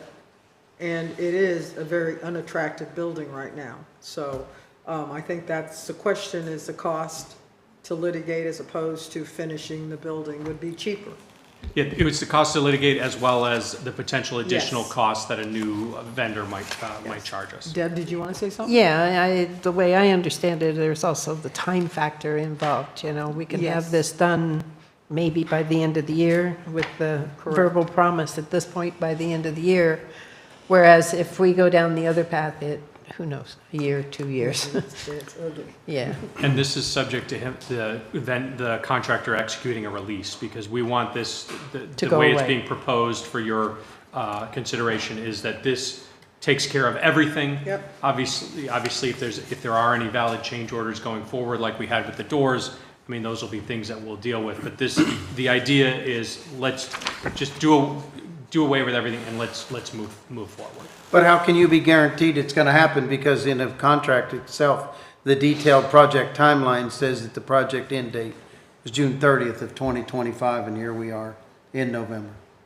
So how do we know that this contractor is gonna perform on top of what he already hasn't performed according to his contract? Yeah, I mean, obviously, that's not something any of us could guarantee that we might not end up in that position. I mean, it's just the hope that. So we hope and may end desire. up having to go and go back to court anyway. So would the. Potentially. Would the money be withheld until completion of the project? I don't think so, because it goes to, some of it, at least a portion of it, would, I don't want to speak out of turn, but I know some of it, you know, if it's used to cover materials and things like that, obviously that would need to be purchased. But that's potential, there's a potential. Could we potentially pay for the materials needed, but not the labor side of it? I don't, maybe I'm just barking up the, I'm trying to cover what Don's saying is, how do we know he's going to perform now? Yeah, I mean, I think, you know, it's, we don't, I mean, other than the desire to get paid on the full amount, I mean, that's the, and us to not call up a performance bond on him. At this point, is all of the materials that are on site, all the materials that are stored, are they paid for by the, has there been a draw on that? I think the only thing that's still pending that have been paid for are the doors and windows that are not on site. So we've already paid for doors and windows that are not on site? For the order of that material, yes. They're on order. Why would we pay ahead of time? I don't believe it's paid in full, but there's a big portion of it for the material, yeah. Anna, did you want to say something? I mean, at this point, of course, I spoke to AJ earlier. The only point I'm going to make is that for the sake of time and money, I would agree to it, but only, and I mean only, if it is promised to be completed before the end of the year. Steve, do you have anything? And there is $160,000 remaining to be paid to this contractor, is that right? Roughly, yeah, it's something of. Okay. On top of the 258? The 258 would be in addition to the remainder of the portion of the contract, yeah. Almost 400,000. But the informal estimates from a couple other contractors were twice that to complete. More than that to complete it. 6 or 7. As I understand it. Hence why I said for the sake of time and money. Right. Is there penalties if the contractor fails to perform? We do have a performance bond, yes. To be able to get this, done by the end of the year? Well, can't we put a stipulation that it has to be done by December 31st? Sure we can. That's what I'm saying, Yeah, like, then only let's do if it's that. done by the end of the We can go after the year. bond if we want Yeah. to, so sure, Yeah. we can Well, put at least a we drop have dead date. something. Yeah, let's do Yeah, I it. would, if you want to do that, then that's, Yep. in any motion, it would be to include a completion deadline of whatever the date is. And how sure are you he can finish it by the end of the year? The contractor did tell us that that was his goal, that he could easily have Not his it completed goal, by. he wanted. No, Yeah. that was his plan, don't was care to about have his it completed by then. So that includes Because being able Goals to haven't been obtain the met so materials far, so- needed to complete it by the end of the year, I right? be- I Instead of believe saying- the using material- that as an excuse, you know, the materials are delayed. I Well, don't that's, believe, that would be his Materials fault should have because already he been hasn't ordered. ordered them yet. Yeah, he should. I mean, they should have already been ordered. Yeah, those materials should have been ordered long ago. That's, So can we do that then? Put on there that it has to be done by the 31st? Absolutely. Who's going to oversee this project? both Terry and myself are overseeing it. Who's been overseeing the project? Both Terry, myself, and Sheila as well. Okay. I mean, Deb is right that it could tie, if we litigate this, it could be sitting like that for another year or 2 years. depending on- Unfinished. Yeah, it's ugly. Waiting. It's ugly. And then we pay somebody else to finish it. Yeah, so, I mean, Then I we don't pay think somebody have- else to finish it. I don't think you have much of a choice, but No, I I think don't this is a either. good lesson on how to tighten up our contracts 100%. and just move forward, so. I would make the motion Well, that you have we to have public only. comment. Fine. Is there any? I don't think there's anybody here. Yes, there is. There you go. Oh, wow. Curtis I was- Waybright. That poor man has been sitting there since 5:30. I'm the terrible contractor. Oh. I'm sorry. So, You sure you want to go here? no, I'm here to answer questions for you. So, let me take a step back so you guys can see it from my end, right? So the project was awarded to us back in October last year, right? The contract was executed on November 5th, 2024. Fine. that's when we started having issues, right? So first, the permits for both, there's 2 buildings here. Both of them were supposed to be ready, permit ready in hand the date that we signed the contract. That was not the case. Whose fault was that? That's on you guys. Okay. You guys are the owner. You're the ones who were supposed to. checking. In the RFP, it states clearly, you're providing construction plan documents the day of Okay. execution. There wasn't a notice to proceed? There was never, the communication with the staff it was rough, very rough. So let me continue.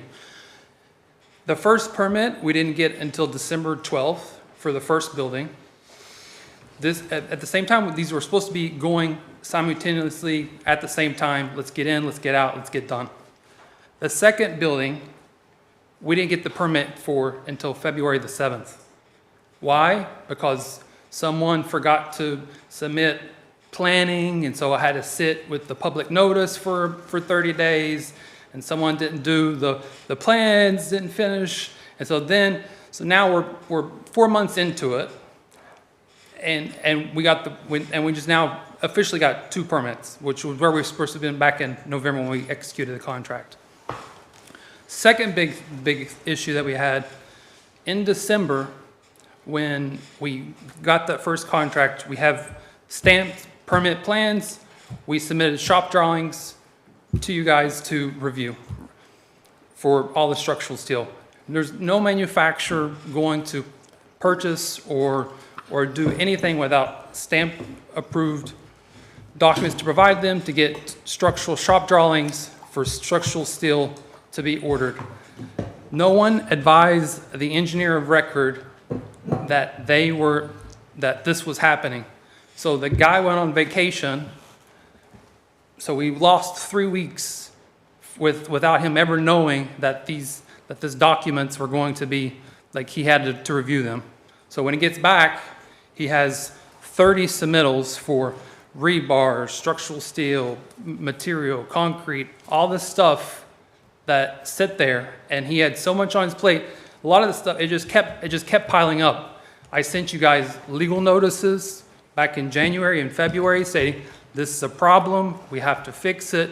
No one ever commented on that, never got anything. I also forwarded that in email to the group. Never got a response on it. Again, I told in February, again, in email, this has to be approved, we have to get things moving. Why are we taking so long? Because this has to be done. So, as you know, prices still increase. There was nothing that I can do. And so a majority of these changes, they're not changes, it's delays on the village, putting people in place, getting stuff done to make sure that everything was done in the correct manner. That's a majority of it. Second big thing, when we did the RFP, it was a 90% approval plan set, which we only got one approved plan, which was for 81,850. We never saw the second building until we got the permit in February the 6th.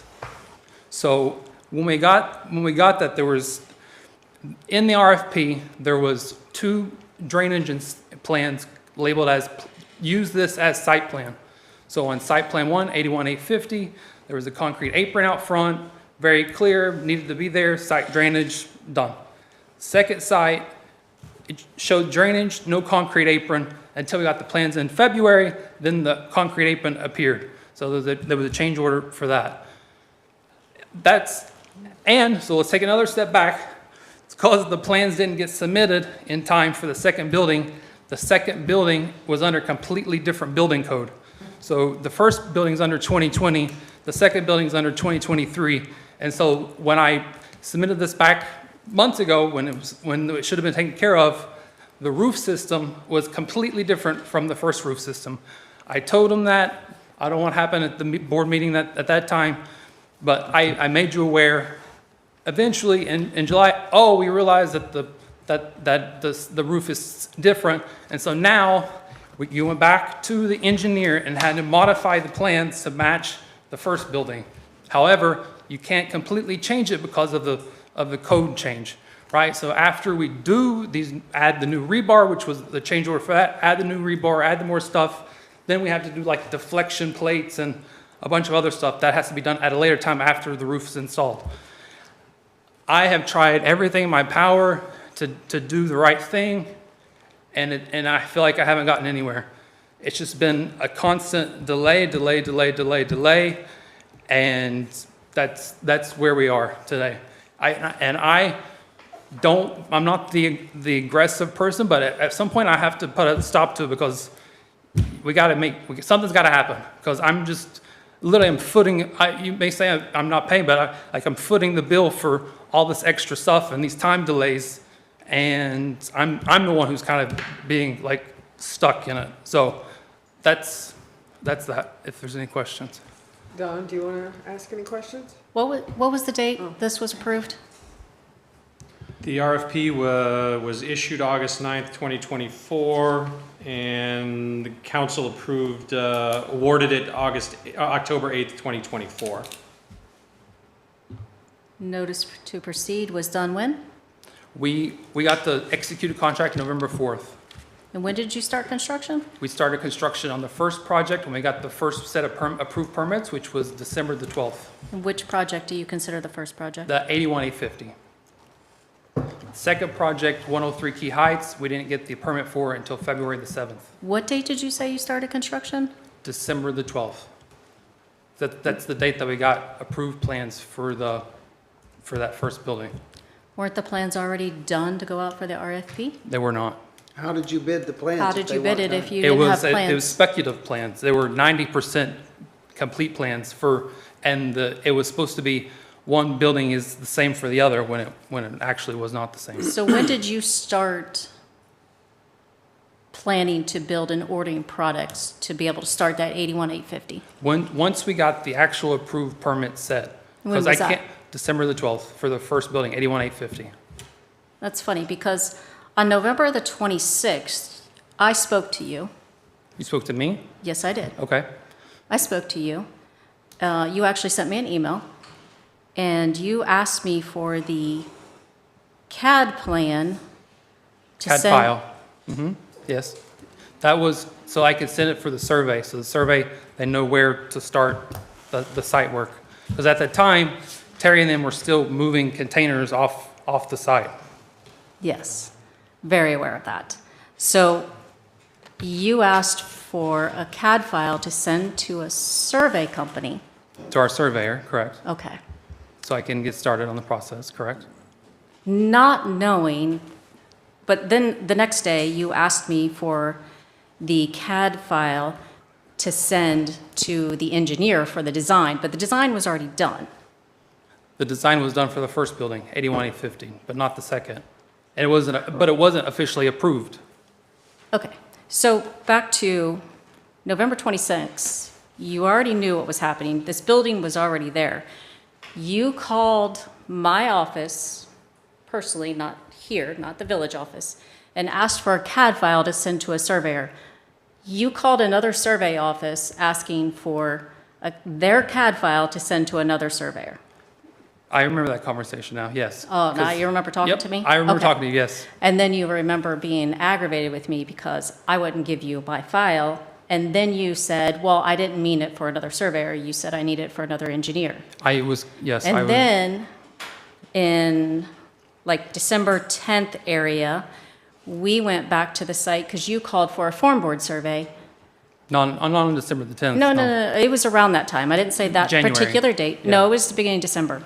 You called and asked for a form board survey, and I went to the site. I sent a crew to the site to do the form board survey, and there was no forms in place to do the survey. And I called you and I explained that to you, and at that point you kind of argued with me. And then I sent pictures, and there was only ditches in the ground with rebar only in the ground, and I explained to you that that's not form boards. Form boards, right. And yet you argued with me, and then I never heard from you again. So you went back to your surveyor. So I'm just trying to figure out all your dates here, but yet you keep saying you're having delays, but I'm seeing delays on your end too, so. Delays on So I'm going to go back through my photos here because I remember that day. I'm pretty sure that was in January. No, it was December.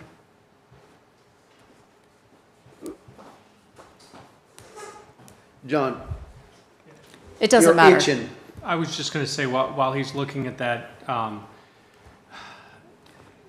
the village disputes a lot of what was said, and I think there were a lot of things that were not said. I don't want to necessarily litigate it here on the dais, but based upon my conversations with staff, I think there's a different picture than what's being painted during public comment. So I think the village has responded substantively to CDWRE on a number of those issues, including what Councilwoman Richards touched on, which was delays on the part of the vendor.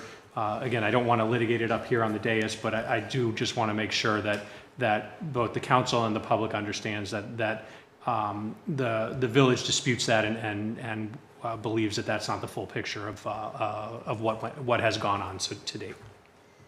And back to my original point was, I'm willing to move forward and get this done if you're willing to promise to have this done by the end of the year. That would be my stipulation. I want this done more than anybody else. And the date was December the 16th, which was 4 days after the permit, because I have the form board here. That was the day, December 16th. So December, like I said. December 16th. Yeah, okay. So are you So willing? my point too is. I'm sorry. No, I'm just trying to make a point too, is like, I think that there's issues on both sides. I'm not disagreeing that there wasn't issues here, obviously there was. But it needs to be extremely clear that this, if we agree to this amount, that it is done before the end of the year. That can be put in, John can do that in the contract. With Yeah. penalties. I think you can, the motion can be, motion to approve with the amendment that payment be subject to completion by December 31st, 2025. Failure will result in penalty. Yeah, I think, yeah, like we're in we have liquidated damages penalties in the So contract. as far as payment, so the payment is for items that I've already paid for. That 258 is so that I'm not in the hole anymore. And there's still, on top of there's still 236,000 that's left in the pot, not the 160. So you're saying that we still owe you 236,000, not 160? Yeah, it's, the exact amount's 236,500 is the exact amount. Plus the 258? The 258 is cash that I've already spent out of pocket. That's plus, that's what we owe 258. you. Yes. Is that your understanding, AJ? Terry? Is that your understanding, John?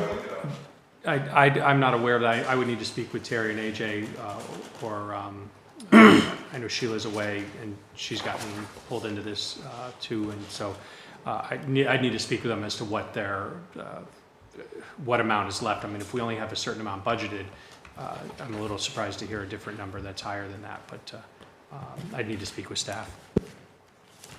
But that's the first time I'm hearing that number, I should say.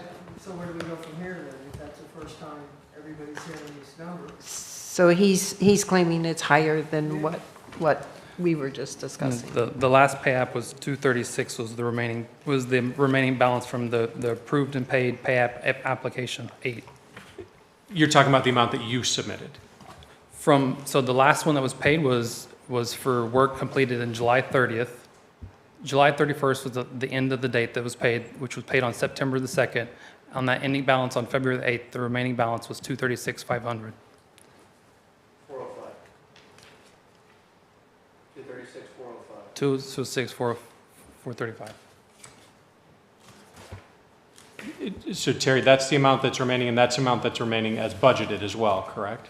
On the pay app, yes, 236, 405.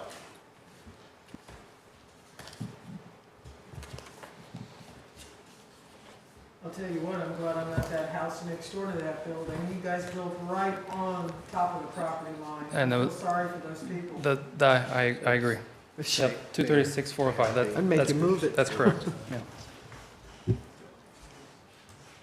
I was working off a pay app today. So John, what are our choices here?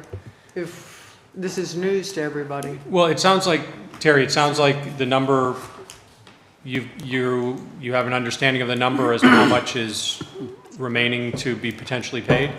On the contract, yes, sir. On the contract. So Yes. the 236, that number is consistent with what, 236 and change, that number is consistent with what you have in the system? Correct, the 1719.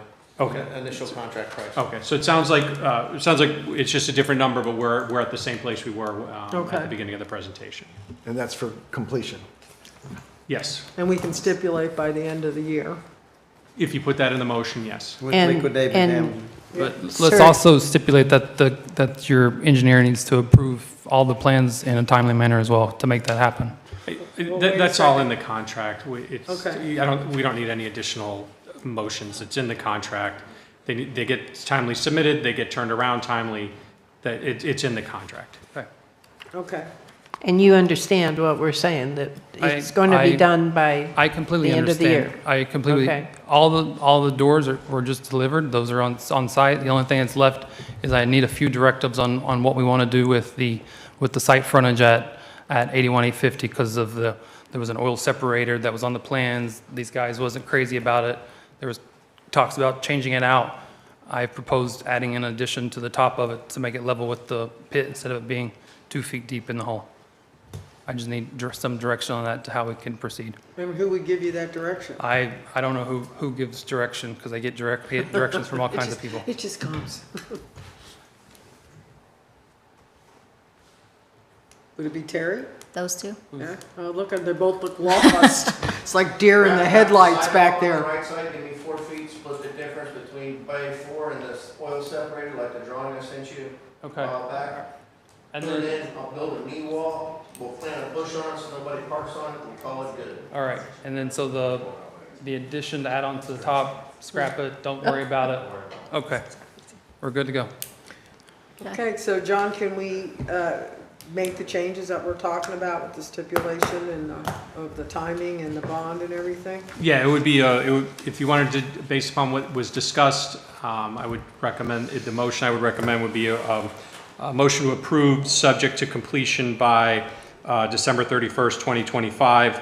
Anything beyond that date would be subject to the liquidated damages So, provisions. do we of the have any contract. safeguard for the future on contracts that maybe one person just doesn't do it and it has to go through a couple people Well, before? we're going to.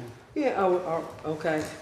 So we don't have this issue again? I think they've already been Yeah, working on that. Okay. it's we've been working with Sheila and with Ron. Okay. The contract that's with the village is significantly The contract- stronger and longer. The contract that's going on the pool is significantly different than. Okay, so just so, okay then, so is there any, So wait, before, I was gonna see if there's any public comment, unless you wanna say. he was the public comment. Well, I didn't know if there's somebody else. Is there anyone else? No, there isn't. Okay. Okay, so council, do I have a motion or do we have more discussion? How much more torture can we take? I said motion to approve based on the completion date. As Exactly stated by as me? John stated. Yes. Do I have a second? I'll second. Marnie? Councilmember Ann Richards? Yes. Councilmember Deb Gillis? Yes. Councilmember Steve Friedman? Yes. Vice Mayor Don Horton?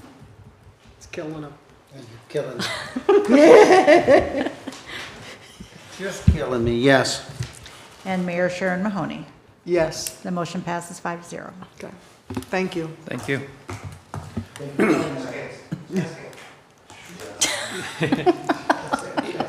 18 is a resolution of the Village Council of Islamorada Village of Islands, Florida, approving work authorization number 1 between Wade Trim, Inc. and Islamorada Village of Islands to provide general engineering services and wastewater utility-related engineering services, authorizing village officials to implement the terms and conditions of the work authorization number 1, authorizing village manager to expend budgeted funds, authorizing the village manager to execute the work authorization, and providing for an effective date. Before we start, is this something that should be discussed Monday? There's other things in here besides. Work with me here. This poor guy has sat here all night. Oh, Like, I didn't you know. gotta I couldn't give him see something I here. couldn't see you, sorry. Yeah, I think the reason we're bringing this tonight is that part of what's happening Monday will be covered by what we're approving Okay. tonight. In other words, we're Just agreeing to checking. authorize Wade Trim to do extra work, and particularly with compliance with the DEP consent order, which Okay. we weren't aware of until a couple weeks ago. Okay, all right, go ahead, AJ. Yeah, as we were just saying, so this is our normal work authorization with Wade Trim, who is our wastewater engineer for the wastewater department. The typical tasks that you normally see in there, 1 through 4, are standard tasks that we have every year. They do our permit reviews, any minor projects, redesigns, things like that. As far as commercial or residential when they add into our system. The additional task that you see on task 5 was another budgeted item. That was the transient analysis of our force main going to Key Largo. And that is an additional task. It was a separate line item budget when we did our budget this year.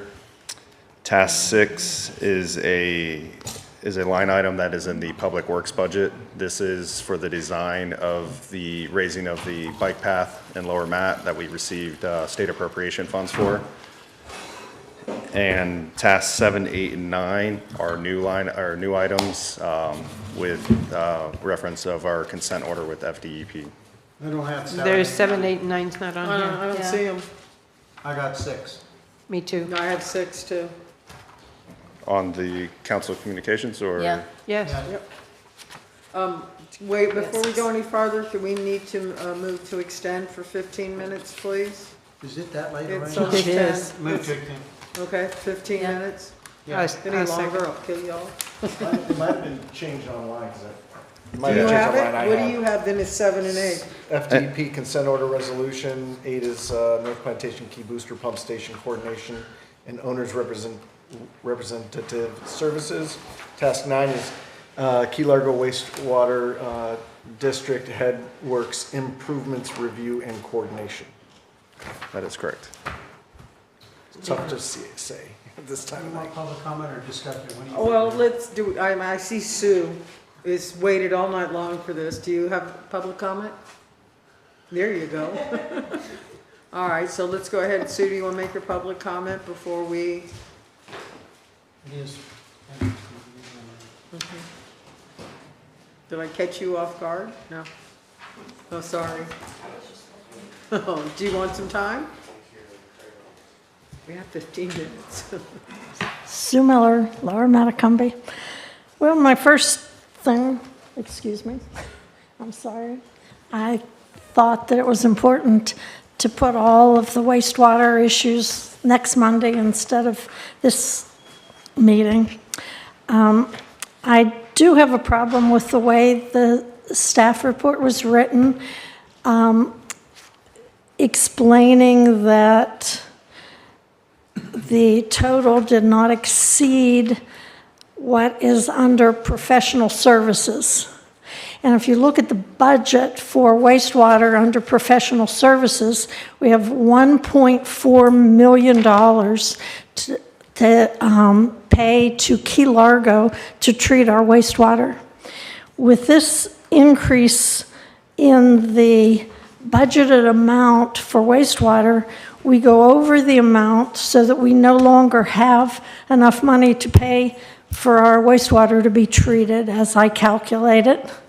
And I just think there are just so many wastewater issues that we're not dealing with correctly, and that I would really like to have a more comprehensive understanding. You know, we have the SCADA system that was budgeted for $6,500, and it's way over that. And then we have this that was budgeted, you know, for $370,000, and it ends up being, you know, significantly more. And I think that we need a plan, and so it's just frustrating to me to see you piecemealing things instead of addressing it. And I was really happy that we were having a wastewater meeting so that we could iron out all of the issues that we've been sort of just taking one step at a time, but they're all necessary, they're all important,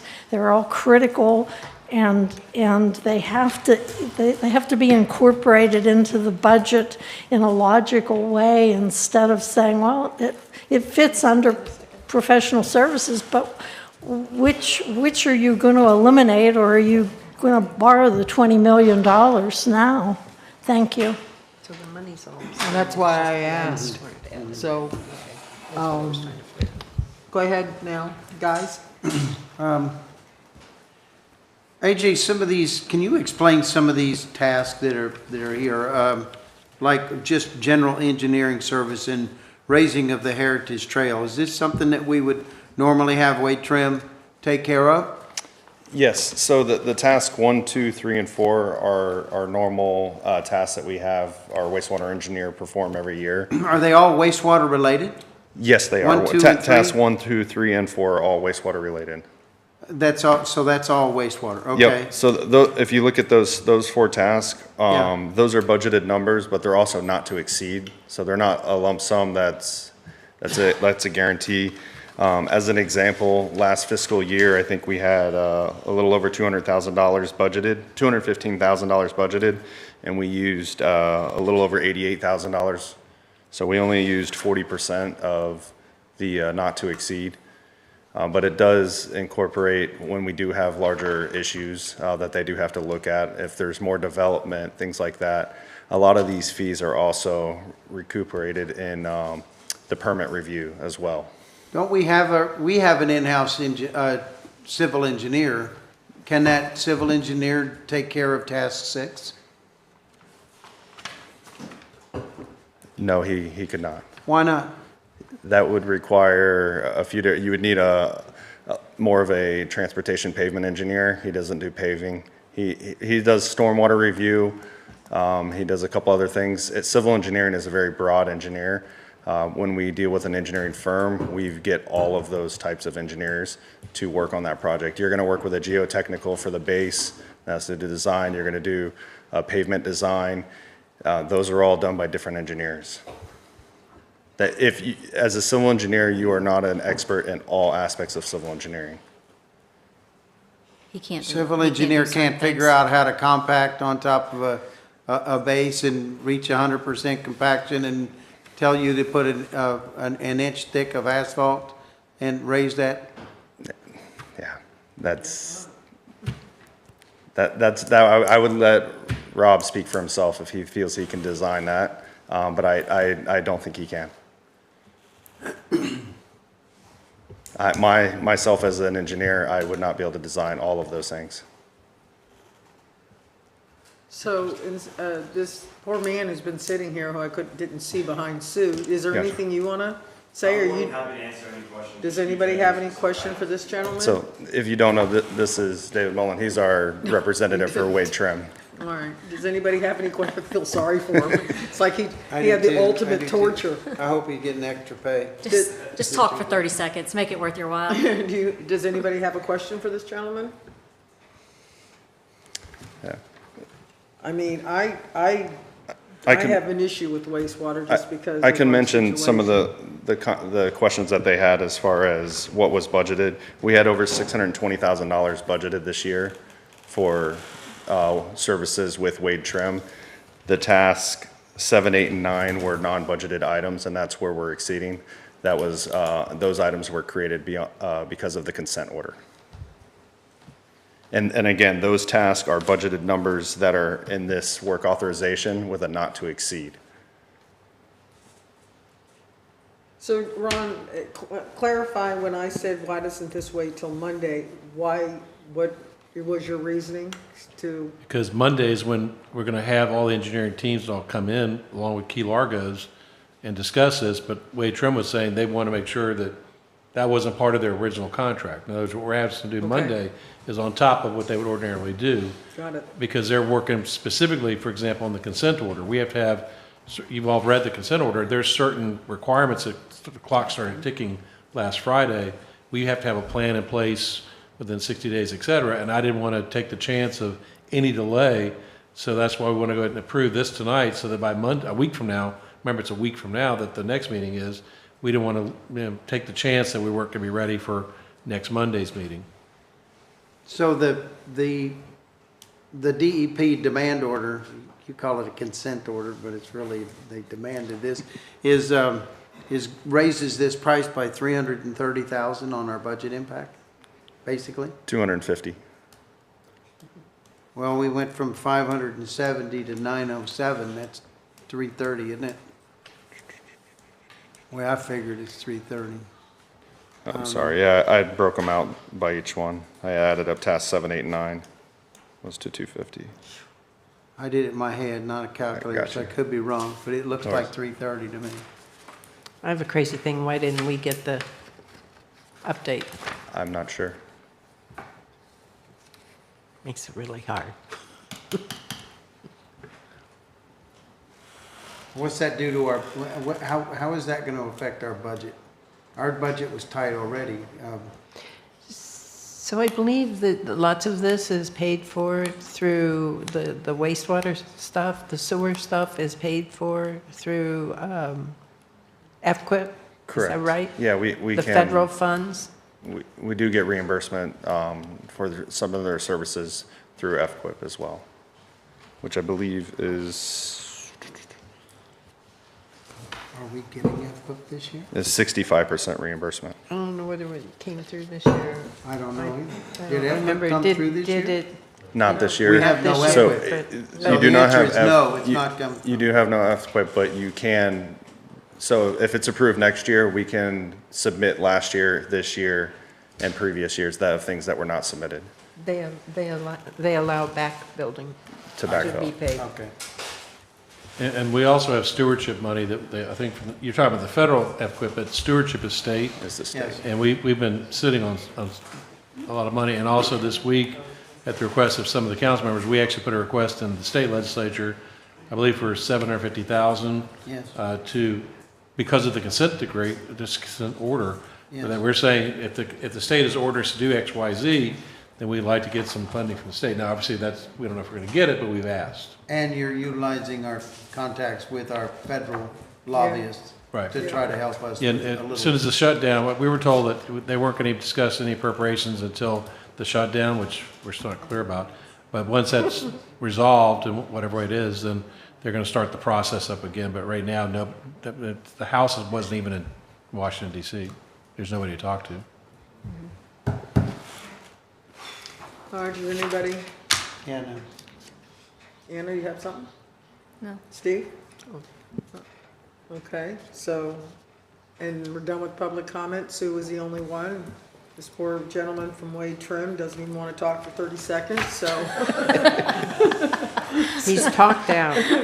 So- Sometimes that's better. Yeah. Right. Good man. So, council, do we have? I'll make a motion to approve. Do I have a second? I'll second it. Marnie? Councilmember Deb Gillis? Yes. Councilmember Anna Richards? Yes. Councilmember Steve Friedman? Yes. Vice Mayor Don Horton? Killing me. I know, me too. Yes. And Mayor Sharon Mahoney. Yes, The motion passes 5-0. but we will talk about this Monday. Yes, we will. John, tab 19, can I suggest we all have a little bit of time to look at this, to see if there's any conflict, as I just now, found out who's in the back? I already do have some conflict, so what do you want to? Can we do it on Thursday? Do it on Thursday, Well, absolutely. just some of the dates, I emailed Marnie, some of the dates are conflicting with what's on here versus what's online for council dates. What do you mean? So like, on this sheet right here, she has April 7th as the council meeting, but online it says it's April 14th. It's, who did the online? Those are events that were recurrent, that were programmed in a while ago, and I was removing them, and So it's a lie online? yeah, the ones online. There's like were 3 been months that are removed. not They've been correct. removed. So this is the correct right now? I don't What you know. have in That's what front of she's you is saying. correct. Okay, and So we should work off of this. Yeah, work off Yes. what we got and come back Thursday, and we can go over it at that point, if that's agreeable to everybody, unless you want to do it now. You really want to torture us now? No, we can do it Thursday. That's fine. Oh, I is mean, that it's okay? just- Fine by that. It's got to get, we So- just got to get done, yeah. So, okay. Don, can you give us a hint? So I was going to say, if you want to just give us a hint, Give us a which hint. date, so that we What can see month? if it works for us. I got two just right off the bat. I think the 10th and the 11th of March, same conflict I had this year. What was that? We Oh, have you them want to go scheduled. fishing? Well, I want to get paid, yeah. So I would, I think it was, so just a suggestion of the 17th and 19th instead of the 10th and the 12th of March. Well, So it's St. That's Patrick's still- Day. take a look at that. That's still all kind of contingency on Florida Keys days too, because that falls within that area. Next year, yeah. Okay, So so, I don't that think it's might been be made in- public yet, but I did hear a date for Florida Keys Days, and none of the dates we're talking about would conflict with what my understanding Yeah, of the they're date talking is. about beginning of February. Yeah. define the beginning So, of so we February. need to look at I have a March. tournament. We're not going to finalize this tonight, if everybody just say what months that they've Well, got a go ahead and, problem okay, with, Deb, so- what months are bad for you to say? None. Don, go ahead and break it to us. Which month? Steve is March. And go, what, well, you had 3, spit it out.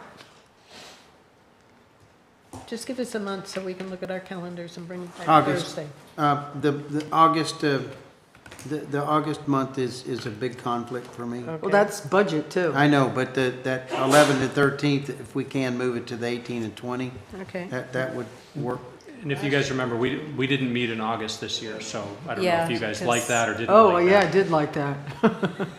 Yeah, we had the budget meetings instead. Yeah, Yes. because that week is the League of Cities in Orlando. What is? The August, the 12th, Yes, 13th, 14th. Right, right. August, so we're looking at the 3rd week. And what's the other one, Don? It's not a conflict, it's just that I will not be available the last 2 weeks of May. I'll be out of country, The last 2 weeks? 2 weeks of May. Well, what's yeah. the last 2 weeks? There's It's- nothing in May, so There's you're good. nothing there, There's so nothing it's in not May. gonna matter, Well, just, so what'd if you we even were to say it move, if somebody else had to move it, I'd just say, I can't do that. So we have March So that we whatever need you to want, I'm gonna clear make and sure it's in August that May. we need to clear. So it's just March and August, and if we don't have a meeting in August, we're good. And I'm going to check July. July might be a conflict. I just got to check the dates first. Well, when did you hear Florida Keys Days were?